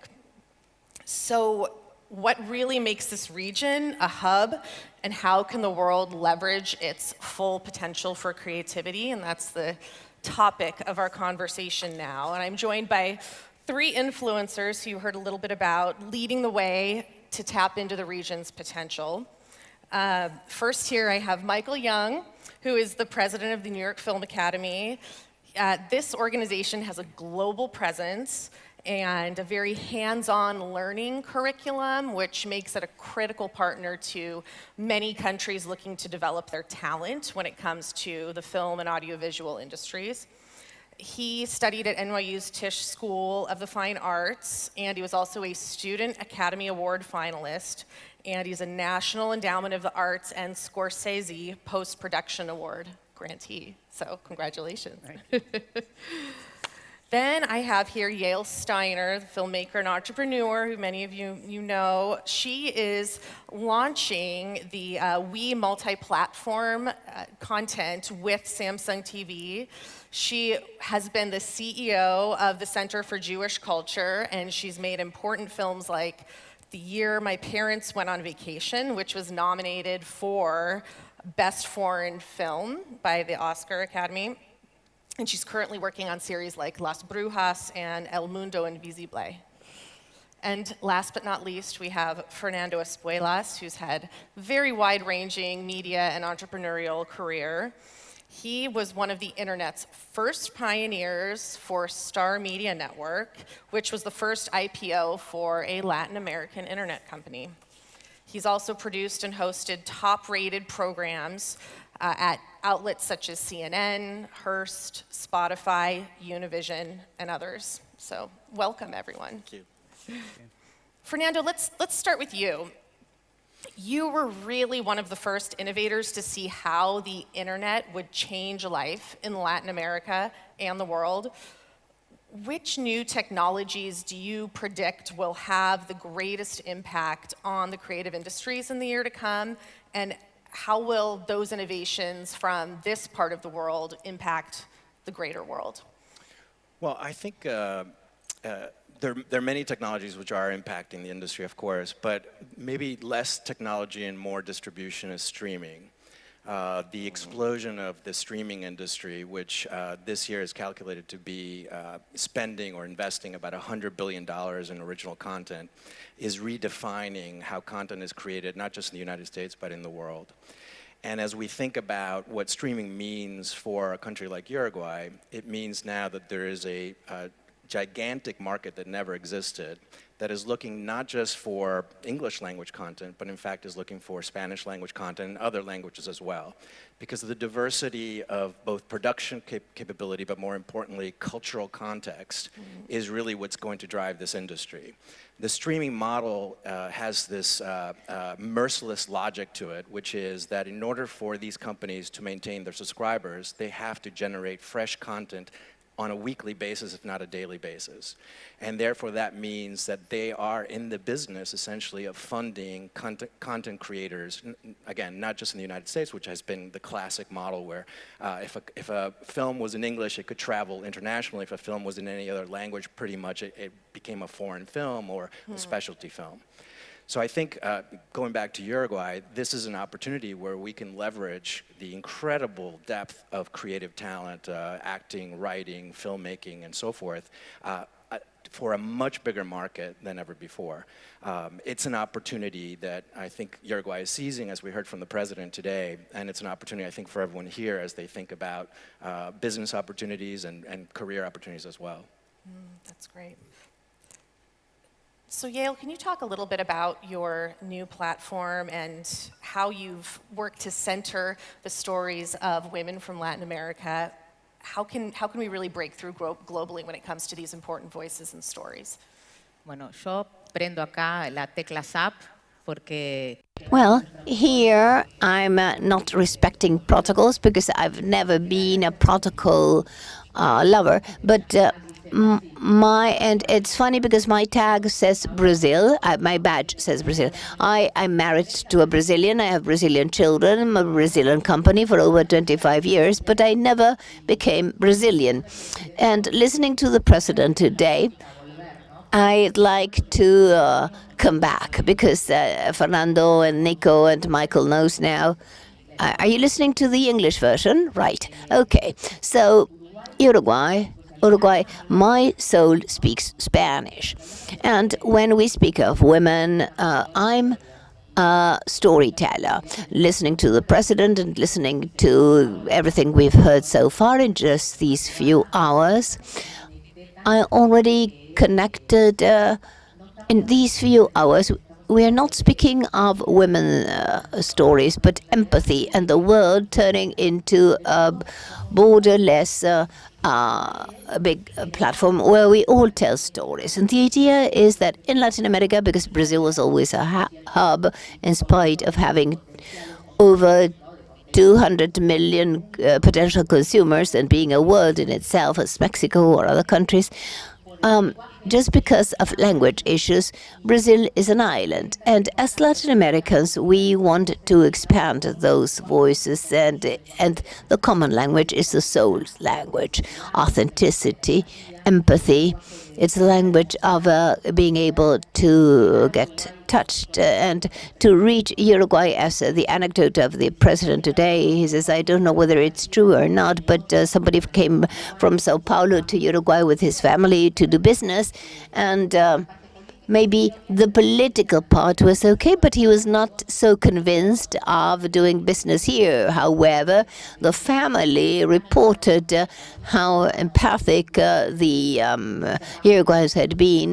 They convinced him to do business. So first of all, let me say that I'm so proud of being able to dream from Uruguay, but with no borders. And the We channel is a multi-platform. It's a channel that gives voice to voices of the zeitgeist. The zeitgeist is the spirit of time that we experience, that has the Athens archetype, and no gender, no language, the language of vulnerability, of empathy. We are all storytellers, and attracting those talents. The best thing that we have in the world is human beings that get connected regardless of the language, regardless of what happens.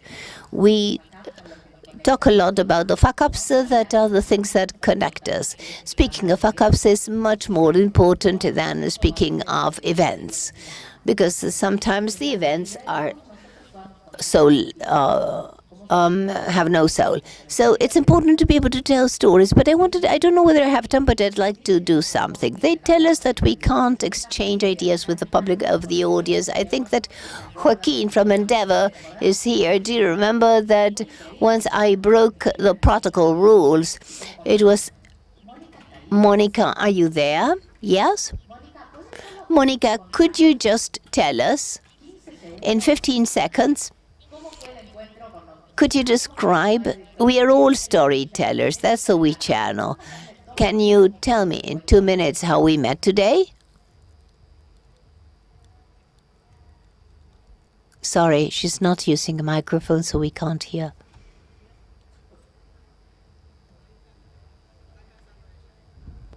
Could they give her a microphone?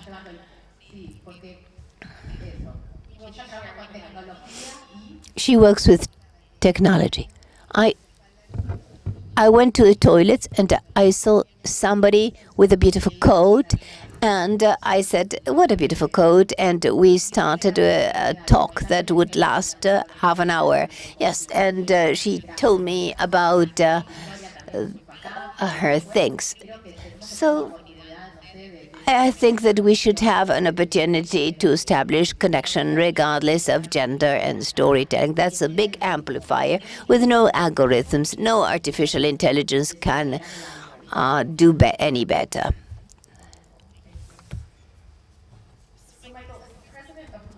School, what talent are you seeing in this region in Latin America, in Uruguay? Yeah, good question. And I apologize if I repeat some of what you said. I think we have the same vision, so I may repeat. But you know, some of them are here in this room. In fact, if you don't mind, anyone who attended a New York Film Academy workshop or degree program, MFA, please stand. Admit it. Nobody. Raise your hands. We have a couple here. I know there are more here at the conference. I've been talking to them. And what we've seen with Latin American students and Uruguayan students is passion for storytelling, willingness to fuck up, to make mistakes. It's essential. And if you don't have that opportunity to make the mistakes, there is no way to improve. And that's what I think is necessary, is allowing aspiring filmmakers, producers, directors, digital compositors, everybody in the entire system of telling stories visually, to be able to do it and to do it again and again and learn from those mistakes. So Latin American students coming that I've seen, both in our programs in the US and the programs we've done in Brazil, here, I'll talk about that in a minute, and all over the world. The essential qualities, and it exists here, is the passion, empathy. This is, it's a human experience we're sharing. And for anyone to relate to it, to connect to it, the empathy is essential. To be a Latin American student, an Uruguayan student comes to us with a real willingness to collaborate.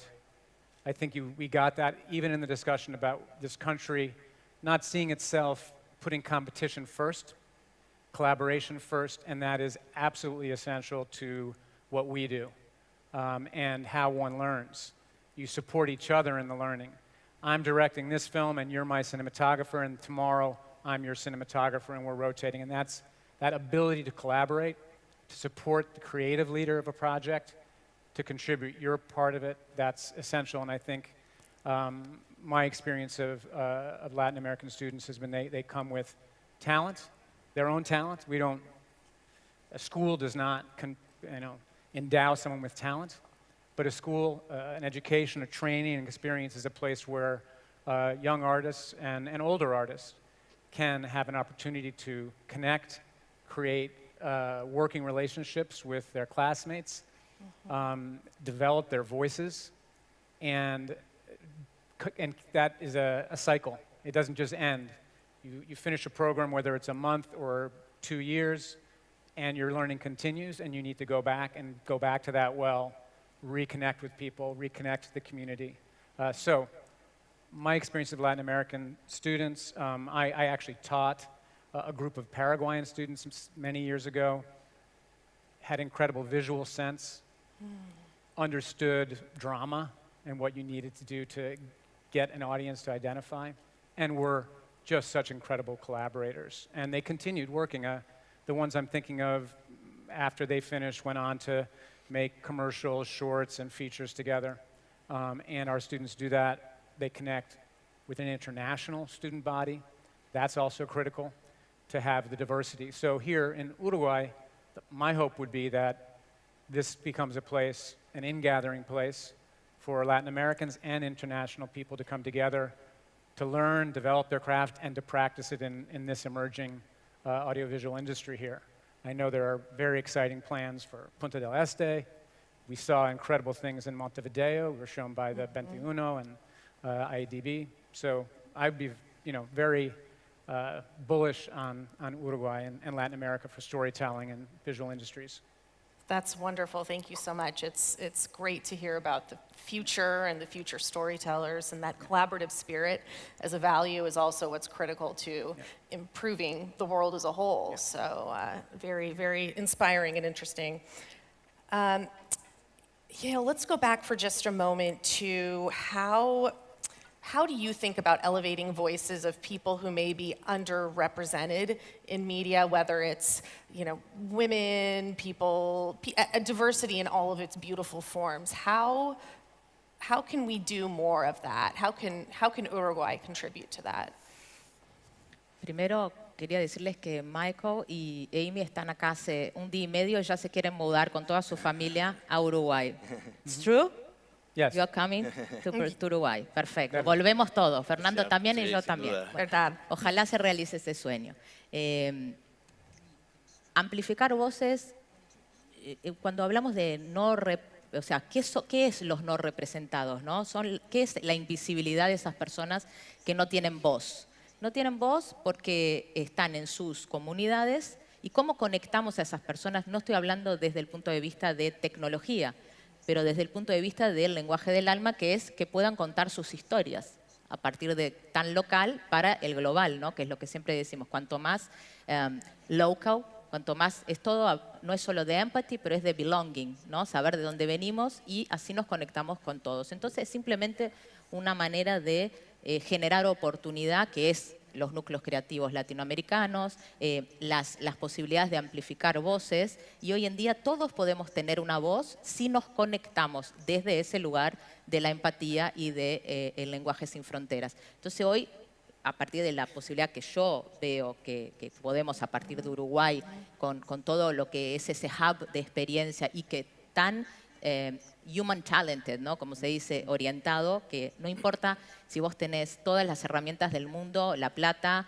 si no tenés una buena conexión y no sos capaz de emocionarte, de conectarte y de compartir historias con valores comunes, con pasiones comunes y de mostrar tu vulnerabilidad, no es posible generar ninguna industria creativa, porque el skill, las skills, o sea, los grandes assets de la industria creativa no se compran, no vienen con manual y no hay ningún algoritmo que te los consiga unificar. Ese es el gran problema que está sufriendo la industria en general del mainstream, que ve que de repente gasta billones para hacer una serie y de repente esa serie que no es vista, por ejemplo, en su ciudad, es un suceso enorme porque comparte valores humanos, por ejemplo, Casa de Papel, yo qué sé. Y otros que que piensan que va a ser maravilloso y no se conecta con los otros públicos, con esa library universal, ¿no? Entonces la posibilidad es esa, es simplemente de compartir historias desde ese lugar de la empatía, autenticidad, pasión. Well, I'd love this question because I'd like to kind of land it in Uruguay. And just to put everything in context, the film television production industry in Uruguay is worth about $80 million, which is a huge growth from where it was before. But going back to the stat I quoted earlier, which is that there's $100 billion of content being ordered every year, which means that we have the opportunity in Uruguay to massively grow our production, which will mean that we'll have to develop, and that's Michael's key role here, we'll have to develop all sorts of talent. Uruguayans that never could have even dreamt of working in this business will, if we motivate them, we educate them, we give them opportunity, will be able to join us. And so when I look at this industry and see its potential for Uruguay in particular, what I see here is a transformational industry. It's the ability to capture what is the innate creativity of the nation and give it an economic opportunity, which then I think generates more opportunity. So I think we're on the cusp of something quite interesting. The government, as we heard today from the president and others as well, sees this as a key strategic interest for the country, which means we have an opportunity to create a series of relationships with educational institutions that already exist, with technology companies, with the government itself, to be able to bring on board, literally, thousands of Uruguayans who then, in this new global scenario where content is now can be universal if it's done correctly, where they can have global careers. So I think we're really, really, if we focus, if we have the right strategies, obviously you need a little luck and a lot of great execution, it can be transformative. Not just a good business, but transformative socially as well. Absolutely. So, Fernando, what do you think that Latin American producers can do to tailor their content more for a global audience, since ultimately that will be everyone's audience? Well, I think the most powerful films have a universal connection, right, to your soul, to use one of your favorite words. Yeah. And so they're bigger than, almost bigger than the story itself to a certain extent. If they succeed artistically, that's what they do. And so what I would urge creators is to think not necessarily in a specific market, the stories have to be true and they have to be genuine, but to think about those universal values that you find in great novels, whether in Spanish, Chinese, or French, or whatever other language, and that from that basis, from that core truth, from there to build out. Obviously, there's some, now you get into some tactical things. If you're doing a very, very localized story, it may just not play outside of your own market. So, there'll be some variety there. But ultimately, I think it's about art. And the amazing part of this industry is the fusion of art and commerce, right? But I think the most successful product is really leading with that art, which is based on some version of the truth. So can we switch a little bit, Fernando? Just tell us a little bit about the status of Spanish language news and entertainment media. Has it been adapting very seamlessly to digital transformation that we've seen after the pandemic, areas to continue to grow in? What's the status? Well, I think so. I'm hesitant to answer the question in any definitive way because I think we're still completely whacked out by what we've lived, and we're still living. I know I've lost a sense of time. I think we're going to year 3 of this nightmare. But what it has done, right? It has redefined the way people work together. You no longer get on a plane, really, unless you absolutely have to. So I think we're seeing a lot of innovation throughout Latin America in terms of digital channels. Yael's We project certainly is very, very innovative and leading edge. And I think that we now have, because digital production is theoretically cheaper, you can do an iPhone movie if you want, than the traditional production methods. I think it means that it's ripe for further innovation. And the key here is to create those opportunities, those bridges to some sort of commercial sustainability. So, is that studio systems, modern studio systems that are open doors as opposed to my friends get to produce and no one else? Is it open casting across the society? I mean, there are many tactics around it, but ultimately, I think the digital foundations of this new version of entertainment, generically speaking, means that many more people can participate. I'm a crazy optimist about the opportunities for digital everything, and so maybe I'm too optimistic because ultimately talent, as you said, Michael, you can't teach talent, right? It's there, you can nurture it, you can build it, you can leverage it, but if the underlying platform is that much more accessible, then I think the opportunity for us to discover more talent is right there. Yeah. So building on that, Michael, are there ways that you feel educational programs can grow careers in this, in this country? Any lessons learned that you've applied to other countries, other parts of the world for developing that local talent? Yes, I do want to answer that. I just want to mention one more thing. I think we've said it, but I just want to again sort of say that it is the story, and I think you've said it, but that's what's binding everything, all the work that's being done in every aspect of the film is telling a story. So that exports, I think, really well if you're able to kind of master those fundamentals of story. So what we've seen, we did a test, as the conference is called, last year, IADB, with the support of IADB, in cooperation with the government, with the ministries, with Punta del Este Studios. We had a program of Uruguayan producers.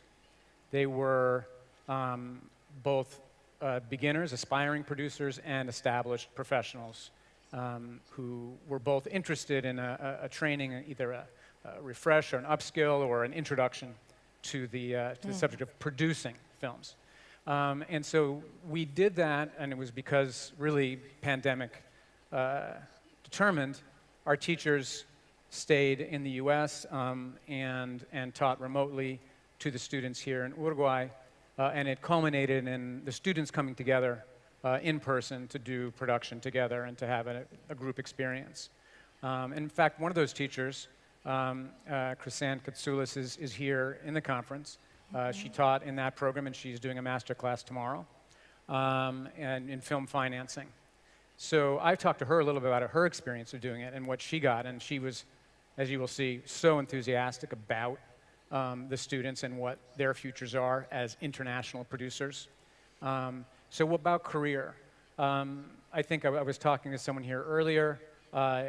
One class, one course doesn't necessarily translate into career, but what it can happen is what you gain in that experience, the networking, this is what I heard from the professional producers, the most important part for them really was getting to know some of the other folks who wanted to do the same thing, making those connections and bonds, and that did result in people working together professionally, even though they were already in the profession.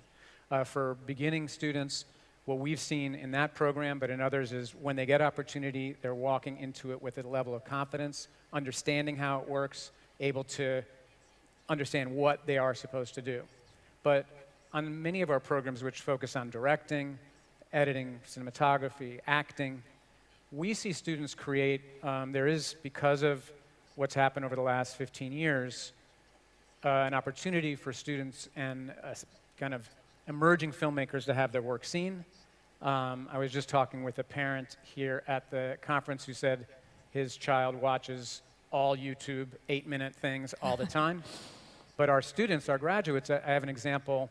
A French student who grew up in Bali took a documentary program with us, making documentaries. All of our programs, you make several projects, so you learn from the mistakes to apply to the next project. He did a film about the most polluted river in Indonesia. It got 200 million views on YouTube. The president of Indonesia met with him. They proceeded to clean up the river. He was then, along with Greta, the youngest speaker at Davos. And so kind of to your earlier opening about the impact, that there can really be a direct impact. And that's even at a really emerging filmmaker level, having a demonstrable impact on the world.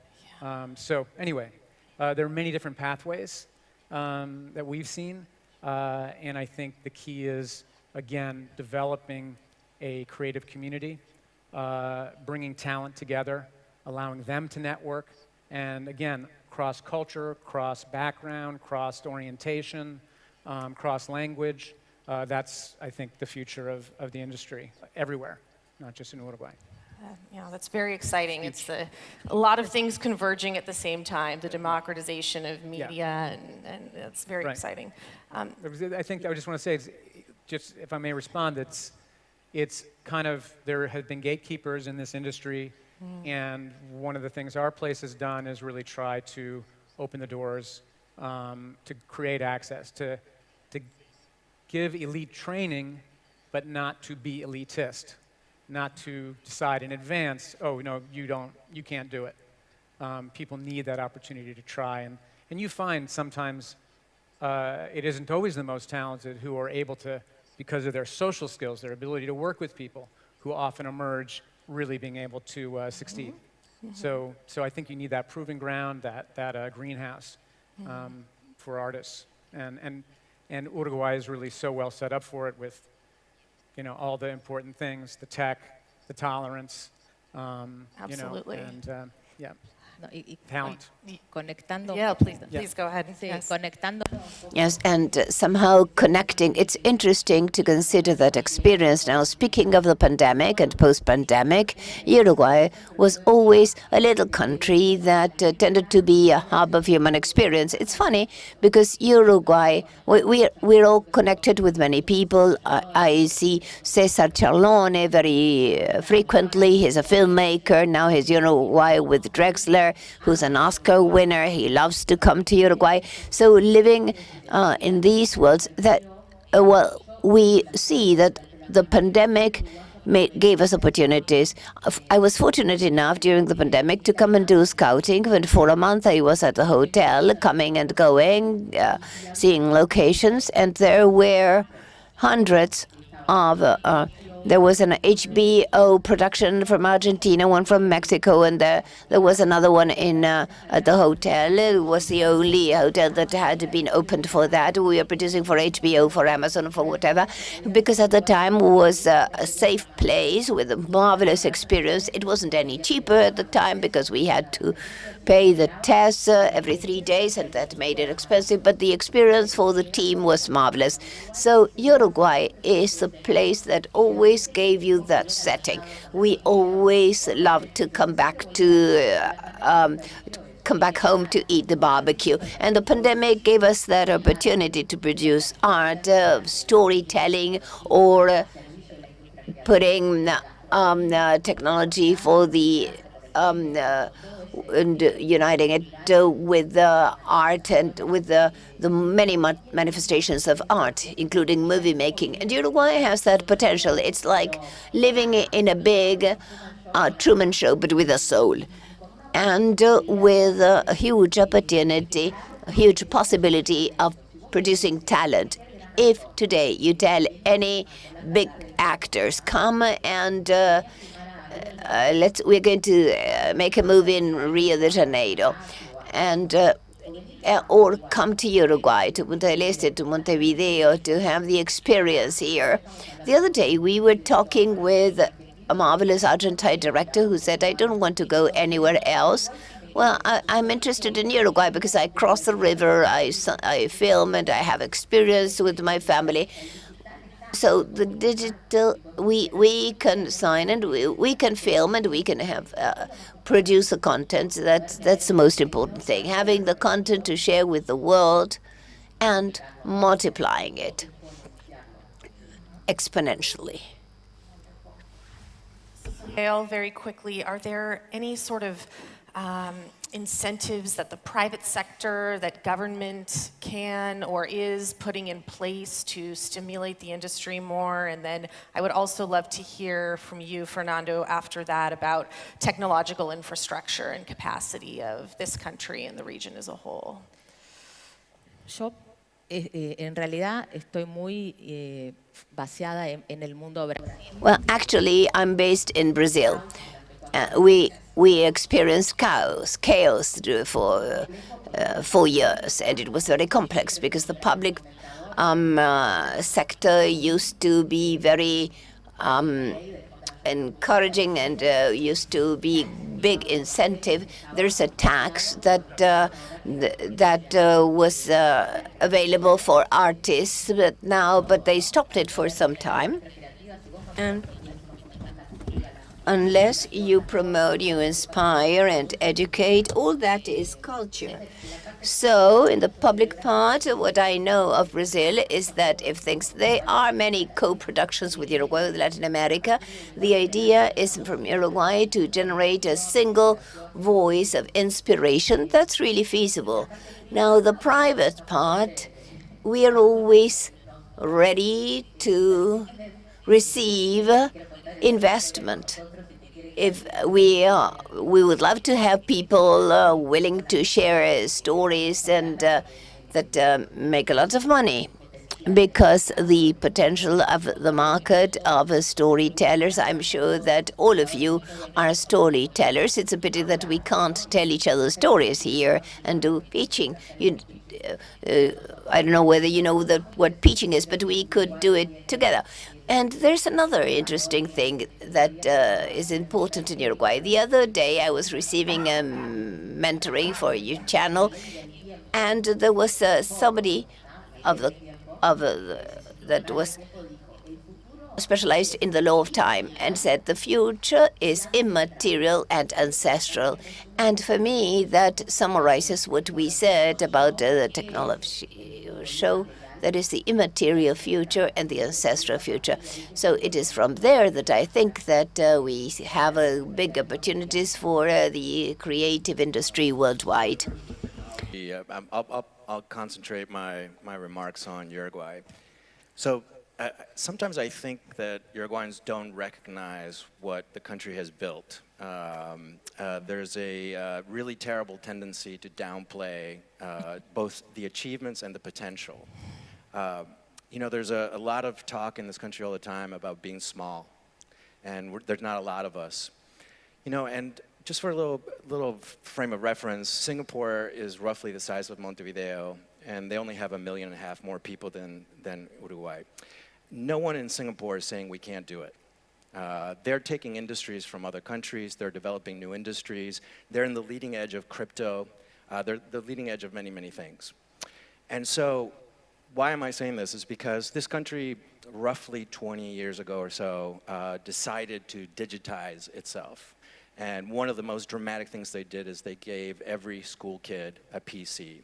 And then the next thing they did, or simultaneously, they created national broadband, which has its issues, different places, but it's expanding all the time.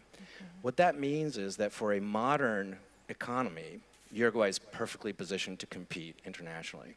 So if you have a really high-end technological platform, how do you make that a global competitive product, as it were? Uruguayans. I constantly come across Uruguayans living abroad who are leading scientists, theoretical physicists, diplomats, CEOs of companies, and so forth. None of those Uruguayans thought that they were too small to achieve it. So I think we have a decision to make as a nation. Are we going to go for greatness, or are we going to sink into mediocrity? And I'm sorry, I'm going to disagree with you. The concept of paisito, the little country, is so terrible. because it's a built-in excuse not to achieve great things. And great things happen, where do they happen? They happen here. Someone has to imagine it. But where do most great ideas die? Right here. Because you tell yourself, or someone tells you, you can't, or it won't work, or if it's such a great idea, why has no one come up with it? But every great idea that works started in someone's head. And we have 3.5 million great heads. We have a tremendous education system, and we have a technology platform that is at the highest level, comparable to the most developed country on earth. So maybe if we put all this together, plus confidence and the idea of greatness, we can achieve great things. I don't think that's such a radical idea, but I think we have to take that leap. Lamentablemente estamos todos muy bien. Unfortunately, we're all very well. But yes, we can. Yes, we can. Yes, of course we can. Question, one word, what can the world learn from Uruguay? Top thing. Lamentablemente estamos todos. Unfortunately, we are all doing too well. Let's regret it together. No, I was kidding. It's a huge, authentic experience, and it has all the ingredients to be able to do things and to make things happen in that area that a creative industry is all. All the world moves thanks to the creative industry. It might be the same, I don't think so. This is one place that I've been in. There are no us and them. And that division that we see, certainly in the United States, is so damaging in so many ways, but I also think to the thing we're trying to do. I mean, to share humanity in our stories. So I think that's something the world can learn, is Uruguay is able, differences of opinion, but not, it's the thing of like, if you're not us, you're the enemy. And I think that's really a big one. Fuera de la Copa del Mundo. Well, if you don't count the soccer cup, the World Cup.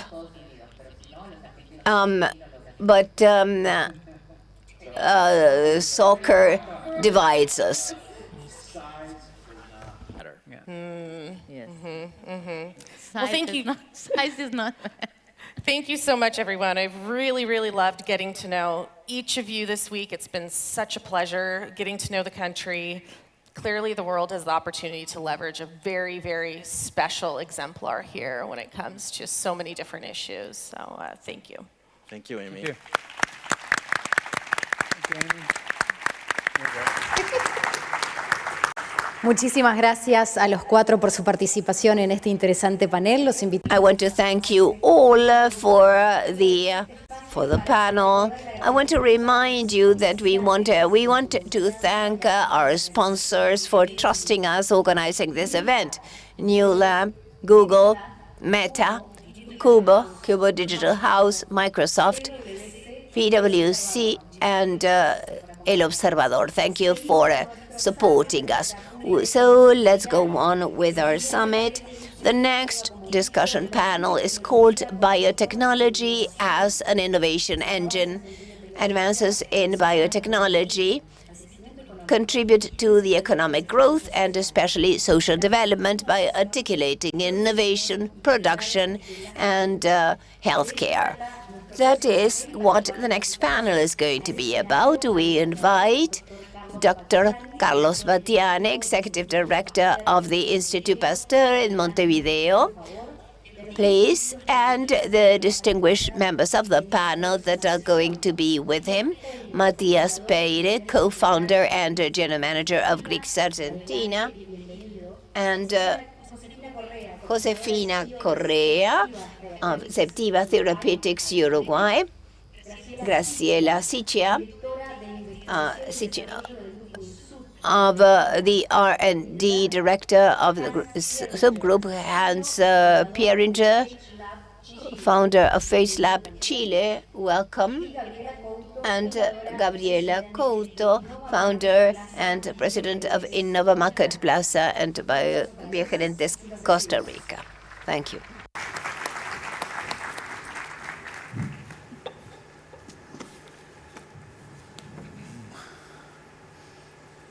Bueno, primero que nada, muchísimas gracias a los organizadores y al BID en particular por la oportunidad de estar moderando este panel, que además es un panel extremadamente rico, formado tanto por gente que se ha dedicado muchos años de su vida a tratar de crear empresas en biotecnología, así como dos jóvenes investigadores que han desarrollado empresas, startups, en biotecnología, en ciencias de la vida.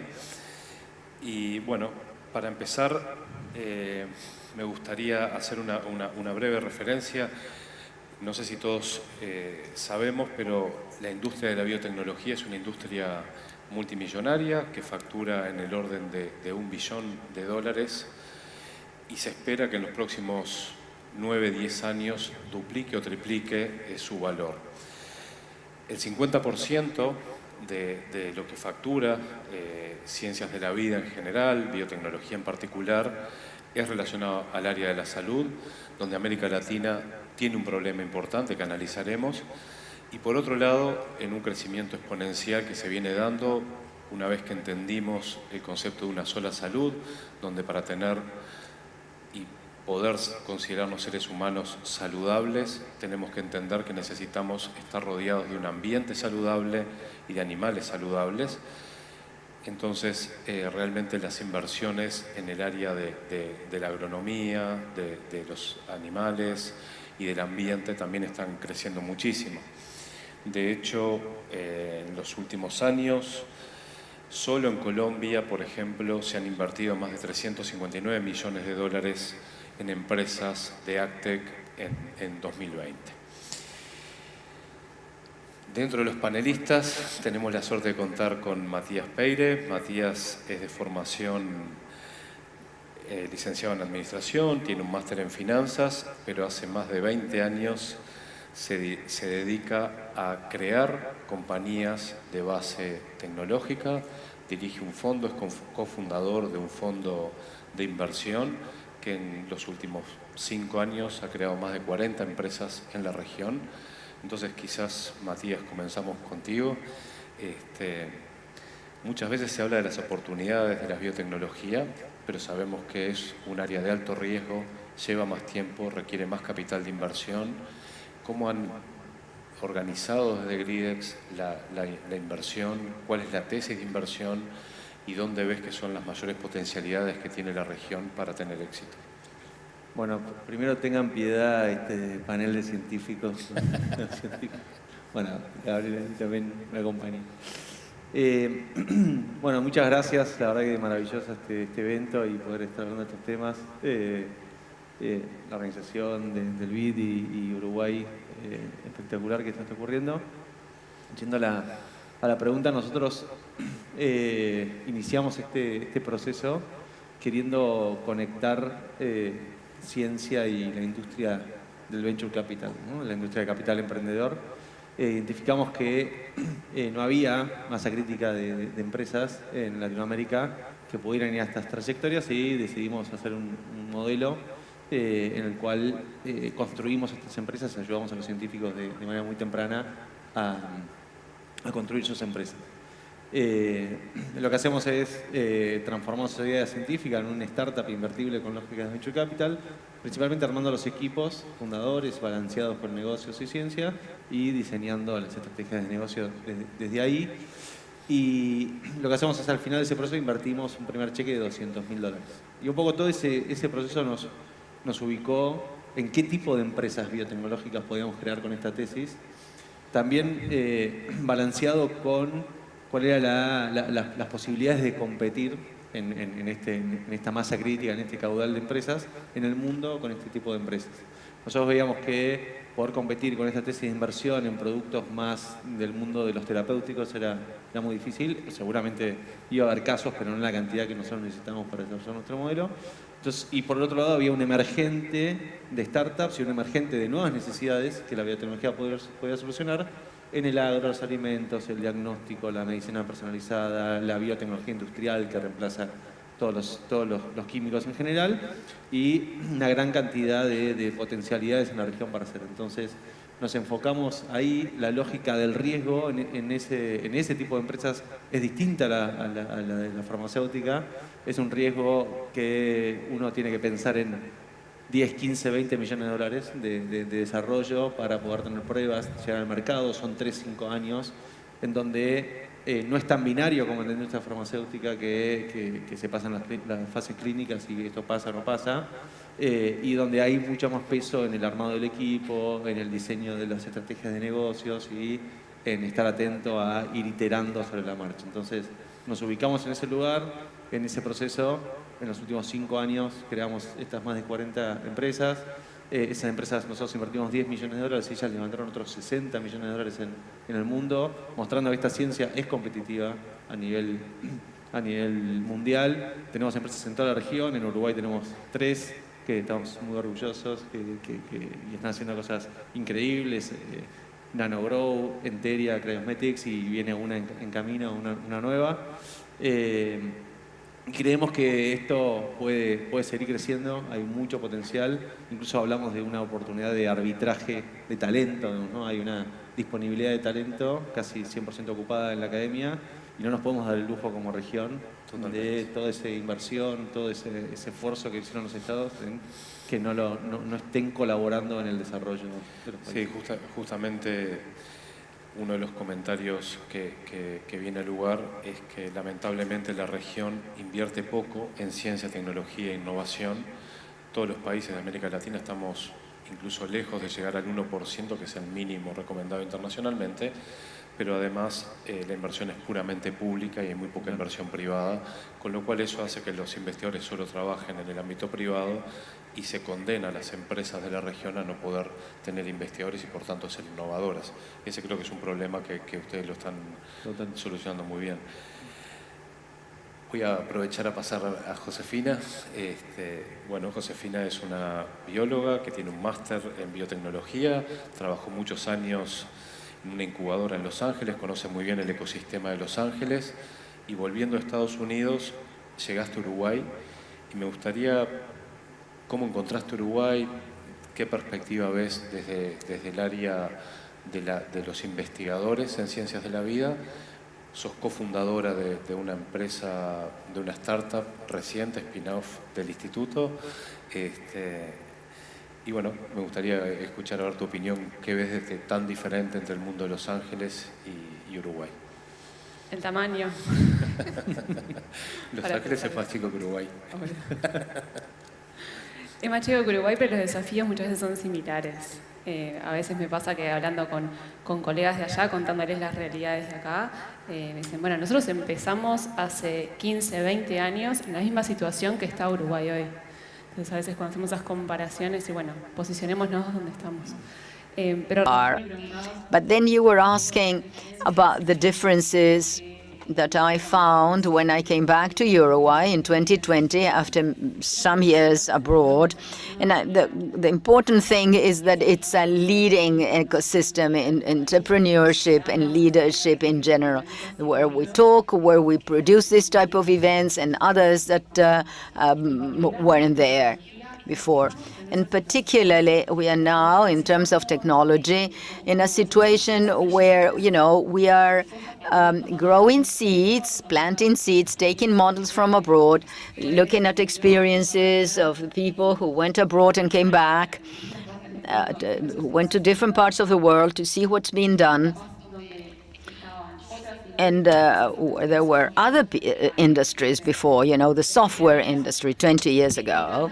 Now we are trying to plant those seeds, to sow those seeds, and to try and understand how nanotechnology and biology is working, and how the biotechnological ecosystem should work to develop. And there are 3 main things to do that. The first thing is well-trained human capital. We have more than enough. Then we need infrastructure, and there's a lot of work to be done there. And then capital. And you were just mentioning capital. And there we have 2 types of capital. We have capital through ANI in biotechnology, boosting entrepreneurs. And then we have the capital market, which is a little bit more private, and we are just starting to understand that they are extremely necessary for a later stage in the project where lots of investment is required. And you also need a different mindset, joint venture, risk capital, to try and focus on that risk.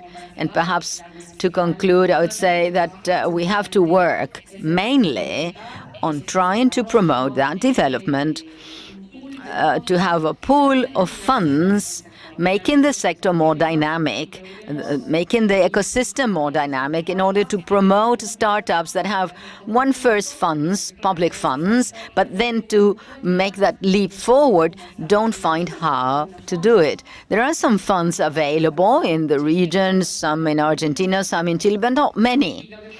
And what happens at the end of the day is that startups go to generalist funds, and the trouble there is that generalist funds don't understand that bio companies, particular therapeutic companies, which are riskiest, don't have a positive flow, cash flow, because everything is capital at the beginning. I think that there we have to work hard trying to generate specialized investment funds where the rules of the game are different.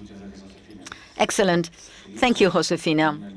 And now we have a wonderful panelist, Graciela Siche. She's a doctor in pharmacy and biochemistry. She has been a member of the board of CONICET for a long time, and she's a founder of the INSUD group focused on the creation of scientific and technological companies. Graciela, I'd like to ask you a couple of questions. As regards investment and research and development, we know it's very active, but there is not much of an association between the public and the private partnerships. What are your thoughts about this, and how could this be developed in a healthier manner? This co-investment in biotechnology, publicly and privately, for this company to develop in the same way the software company has developed. Thank you. I'm just one correction. I'm not a founder of INSUD, but a married couple. We have founded the State Biotechnology Chamber.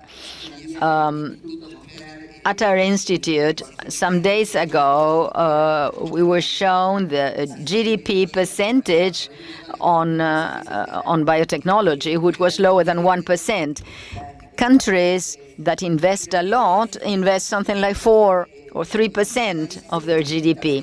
But 80% or sometimes 90% of the investments in our countries come from the public sector.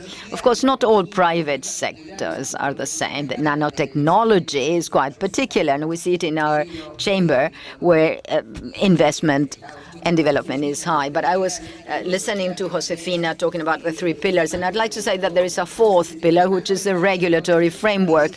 There must be laws in force. We do have them in Argentina, but there are always ups and downs in Argentina, and there is a law to promote biotechnology in Europe, but there must be a regulatory framework. And we talk about registration of medicine and drugs, for instance, ENAT or SENASA. Well, they promote private investment. That's what happens all over the world. If you are receiving a fiscal credit or non-reimbursable contributions, private companies invest. Now, this new element, which is a turning point, 2016-2017, there was a law for entrepreneur capital where new entities were chosen, like GRIDEX or Acelerador del Litoral. And last year, there was also another company called Santa Fe 500. Well, that's something different. We are creating companies And there you can see that private investment is enormous, and mainly in R&D that is disruptive. That changes the type of companies to be built. I hope that in Argentina, all this revolution changes the productive matrix.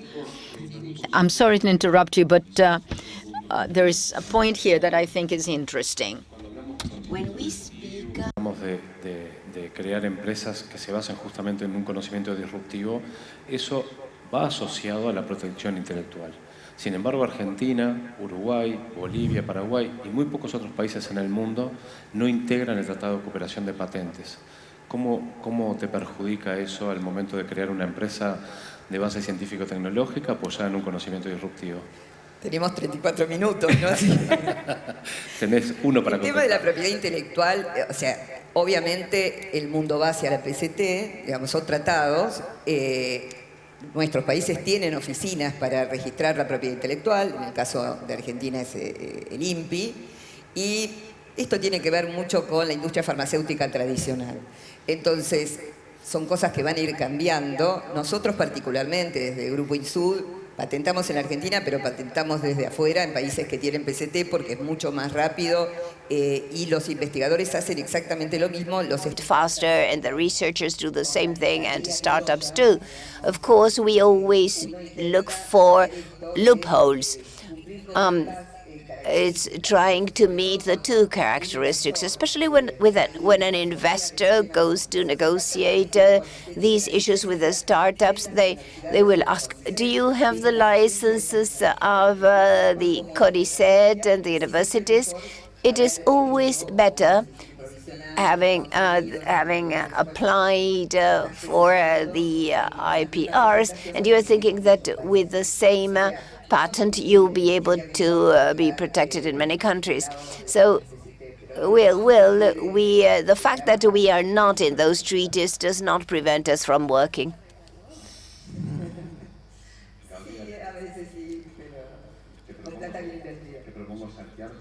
I'm going to skip you, so we'll go to another startup and then we'll come back. Let me introduce Hans, who's a biotechnology engineer, CEO, and founder of Phage Lab, a platform for developing bacteriophages. And specifically, I thought that it was very interesting. Because on the one hand, originally, the phages that promised to be a solution for infectious diseases over 100 years ago lost the race after the discovery of antibiotics. However, today WHO tells us that by 2030, infectious diseases and antibiotic multiple resistance will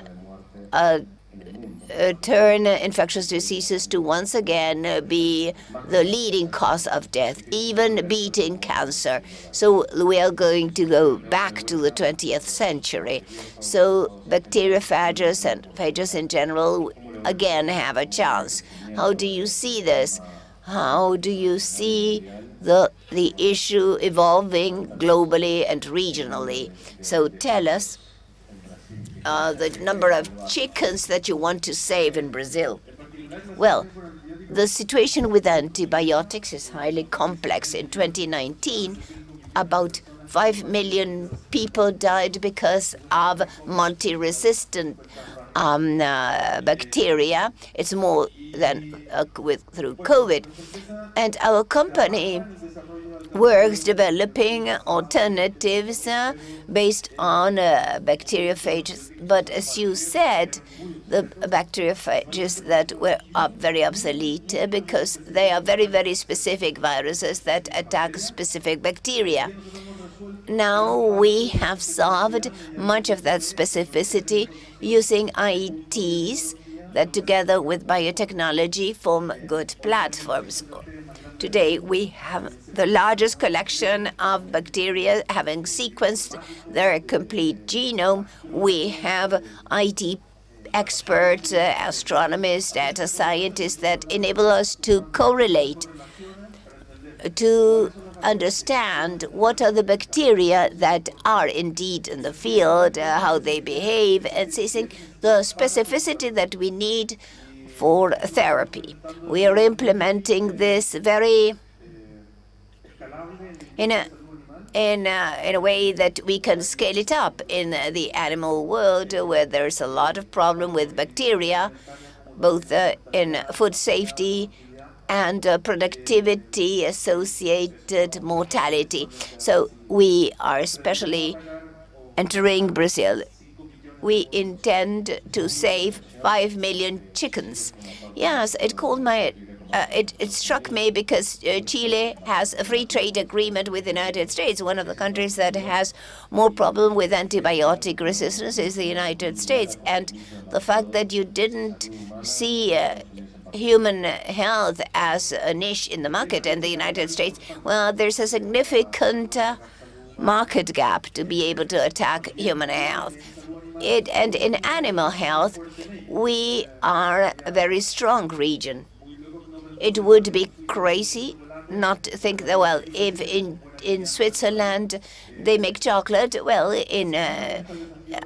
in South America we have good animal productions. We have the regulatory challenges. One app serves for a huge region.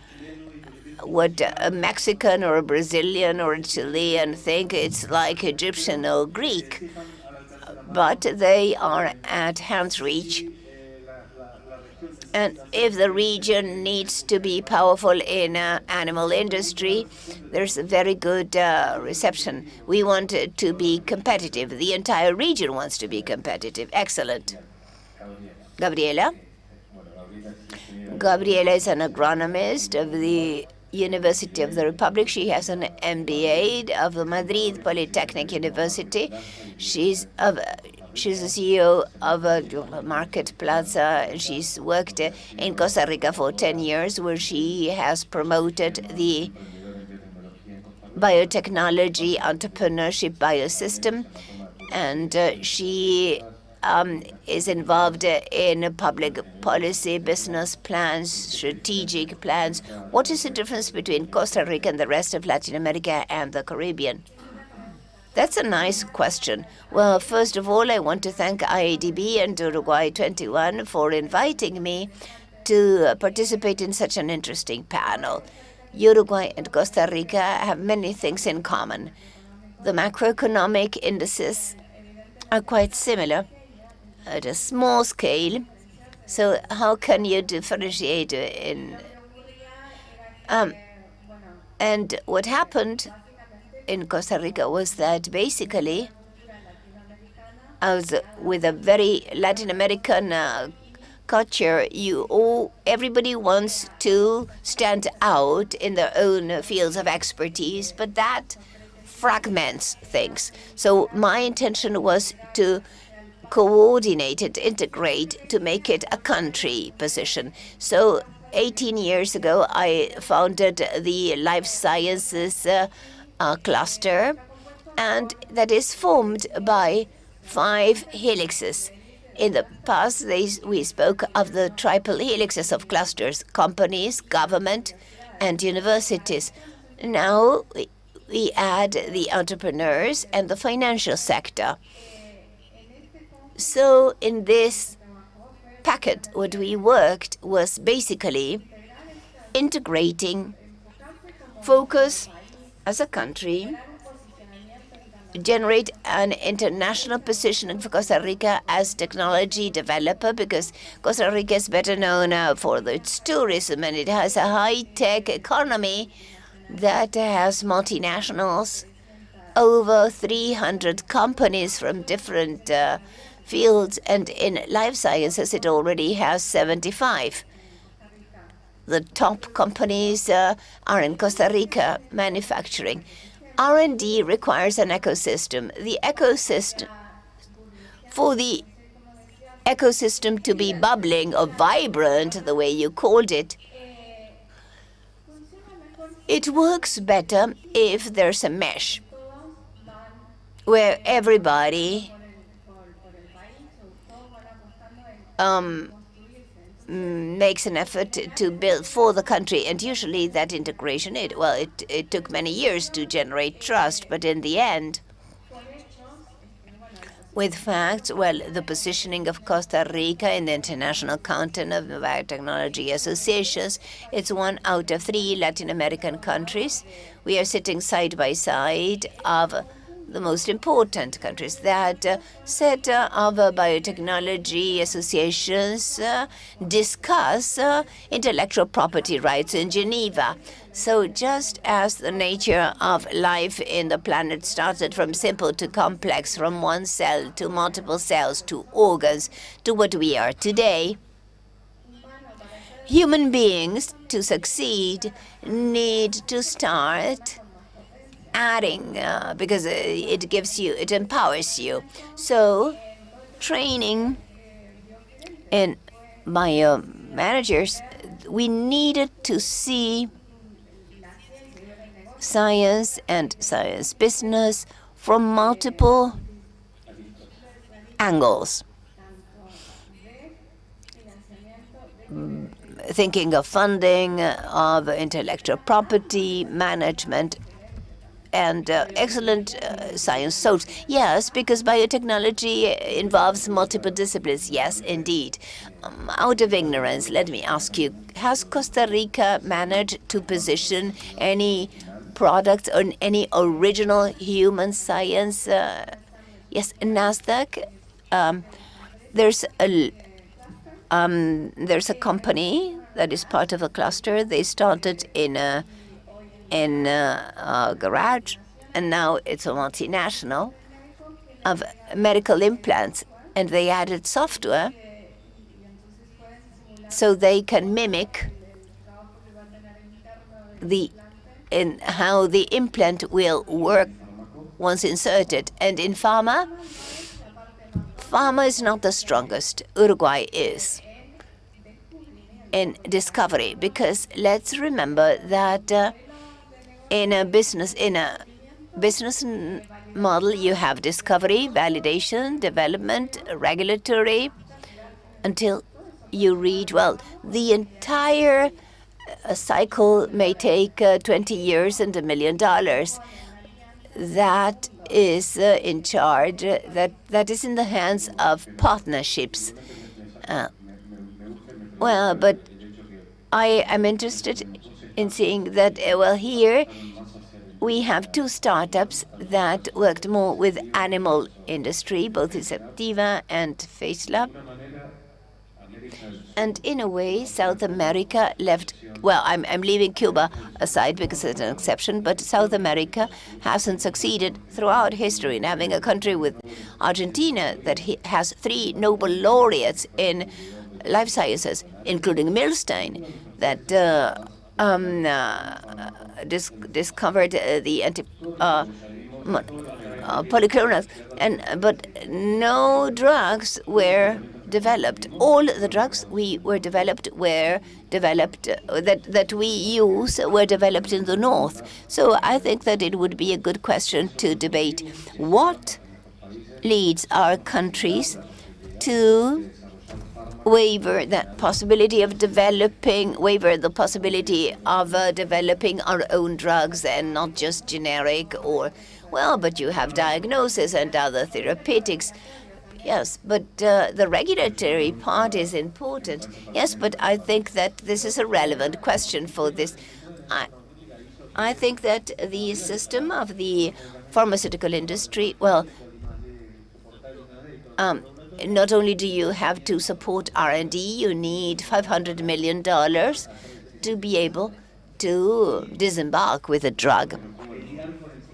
We can struggle with the system.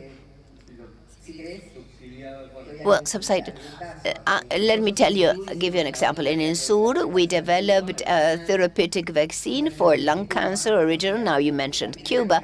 The first cooperation was with Cuba, and many asked us, why was it that with the Molecular Immunology Center, with the Genetics Center in Cuba, before starting to cooperate with Argentina? Because the structure, strikingly enough, in Cuba, out of need, they had the idea that they needed to go out to the market. So the researchers, the people of the academia, had a clear idea that you needed a proof of concept, a preclinical assay, phase 1, etc. Participaban 3 empresas y participaban hospitales, universidades, institutos del CONICET, en donde cada uno hacía su parte. Es muy difícil, o sea, ninguna de nuestras empresas, aún la más grande, INSUD es una de las más grandes, o el EA, el Laboratorio de Especialidades Medicinales, puede ser comparado con las Big Pharma. Entonces, tardás más, quizás cuando la idea era muy original, pero si tardás mucho, en el mercado aparecieron otras opciones terapéuticas. Entonces, a mí me parece que tenemos todo, pero que hay que, y creo que la pandemia nos dio una oportunidad importantísima. Digamos, yo soy futbolera, sabemos que acá la pasión por el fútbol es en todos los niveles, y cuando era investigadora, cuando empezaba, o sea, yo tenía como, quería que los lunes en el laboratorio o en la planta de producción se hablase de, no solamente de fútbol, que uno habla con pasión, sino que hablaran con pasión de los desarrollos tecnológicos o los descubrimientos que se gritaran como un gol. Eso, que parecía que es una utopía de nerd, sin embargo, en la pandemia, un virus microscópico lo logró. Todo el mundo le puso valor a la importancia de la ciencia y la tecnología, y sobre todo de la biotecnología. Y empezaron a hablar de ADN, de ARN, de los kits de diagnóstico, de las vacunas, de cómo se desarrollaban, nos hicimos expertos en todo el desarrollo. Entonces es una oportunidad que creo que nuestros países tienen que tomar. Esa es una, la localización geográfica dejó de ser relevante porque se vio la importancia de la colaboración. Y me parece que en nuestros países quizás hay que tener más asociatividad privada para juntar fuerzas y poder hacer esa molécula disruptiva que lleva tanto tiempo. Nosotros elegimos otro camino como INSUD. Fuimos los primeros en hacer biosimilares. Vos nombraste a Milstein. O sea, en el país donde nació el descubridor de los anticuerpos monoclonales, pero también hay que hablar que hay una oportunidad de negocio, no son fundaciones, son empresas, y hablar de la accesibilidad. Todos estos tratamientos son carísimos. Entonces, cuando vos haces un biosimilar, que en nuestro caso fue muy exitoso, das oportunidad que el desarrollador, no violando patentes, esperando que la patente se extinga, más personas tienen acceso, porque inmediatamente existe competencia, pero todo eso hace porque desarrolles tecnología, tengas infraestructura. To develop infrastructure, you have a good infrastructure. In the case of Marsalia, making monoclonals, in the time of the pandemic, AstraZeneca selected it and started manufacturing that vaccine. And that would have been impossible if the people there hadn't been trained, if the infrastructure hadn't been in place, and the possibility of doing it. So I think we've got everything. We have to start collaborating among countries, because there are many things in the institute, you know, in Chile, and we have to talk about collaboration. I don't know if you know what trans-urban, you know, we have young people who collaborate. Hans, well, I would like to tell you that a company that that we have in Phage Lab, you know, many times we've been in the U.S. showing things, and Latin Americans and Chileans working in new drugs and new pharmaceuticals. And I dare say that the largest restriction not to work in human health is that Latin American regulatory agencies have to wait for the approval in the U.S. So to make tests here in the region, take them up to the U.S., revalidate them there, and be approved to the market, that takes a long time. It's interesting, Hans, what you are saying, but because both Australia and New Zealand started competing with the FDA because of that problem, they became more aggressive. They shortened the time frames of the regulatory agencies to approve a clinical assay phase 1, either at biological or at conventional clinic, and the first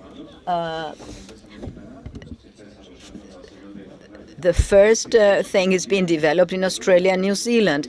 That's being developed. The question is, why is it that in our region or in our country we can't do what they do? Perhaps Josefina, coming from the US, can help us there. Perhaps you can give us an answer. Well, apart from what's been already said here, there is, I mean, we've got the regulatory side, but also the costs. Those are the most important things. Apart from geographical barriers are no longer valid. Well, they're not valid now, but they were a couple of years ago. And to think about global markets is changing.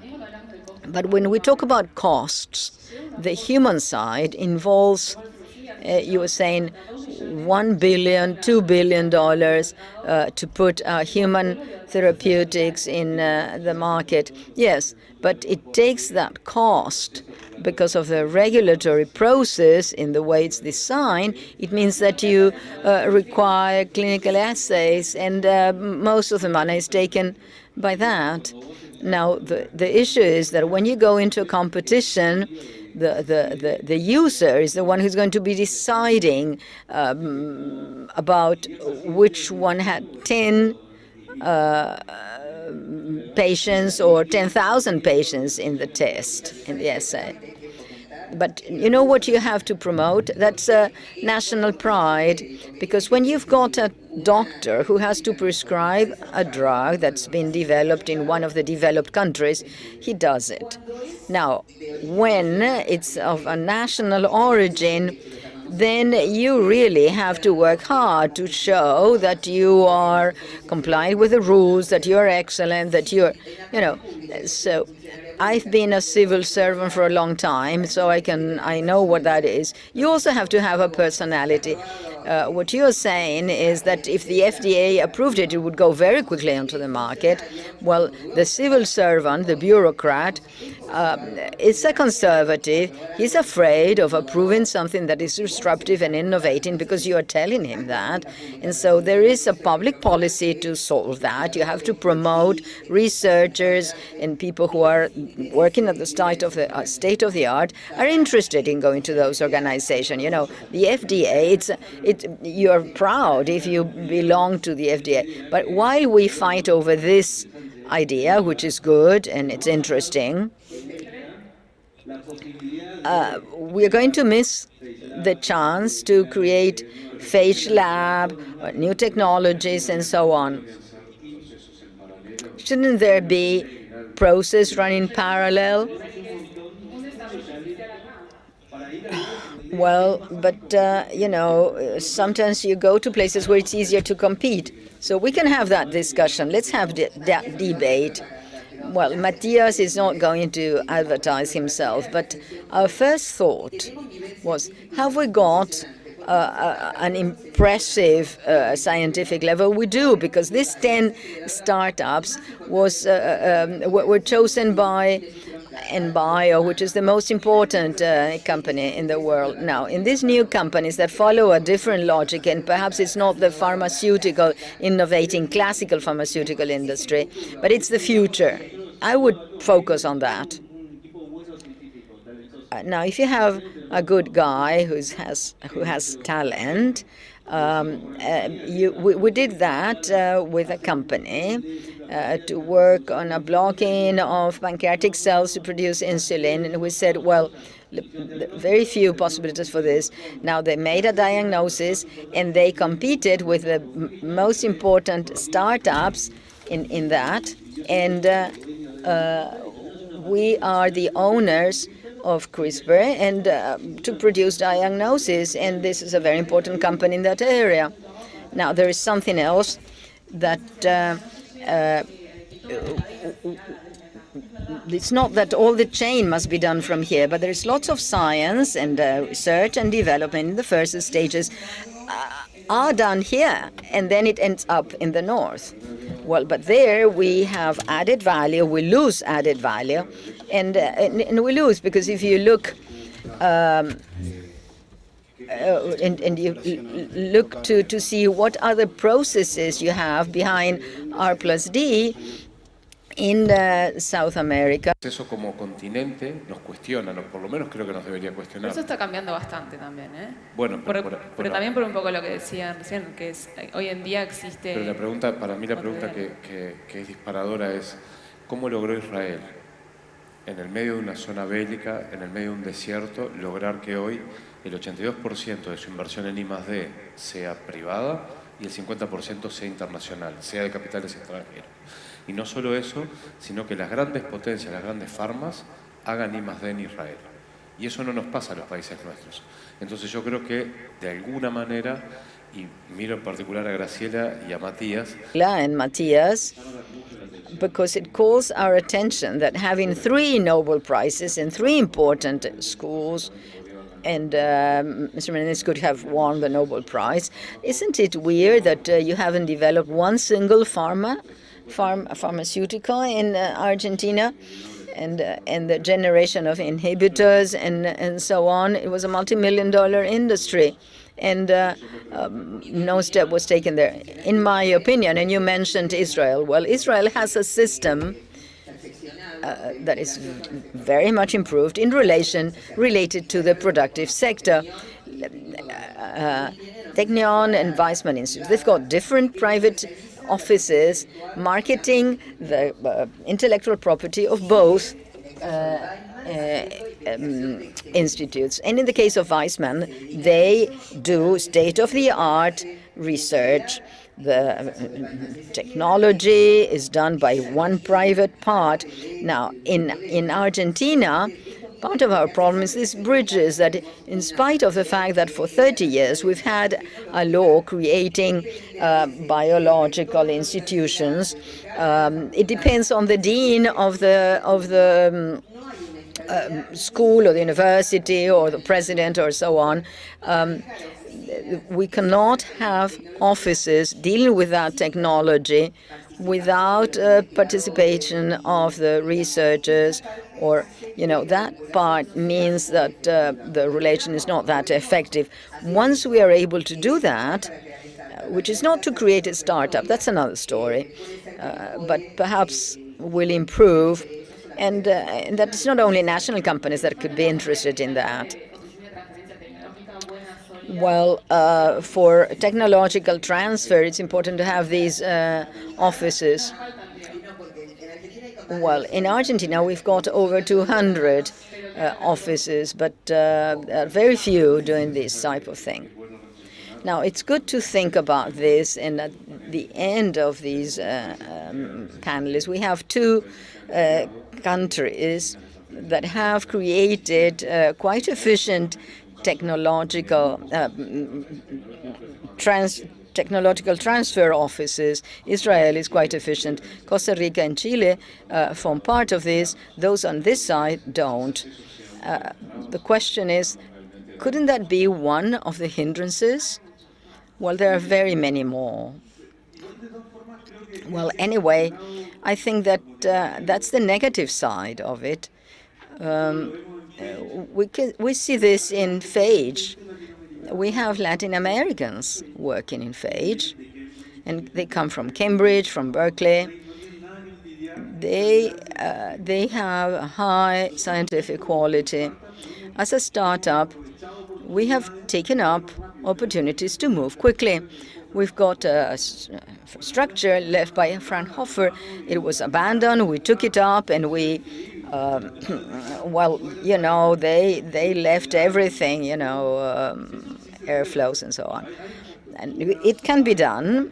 We've got the infrastructure, but we do have to know beforehand that you have to go out very quickly to the U.S. and sometimes you're scared off because sometimes you have to hire an advisor who charges $20,000 per hour. So to do that, so you don't have to get lost in all that. We are sometimes behind, but if we are paralyzed, then okay. But there is a cultural issue there. When we think about a relation with the private sector, the feeling is of a threat. So how can we transform that conversation and start talking on that threat? At a threat, or do scientists see that the valorization of knowledge is a four-letter word? No, it's not a threat. The product will be marketed, and it's not that people see it as scientists see it as a bad thing. There are studies saying that papers in the region are the basis of patents that we are even giving away.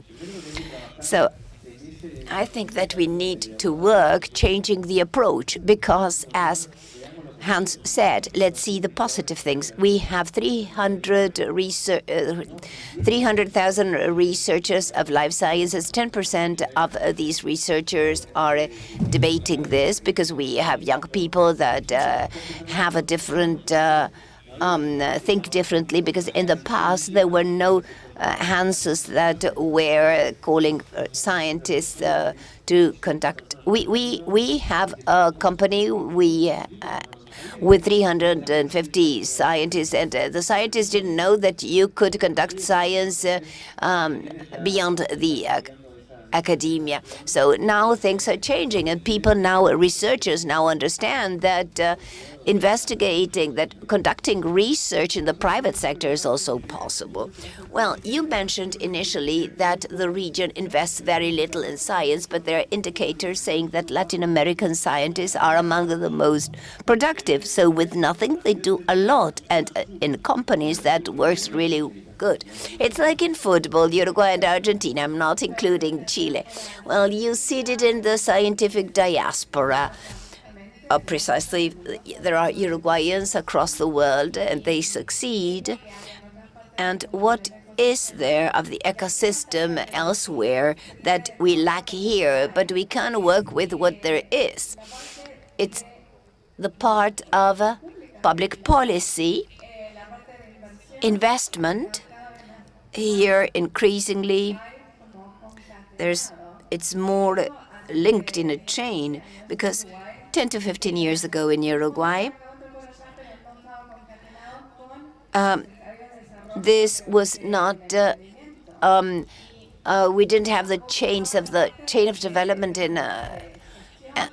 and we didn't have management and advice in business models for an endeavor. So it's been the case that the very significant funds that were installed in Uruguay, all of a sudden, they saw that they had invested for many years in a certain business model, and it wouldn't go out to the world. And by changing the business model, it did.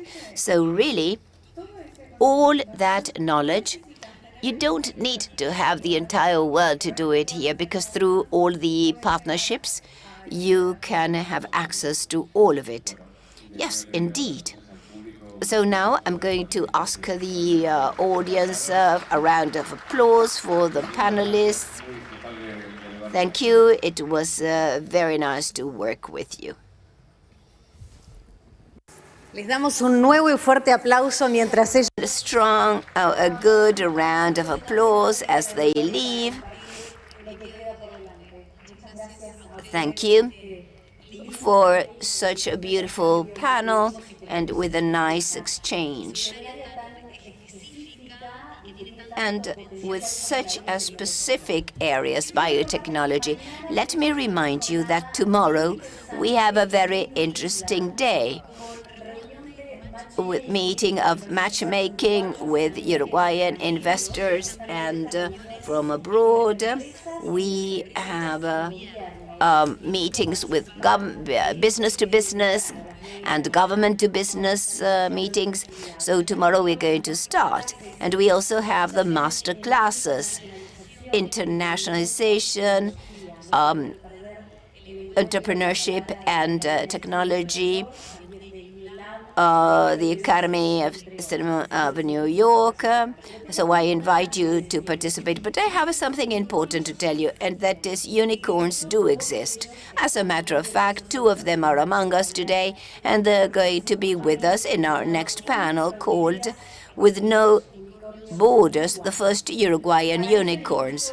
So I invite Matías Vendersky, representative in Uruguay of the Inter-American Development Bank, Sergio Fogel, founder of D-Local, and Daniel Burstein, former CEO of Pedidos Ya Uruguay. A round of applause for them. Welcome.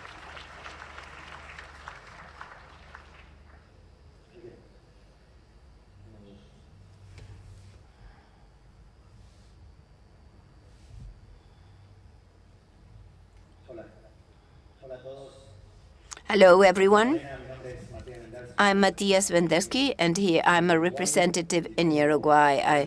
In front of me, I have 2 people that are quite inspiring to all of us, and very, very inspiring. And they're going to tell me why they inspire me and so many others, for those few of them who don't know him. Sergio Fogel is the founder of D-Local, that was founded in 2016 by Sergio Fogel and Andrés Surovsky. Sebastian Karnovich was also part of the founder groups. They've been serial entrepreneurs in the digital space. For those of you who don't know it, D-Local is a global payment platform that gets adjusted to the payment forms in each country, so that customers can have access to more customers, including the billions around the world that don't have any bank accounts or credit cards. So among their main clients, Amazon, Google, Spotify, Microsoft, Google, Uber. We share time with and sponsorship with many of them.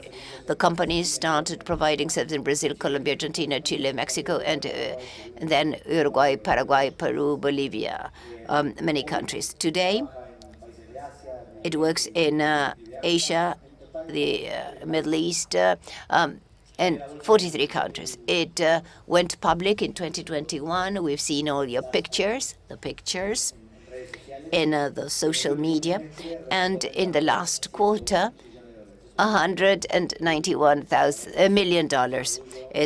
We are very proud of this Uruguayan unicorn. So, and in this last year, as an investor, you also founded Datanovic, that is basically an open monkey platform. So, welcome, Sergio.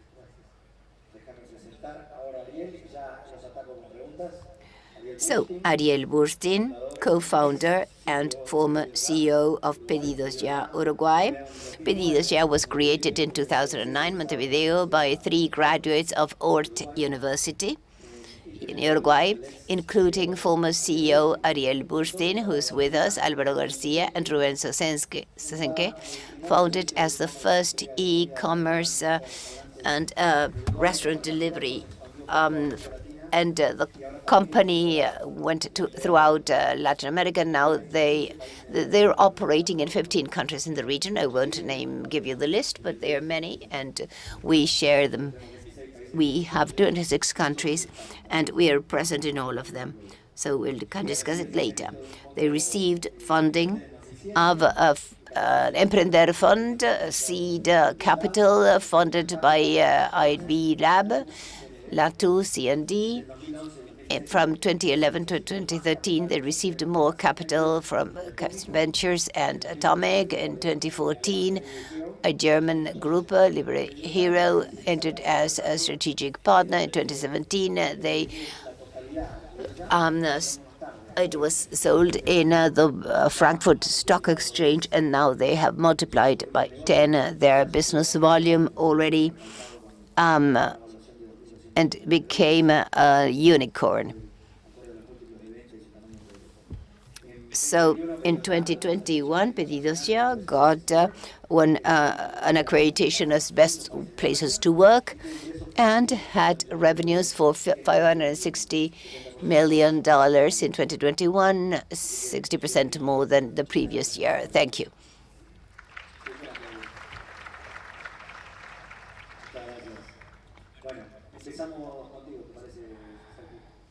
So we can start with you, Sergio. For many years, e-commerce and international service market was put to a halt because of the different payment methods. So the question for you was, how did you unlock this? How did you solve this puzzle? First of all, it's not that I did anything. It's an effort of many years, many people, starting with the co-founders, Sebastián, Andrés, and the team, the group that grew. And today there are more than 700 people. And the truth is that we did it little by little. We started by solving a very specific problem. These were specific problems that had a problem how to receive payments, who trusted us to try to solve it. And specifically, the idea was how to receive payments in Brazil, where many people don't have any credit cards. Some have debit cards that are not enabled for e-commerce. Some of them are local. And initially, we developed a very small solution so that people could pay with a bank ticket.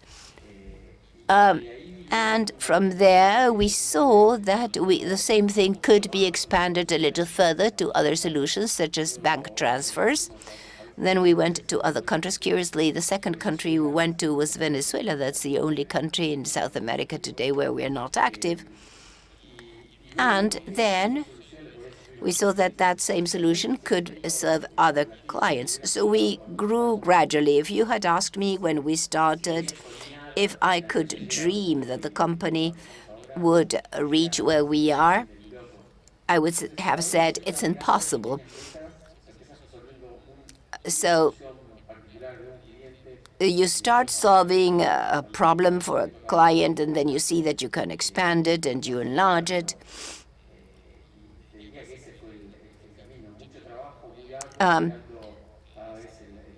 Very hard, with a very ambitious dream, but always focusing on solving problems.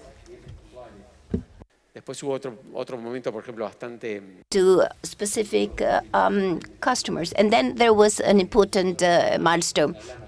In addition to what we mentioned, that was processing payments, an international company to receive a payment of a customer, we have the flow the other way, so that companies may distribute payments to freelancers. And very often they ask us how we started that business. And the idea is that a customer came, Uber came and said, we have a problem, we need to pay hundreds of drivers in Argentina. Can you do it? And we said, well, we can develop some solution. When do you need it for? It was Friday. And they said, well, if by Tuesday, I haven't paid 300 drivers, they'll set me on fire. So, well, initially we did it manually, we did the transfers manually, and then we developed a solution. But our focus was that, to give solutions to customers, the solutions they really need, and always seeing how we can help the customers. So going back to your initial question, great effort, a lot of work, many trips, and doing things little by little. Thank you.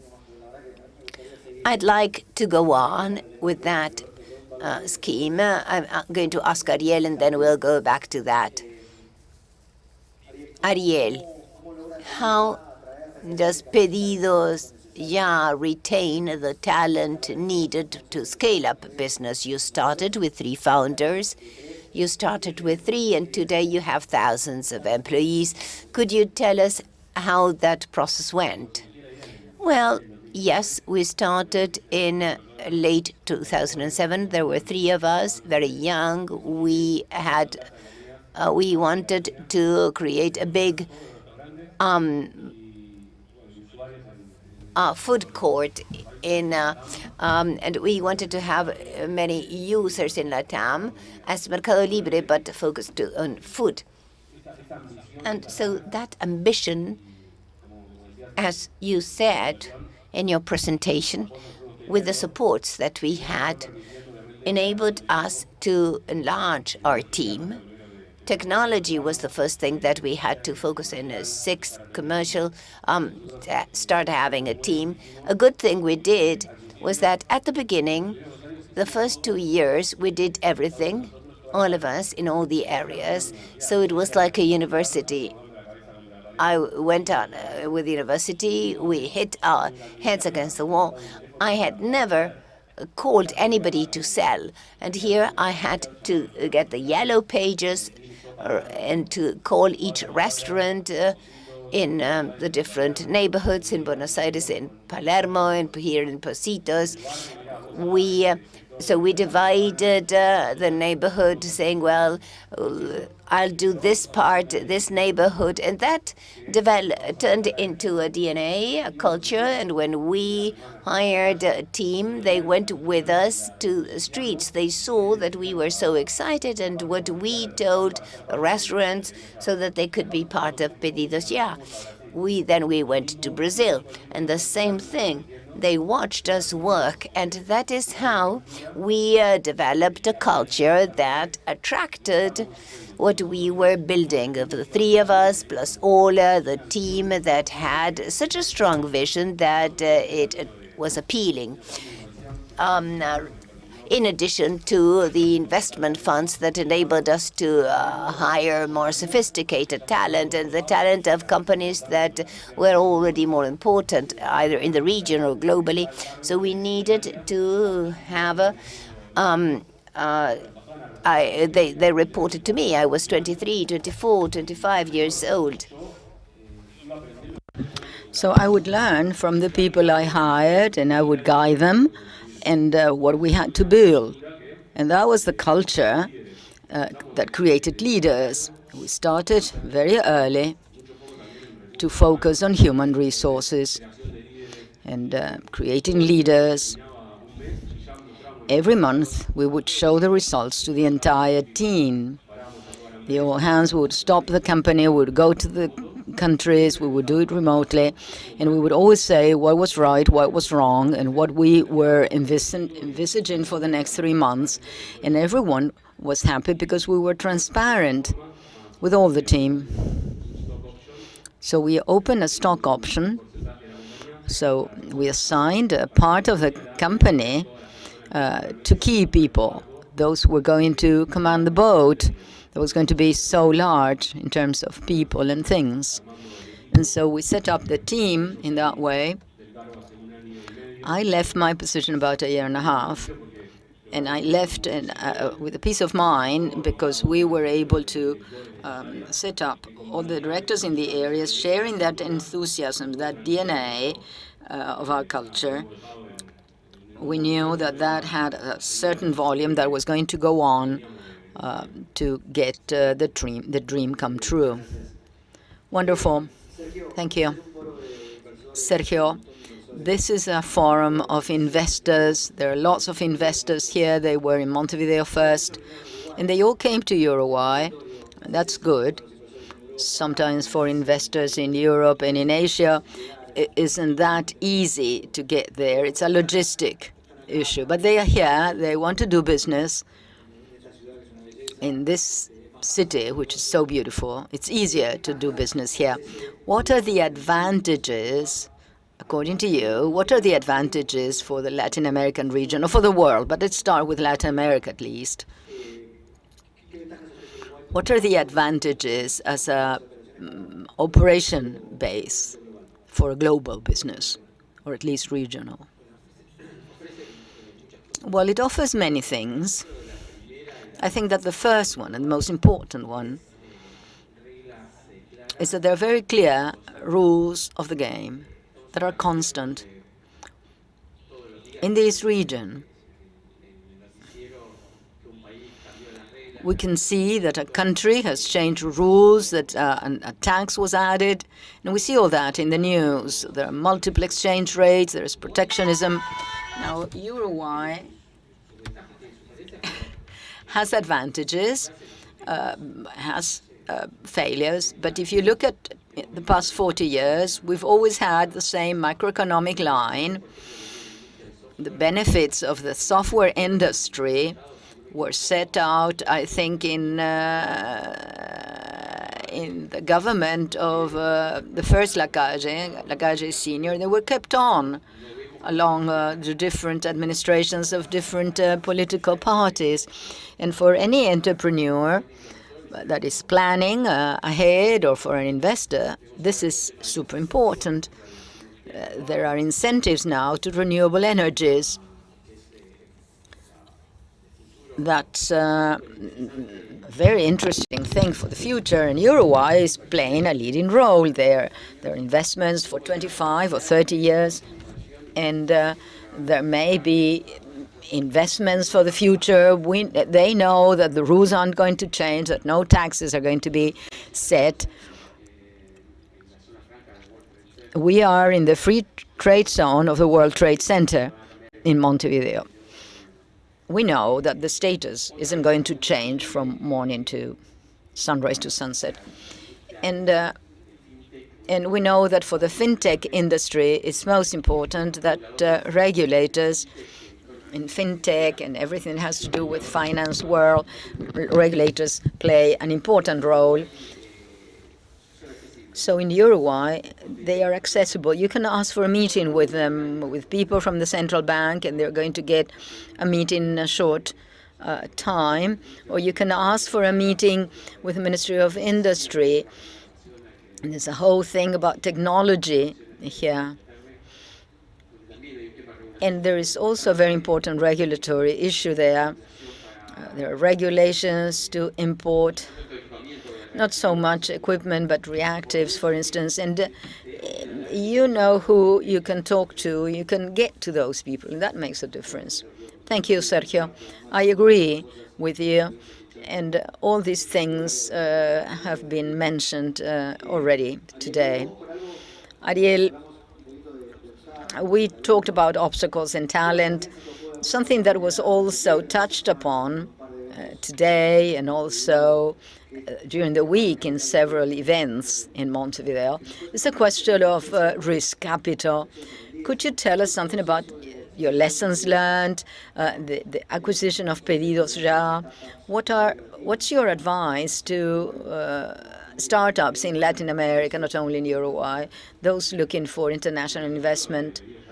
Well, the process of Pedidos Ya, as I said, started with the help of the state organization. Those $50,000 that were given to us in 2008 were really very worthwhile. If it hadn't been that case, we wouldn't have been able to continue. So we started with that process, and then we went on with venture capital. In 2011, we did some business with Catec and other investors in the region. And that meant that we went from 0 to 100,000 orders a month. We said, what are we going to do now with 100,000 orders a month? That was a lot. And we had matured the business. We understood the business and the size. We were growing fivefold a year. Now we got to 100,000, and we said, how are we going to double that? And then we were persuaded, and we could show that that there were millions of users, that was a need, that we were offering a service that was needed. And as from 2014, those 100,000 orders, well, there was a holding of companies in Germany. And so we started making aggressive investment at that time in 2014 to 2019. We invested a lot of money. And in 2017, we had 1 million orders. And then what's the next step? Then 1.5 million. And then we went to 20 million orders a month, and now we want to go up to 150 million a month. An order per inhabitant of the population in these countries, where it's just a fifth or a sixth of the population of the world asking for an order, placing an order 5 or 6 times. So it's incredible all the road that we have ahead. It could be tenfold now. And then in 2014, we learned, we asked a strategic partner to come in. Those are roads that we have to take, and up to stock exchange option.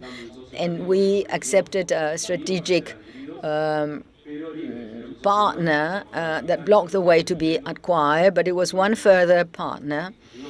And we had to be very clear right at the beginning, and the funds that we had, particularly CASEC, end-to-end, and all that was very new, that the put and the call and the evaluation form in the future, and what could happen in a case of a liquidity event. We could transform shares in another vehicle in the future. So all the process was carried out in 2014, and that was tied up to the liquidity issue that occurred in 2017, and we converted all our equity in the equity of public company.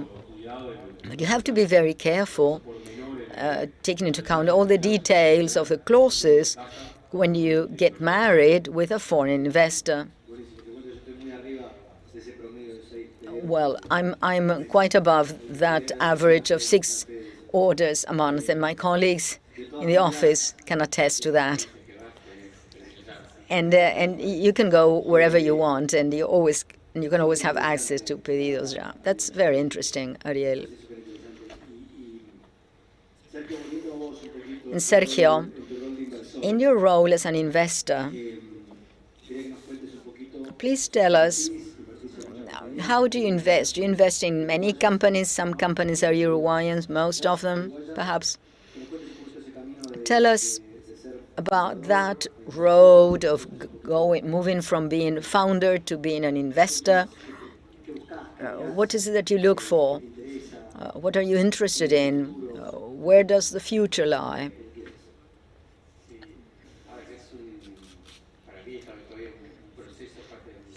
Well, this is part of a process and of a learning process.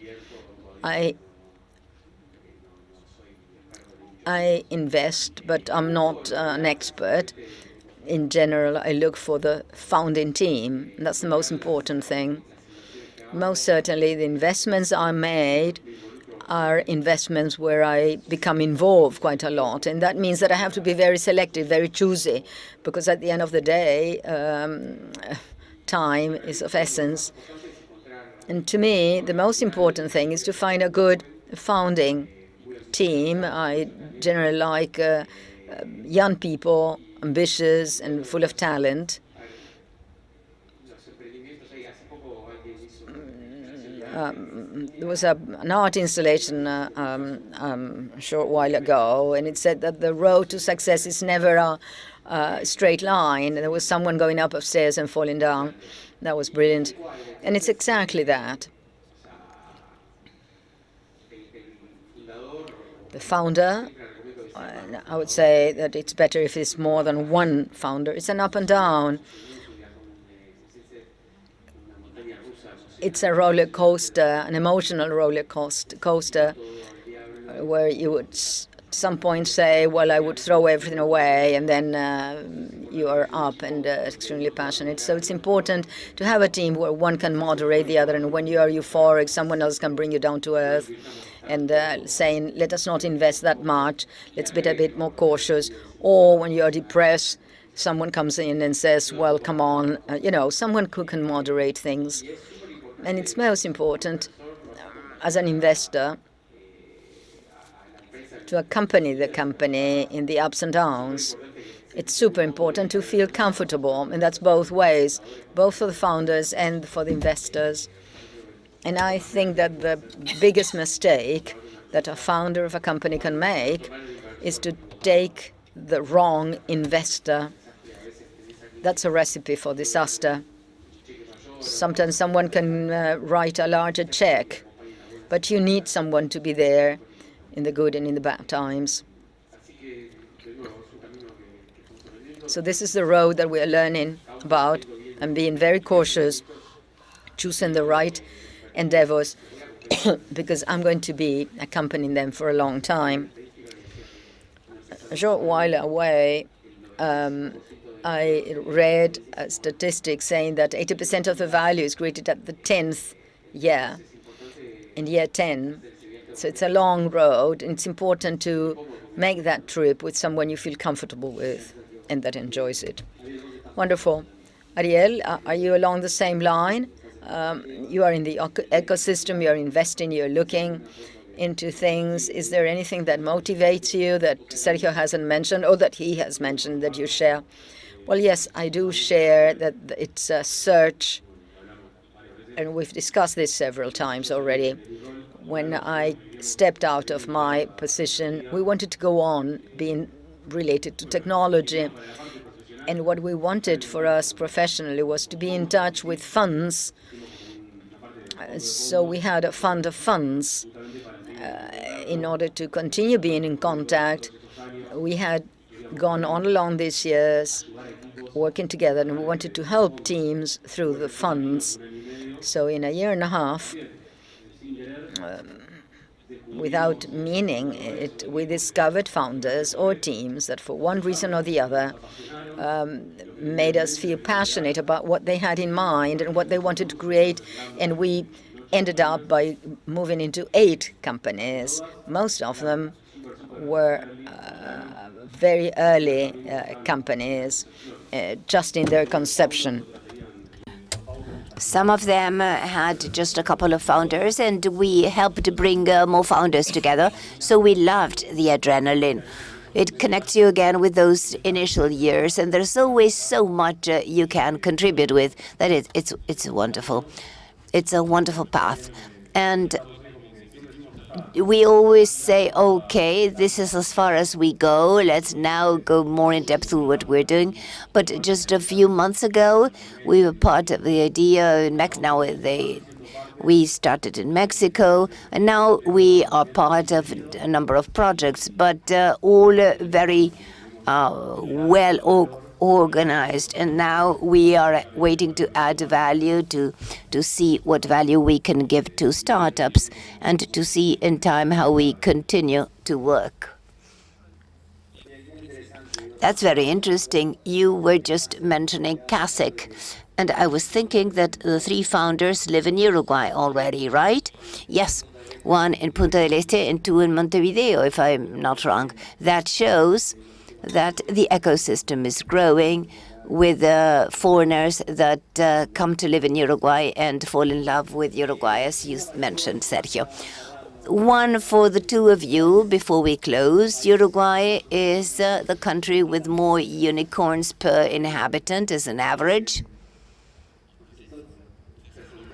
Are you sure of that? In Iceland? Well, in Latin America. The question is, this is for the 2 of you, are we going to see more unicorns in the next 5-7 years?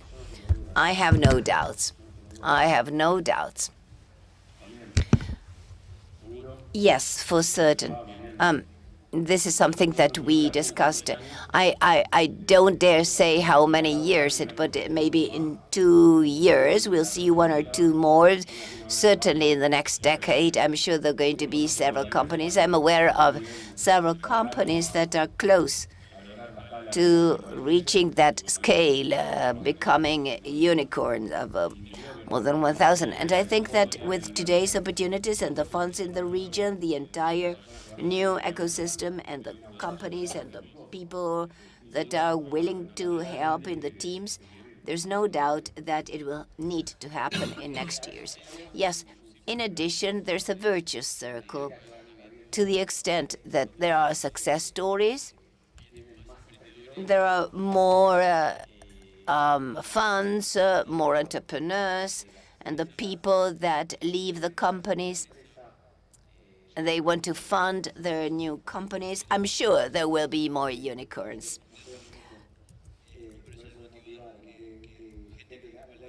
Yes, well, people who have succeeded and not necessarily have they always done well. I was thinking of the global on the World Cup. Anything to add for the people that are halfway there? Something that you'd like to add that you haven't said yet? Well, it's not for all. Entrepreneurship is not for everybody.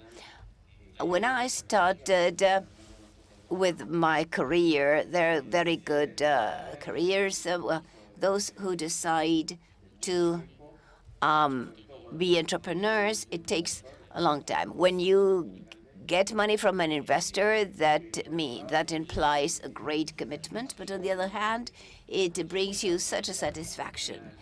It's like there's nothing like it, and that is why we want to relive what we already experienced, as we do it as an. So I always say that it's like the difference between being a father and being a grandfather. It's like re-experiencing the same, but without the same level of stress and sleepless nights. Ariel, well, yes. Oh, in line with what Sergio says, today there are many startups, that come from 5 or 6 year old companies, and they make a lot of money. At least that's my experience. The market was not as well. The market didn't have so many experiences, but the first year of execution of these teams, there's a huge thing that they can do, and they are used to being in key places in these organizations, and they are used to the dynamics that I guess. So founder has part of the founder has part of that value.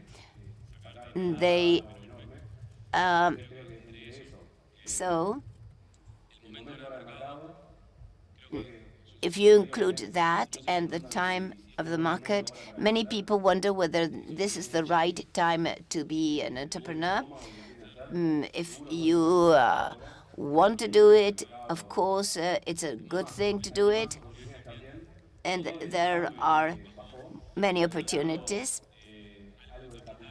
But getting some capital, there are many opportunities to create value, and to show what you're going to create has a real value tied to the idea of the project to go out in the world and to get larger capitals to go global or more regional. Some years ago, that was not so, because they were creating real value companies. But today, this stage is very good to create.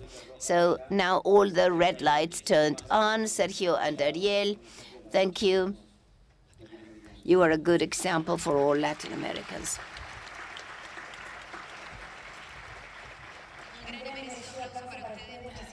So thank you, Sergio, Ariel.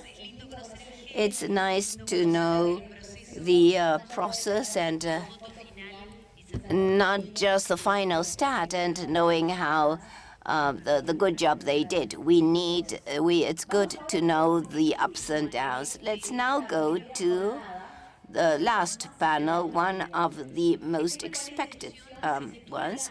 This is called New Technologies to Move Forward to an Efficient Energy Transition that is sustainable and efficient. What's the role of technology in decarbonization of economies, both in the public and the private sector? Today, they face growth and development in a sustainable way. One possibility is electromobility and green hydrogen. In this panel, we are going to speak of the global change, and we are going to invite the speakers. Benigno Lopez, Vice President of Sectores y Conocimiento of IDB, and the members of the panel with him in this very interesting. Jürgen Petersen, Senior Manager of Sustainable Services of PwC Germany, Omar Paganini, Minister of Industry, Energy and Mining of Uruguay, Guillermina Vidal, Project Manager, Proyecto Tango, Hainu Gen, Argentina, Timo Bolehey, Executive Director, H2 Global Stiftung, who's via Zoom from Germany. Welcome, Timo, and Christian Moller, whole CEO and founder of Goodwins Denmark. Welcome. Good afternoon, everybody.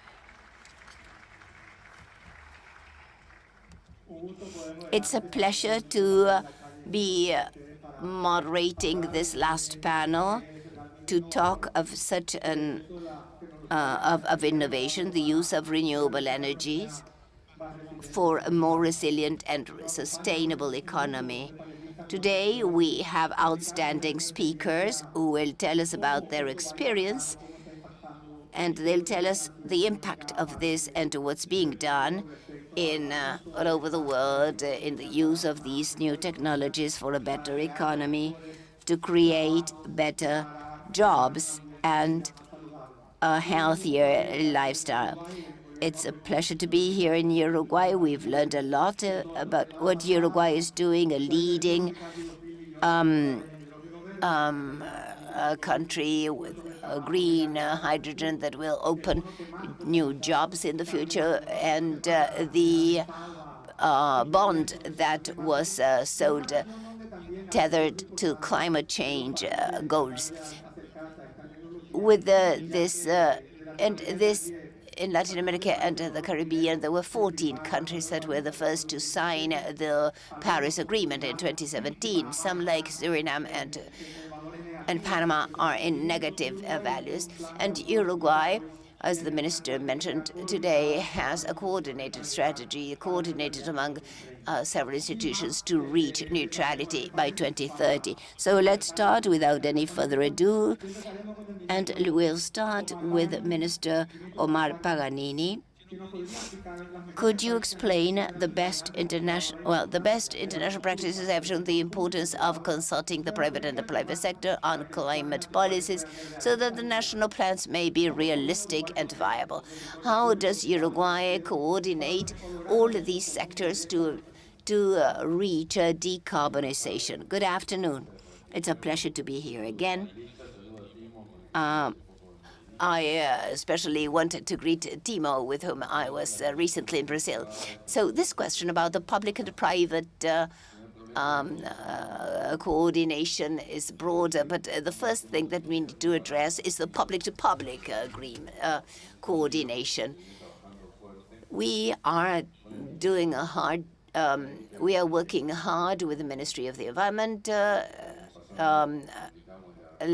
Agriculture, and Finances. Last year we agreed on an agenda for a carbon neutral agenda by 2015. We worked with with a team to be able to issue this bond. So internally we are working. We have the public utilities companies such as ANCAP and UTE, who are also coordination, and there is an interagency group for green hydrogen. Not only do we have the utilities companies, but the Ministry of Transportation, ANI, the National Research and Innovation Agency, and LATU, the Technological Laboratory. And so we have to promote the private sector so that they may participate. And one of the first things that we've done is to promote the development of a roadmap of green hydrogen in Uruguay, so that the different stakeholders may have a clear understanding of the feasibility or how we could go about it, and so that they can make decisions. The roadmap was submitted to public opinion and we hope to have the results by next month. Some of the results there come from the roadmap, and we believe that that's a way we can set our path The government is providing funds to develop a pilot plan. We contacted public consortia, offering them because we want to learn this learning curve of green hydrogen and to integrate different agencies and the academia. Third, obviously, there are instruments to promote investments, such as the Investment Act, but we especially stressed projects related to renewable energy and specifically with green hydrogen. Finally, we tried hard to disseminate the green hydrogen strategy. We have traveled abroad to make it known. Last year we went to Europe, we participated in a number of events, and people from other ministries have also done it to disseminate the idea that Uruguay wants to be in this green hydrogen strategy and to attract investment. And finally, last but not least, Uruguay has a national strategy, a long-standing strategy of credibility and stability and respect for the rule of law. Thank you, Minister. As you said, how to coordinate public and public-private. Yes, Jürgen. In particular, green hydrogen, critical to a net zero emission strategy. Well, firstly, it's great to be here. It's a pleasure to be on the panel, and it's great to see that Latin American countries are also looking at this topic. Why is renewable electricity and hydrogen important? So, I mean, if we look at this energy transition, there are three things we can do, right? So there's being more efficient, that will help us reduce our overall demand, and that means the kilowatt hour of energy you're not using is the best kilowatt hour because you don't have to buy it, you don't have to produce it. And then is electrification. So not every country is as blessed as Uruguay with almost 100% renewable electricity. So this is certainly a driver where we will see not only the current applications using electricity, but new ones as well. So think about e-vehicles, for example, or in industry, you will see process steam, for example, not being produced with oil and gas, but with electricity. So that's an option. And then for the sectors you cannot electrify and where you have maximized your efficiency, that's when you use hydrogen. So, and that means typically in the transport sector applications where you have very long distances, you need to fly to a different continent, or your truck has to go 1,000 kilometers, or for example, rail applications. And in industry, you need hydrogen because of very high temperatures. Think about steel. In the steel industry, you need more than 1,000 degrees. And that's where you use hydrogen. And similarly, and that's very important actually, as a feedstock for the chemical sector. So chemicals is a very hydrocarbon intensive industry, and you need to defossilize those. So hydrogen is the main option to actually defossilize the chemical industry. So that's why electricity, green electricity and hydrogen must play sort of hand in hand to decarbonize the entire economy. Thank you very much. Guillermina, tenemos una pregunta para vos. Más allá de la rentabilidad. We've got a question for you, Guillermina. Apart from profitability, what are the most important criteria to making decisions in terms of green hydrogen? Good afternoon. It's a pleasure to be here. Well, what a question. The decision-making process in green hydrogen processes is not as obvious and simple as it may happen in renewable energies projects or more mature energies. We've been talking about green hydrogen for a long time. It's there in all conversations regarding energy transformation. But to move from paper to action and investment, which will certainly make us reach the goals set out by the various countries, climate change, 2030, 2050. That's the large channel. And as it was said here, there is a demand, there are sectors willing to take up this hydrogen, but this requires lots of adaptations and modifications in terms of the technology and the demand to be able to take hydrogen. several measures and incentives to demand must be in place. And Europe is doing a lot of work and good work, like Pact 50/55, because to invest in hydrogen, we have to look at the entire value chain. It's not only the production, the supply, but also what's happening in the demand and the enabling infrastructure. Because as developers, we are going to invest once the demand is in place, as well as the infrastructure to make all this large chain feasible. Having said this, hydrogen has come to stay, is here to stay, unlike what happened many years ago. The energy group I represent has a project in Argentina, a pilot project. It's been there for over 10 years. And we have tested and invested, following the name of this forum, Test and Invest. And I think that now we can move on to a commercial scale project that we're carrying out in Chile. And this is because the conditions are in place so that in a 2 or 3 year horizon we'll be ready to make an investment decision. And this takes me to another subject. These are long-haul projects. They require 8 years since the moment you envisage a possibility, you understand there is a need in Europe to have this green hydrogen to decarbonize economies, but nothing is going to occur tomorrow. You need lots of years. We've been studying this for a year and a half, and will be in the market probably in 2028. So we have to work on all these things, the demand, the infrastructure, and developers. We developers have to work on trying to look for a way to produce more competitive hydrogen according to the demand, because the large demands are looking at hydrogen at global level.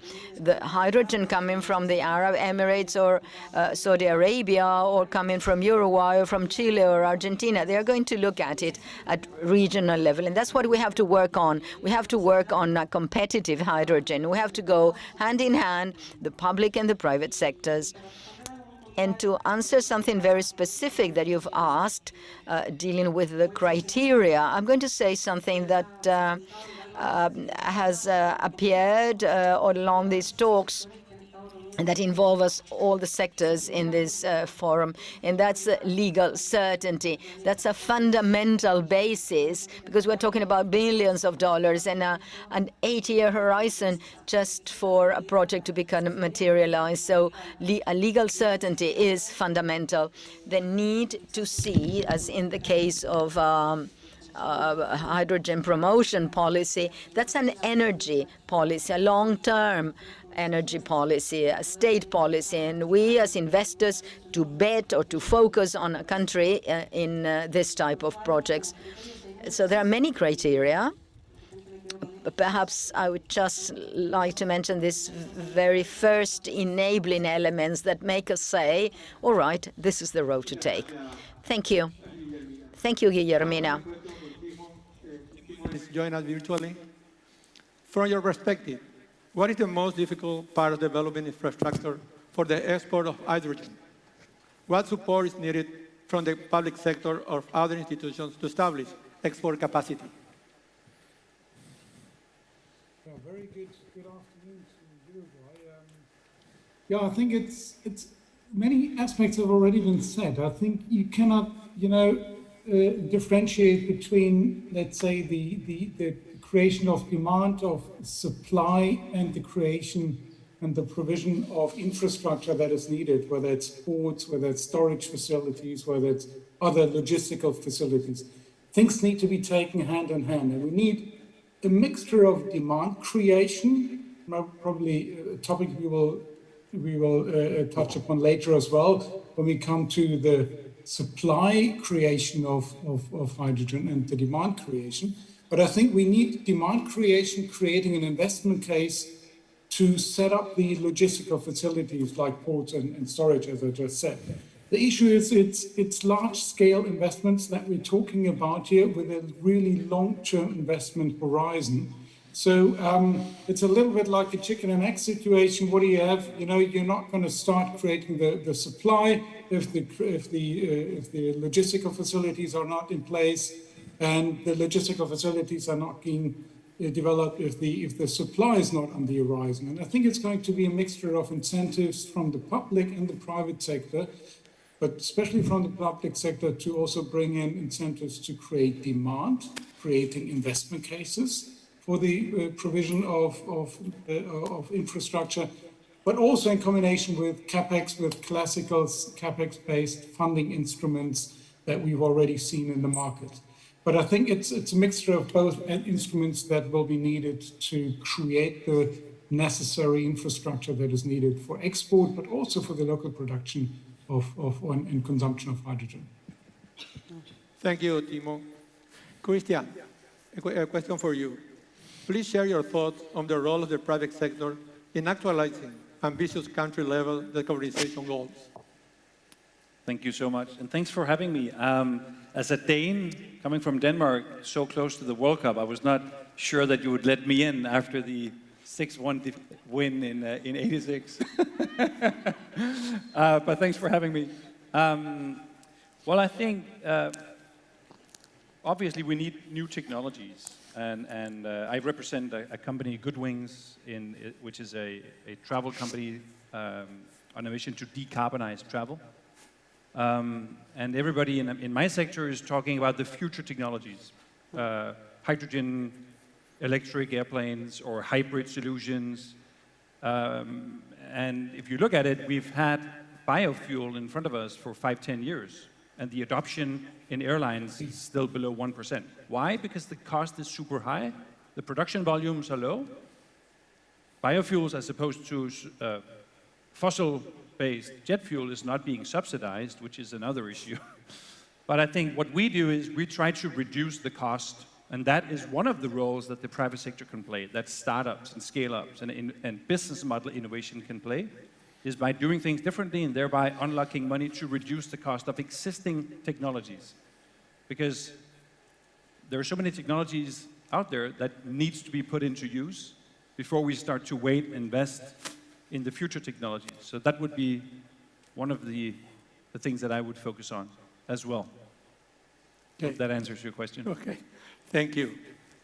Ministro, una pregunta para Mr. Minister, I've got a question for you. This year, Uruguay asked for a consultation of its roadmap.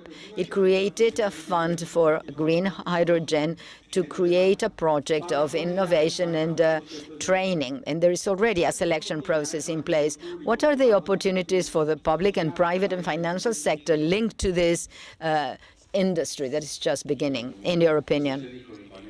Well, as it was said in this panel already, and I think it's important to take into account, this is a medium and long-term development.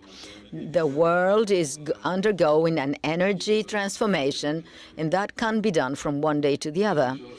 And that's why it's important to have all the sectors in line.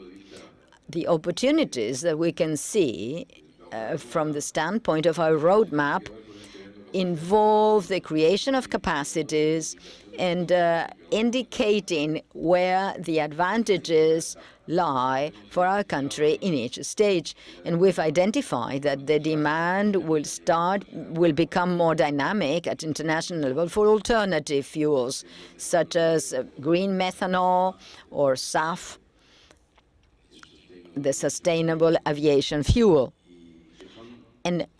And these are a combination of two things, green hydrogen and some carbon, biogenic, organic carbon, that is carbon coming from the biological production and not fossil fuels.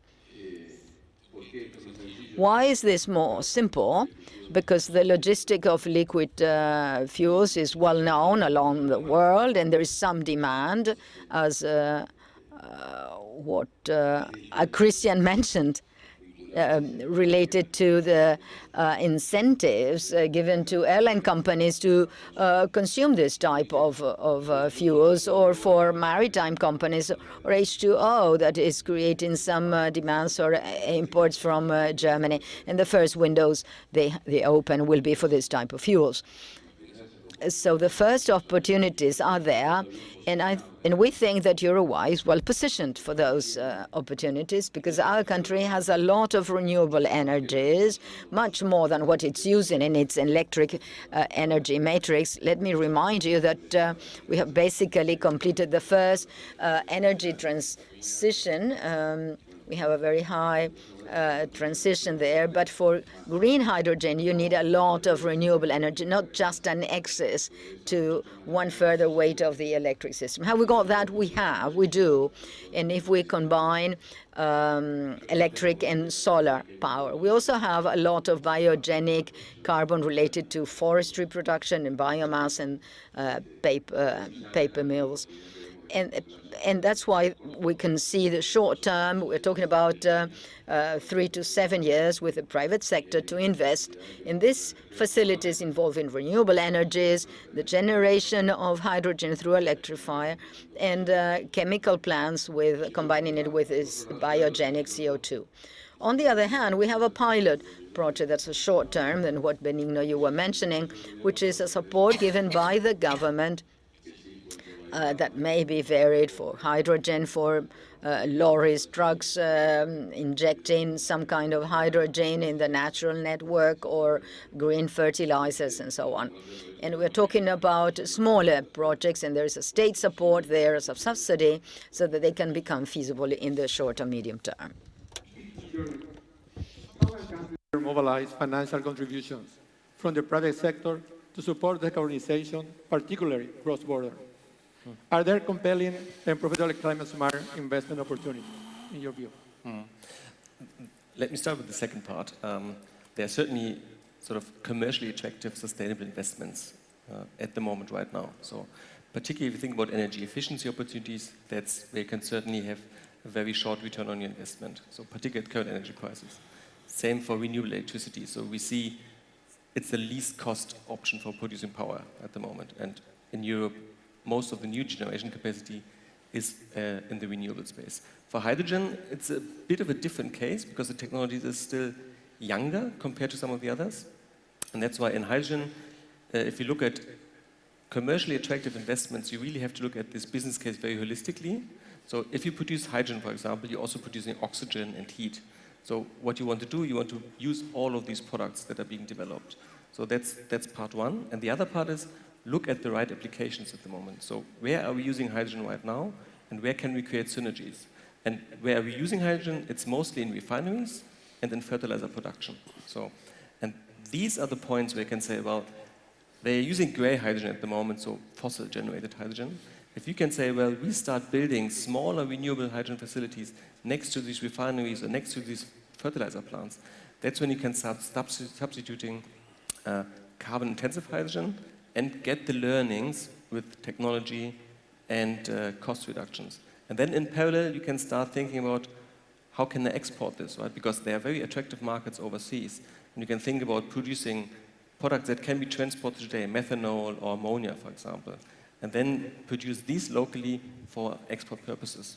But I think it's also really important to look at some local projects here, and this is really important of create the local learnings that you actually build also the workforce around expanding this business in the future. Okay, thank you.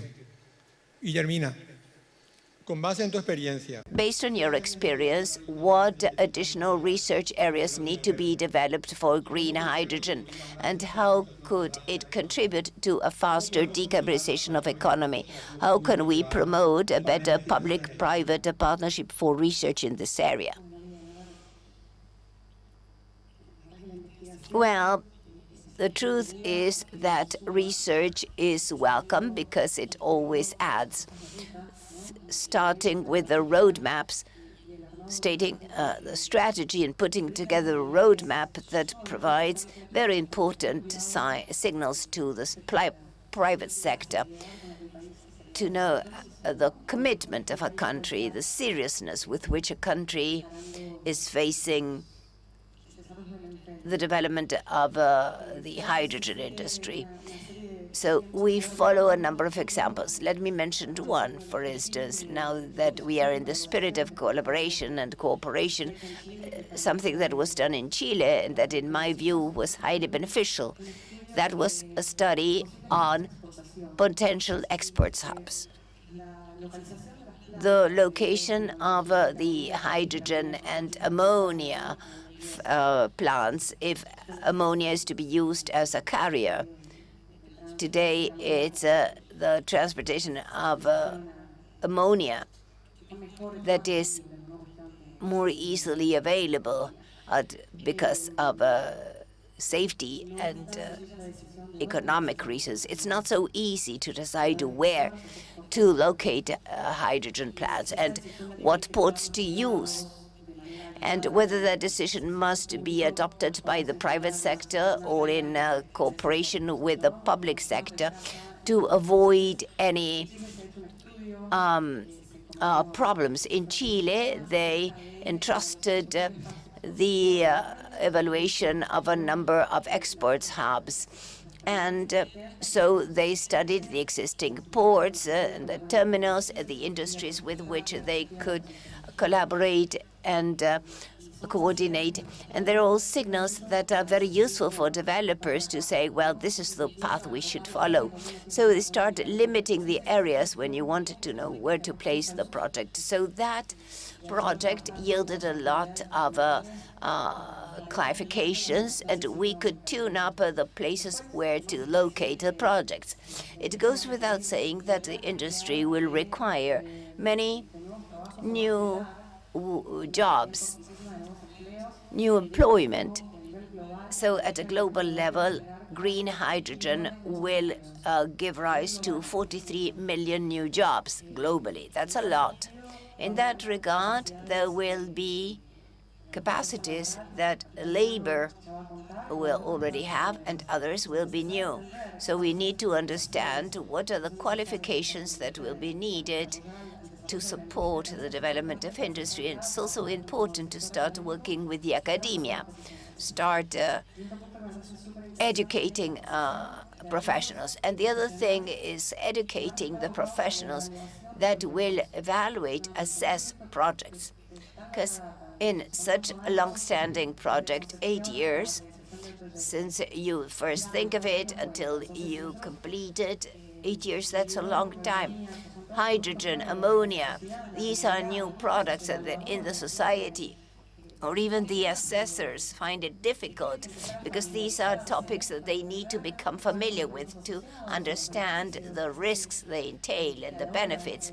So when a government office receives an environmental impact study, we need to understand what we are talking about. So the training of assessors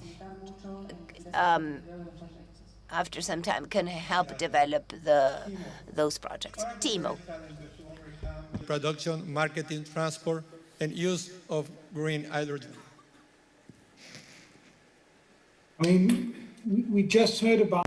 Acabamos de oír sobre eso. Hay una enorme.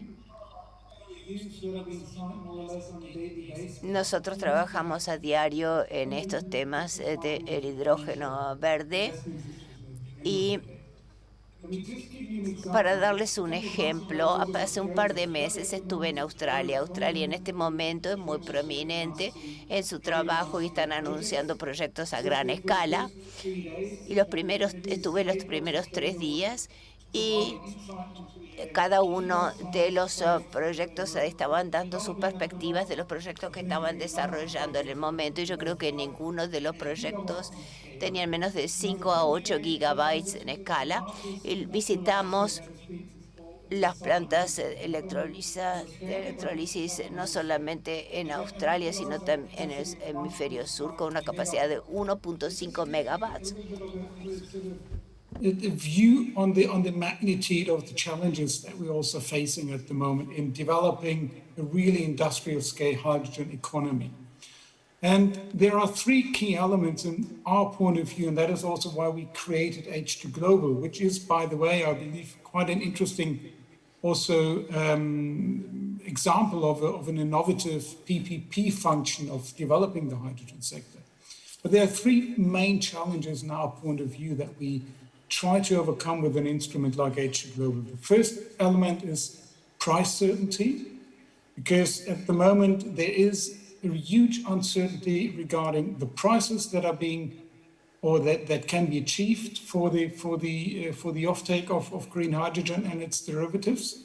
The production costs are still significantly higher than the production costs of grey hydrogen, for example. Nobody at this point in time is willing to pay that, so there's a huge gap between production price and demand price that can be achieved in the market.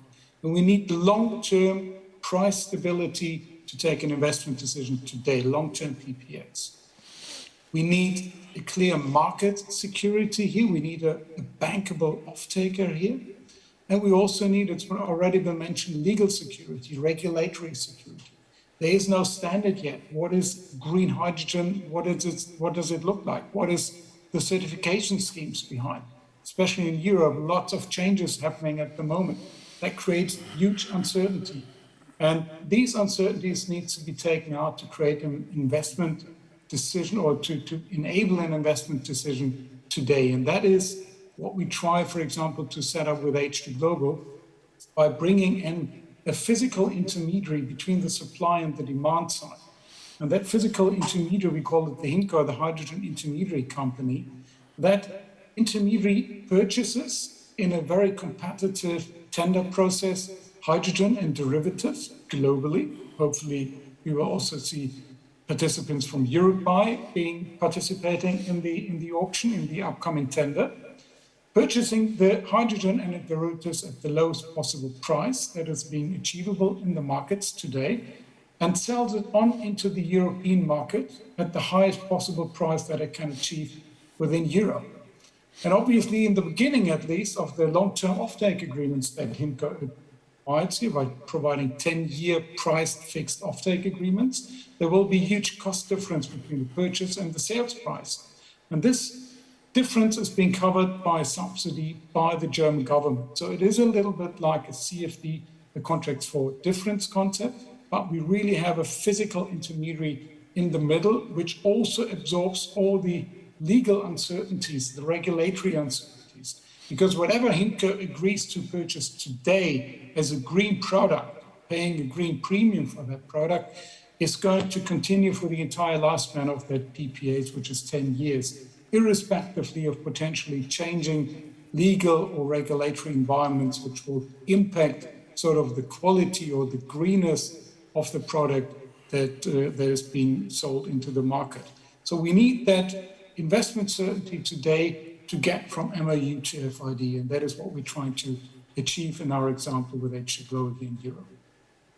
Thank you. Christian, Goodwin raised $3 million in investment amidst the COVID economic and travel bans. What have you learned about attracting investment in sustainable business? What advice do you have for other sustainable businesses seeking to raise funds, particularly how to communicate their full value proposition? COVID was not very fun for a travel company, that's for sure. I think we lost 100% turnover within a week in February 2020. So we really had to dig deep in terms of mobilizing energy and the ability to persuade existing and new investors to pour more money in. At that time, we had raised 10 million US, but we managed to get an additional 3 at that time, and later, recently, we closed another round. I think it's all about translation. So I studied philosophy and business 25 years ago in Copenhagen and have worked in sustainability for all these years. And the change that I was working for at the time as a student activist is coming now. But the business logic in many boardrooms, in many purchase decisions, B2C, B2B, B2B, is still the old economy. So we have to translate into the existing logic, which also a lot of investors have. So what I did was I explained the risk of continuing to do business as usual. I explained how the new EU directive for sustainability reporting, which will come in effect in 24, impacting 50,000 businesses, all businesses in 26, how that will be a business opportunity for a travel platform, providing greenhouse gas data for the businesses. So I think it's really about translation into the language that they understand. They understand minimizing risk and business opportunities, but they have less idea of the new type of value creation and the societal value creation that you can create. Thank you. Very good solution. Ministro. Mr. Minister, how is Uruguay leading in the rest of the region in terms of climate policy? How can it add to an international coordinated effort to get to these goals? Well, there are several international agreements underway. The Paris Agreement in particular, and I think that they are fundamental. And to have world coordinated actions to generate the correct incentives. Now, what happens in this region is that we've got something to offer to the world, and which is far more renewable energy than the ones we need in our local energies, for our local energy. So we could be a good complement to regions such as Europe, where they are in the opposite situation. And so we have to make that market feasible. And there we have all the opportunities that we've been talking about, but also problems arise, and the problems that we have tabled in this conversation. How can we have a long-term demand? How can we have a good regulatory framework? How can projects be feasible and profitable? And so we can collaborate, first of all, by embarking in all this and agreeing and discussing with the countries involved and the mechanisms to finance all this. If this doesn't happen, the local demand won't justify this type of project, on the one hand. Then on the other hand, we have to go a little bit beyond hydrogen and a more general energy transformation. And the Paris Agreement can help out, but to get to tangible results, such as a financial bond financing our national budget on the basis of having a reduction in the rate if we comply with certain environmental goals. It's a way of transforming a commitment that it's a bit in the air and making it more tangible. And I think that this region can move forward in this area and show a road to the world, and have incentives receiving incentives from other parts of the world, such as from Europe. Thank you. Electricity generation from renewable sources and green hydrogen complement each other in the path to decarbonizing entire industries? Good question. I think electricity, green electricity and green hydrogen will always play together across the different sectors. I mean, firstly, for green hydrogen, you need a lot of green electricity, right? So this is one of the fundamentals. But across all the different sectors of the economy, I think about transport, for example. In transport, we will see both. We will see electrification for passenger cars, and we will see the use of hydrogen. And this is probably going to be more electrification compared to the use of hydrogen. In other sectors, the industry, for example, we will probably see a significant amount of green hydrogen being used and being needed, and some electrification. So it always goes hand in hand, both, but probably across the different sectors in different shares. Thank you very much. Guillermina, ¿qué importancia? What's the importance of international coordination and dialogue on public policies to develop the global market? Well, it's fundamental, as Mr. Minister said.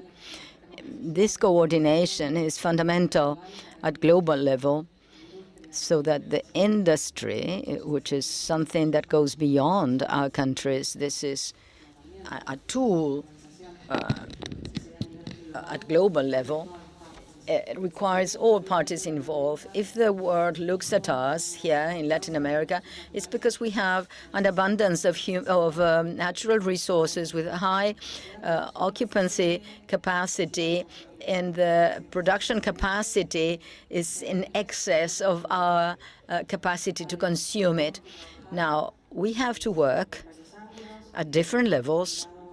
On the one hand, as Christopher said, the question of certification, that's something that we have to follow up closely. And the certification that this green energy that is feeding the electrolysis of how to produce hydrogen end-to-end can qualify and comply with certification requirements in the country of where the demand is, wherever the demand is. Europe may have its own rules. Asia will have its own rules. And then on our side, I think there is something very important that we have to work on. I also like what Mr. Minister said. I think it's important to make a coordination within the public sector, because hydrogen also touches or deals with many sectors of the public area. In Chile, there is an interministerial committee of 11 ministries. And so the dialogue and the focus on the goals of these 11 ministries is fundamental, so that the guidelines can come down in line. Then there must be a dialogue with the private sector, where there must be signals, and that you have to hear and listen to the private sector to see what the barriers are for development, because we are here to invest and to accompany the country and the world in the pursuit of these goals. And we have to look after competitiveness of our natural resources. We have to make some adaptations in the regulations to favor the competitiveness of green hydrogen in Latin America. And I think that all Latin America has a hard work to do. There are some actions that are being studied and that are looking into how to leverage this competitiveness. And this is not only involving the cost of production and generation of this energy, but some costs of transmission and transport that may erode that competitiveness and have higher costs. And it would be good for the region to think about certain measures that can in some way be compared and shared. So I'd like to see how we can develop that. Thank you. Timo. In your opinion, how might renewables improve social inclusion? In the transition to renewables, how do we ensure that the benefits reach the whole population equitably? In hydrogen, and hydrogen is like a catalyst again for renewables. I think it's a huge opportunity, especially for emerging markets, to improve social inclusion. I mean, at the moment already 1.3 million people are working in the wind-producing sector. This is going to tenfold within the next 20 years. I think it was already mentioned by 2050, we expect that we're going to have close to 50 million jobs in the hydrogen economy worldwide. So there is a huge potential to create new jobs, and very important new jobs in different markets, in different geographies, like in Latin America, like in Africa, for example. And I think renewables and hydrogen specific create that huge opportunity that you can not only use sort of the production of the renewables in Uruguay, in Brazil, in Latin America, but you can use it to export it into Europe. You're creating with hydrogen a new commodity, which then creates jobs beyond, let's say, the domestic markets could provide in the medium or longer term. For example, also in regards to how do we ensure that there's access and social inclusion in Brazil. Before I left the German Development Corporation, we started a project called H2 Brazil, which is like a spin-off of H2 Global, where there's huge focus also laid on the inclusion of women, for example, into the hydrogen economy, creating new jobs, cooperating with universities, with other institutions to provide skills development, to bring in new power new jobs into those new economies that are being created. And I believe it's a huge opportunity for the entire economy and the job creation, especially in emerging markets. So I believe it's a very good opportunity there. Thank you. Christian, the last question for you. We are going to overtime, but I think that we are allowed it. Would you recommend other companies pursue B Corp certification? First, can I just get a hand? How many are aware? How many of you know the B Corp certification? Empresa B? Okay, there's a fair share that knows about it. I think if you today in the future want to attract the right type of capital, the right talent clients, I think you need to, authenticity, trust is one of the most important drivers for corporate professional relationships. And I think for us, the B Corp, we were certified the first time 4 years ago, recently recertified. For us, it has definitely been a way to grow the business, to find the right people, to work with, to work for. But it's also the B Corp certification is also a journey. It's not a fair trade certification. It's also a journey that you continue on. You continue to push each other. My visit here, I'm going to meet all the B Corps in Uruguay and some of the B Corps from Argentina, and we're positively challenging each other in the way we do business. So it's a great community to improve the way that you do business and the shift from a pure shareholder to a stakeholder economy. Thank you very much. Bueno, muchas gracias a todos por su atención. Muchas gracias a los panelistas por sus presentaciones. Yo me quedo con lo que se había dicho acá. I would like to thank all the panelists, and I would like to wrap up by saying that we need a lot of coordination, not only private and public, but public and public, to generate the energy necessary, because the region has the product to be developed, the world needs it, and this will help us to improve the quality of all human beings. Thank you very much. Muchísimas gracias a los. Thank you to all the panelists and the moderators because of this exchange in such an important topic.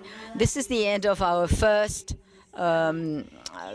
day of the Test and Invest Business Summit. At the entrance hall, we have a showcase of innovation where you can see the main technological developments being implemented in our region by very well-known international companies. And you'll be able to have contacts with government officials for the technological developments. I'd highly recommend the ANI stand in Uruguay 21, where we have experts that can clarify any of your doubts. Please remember that tomorrow we have our second day of this business summit starting at 9:30 in the morning. There are going to be matchmaking and masterclass sessions taught by international professors from very prestigious institutions. Please don't forget your ID tags. We also have a cocktail now at MACA, at the Museum of Contemporary Art, and we have vehicles moving from here to the museum or from your hotels. So we would like to see you there to do some networking and relax. Thank you for attending the first day. We'll meet again tomorrow. Have a nice evening. Thank you.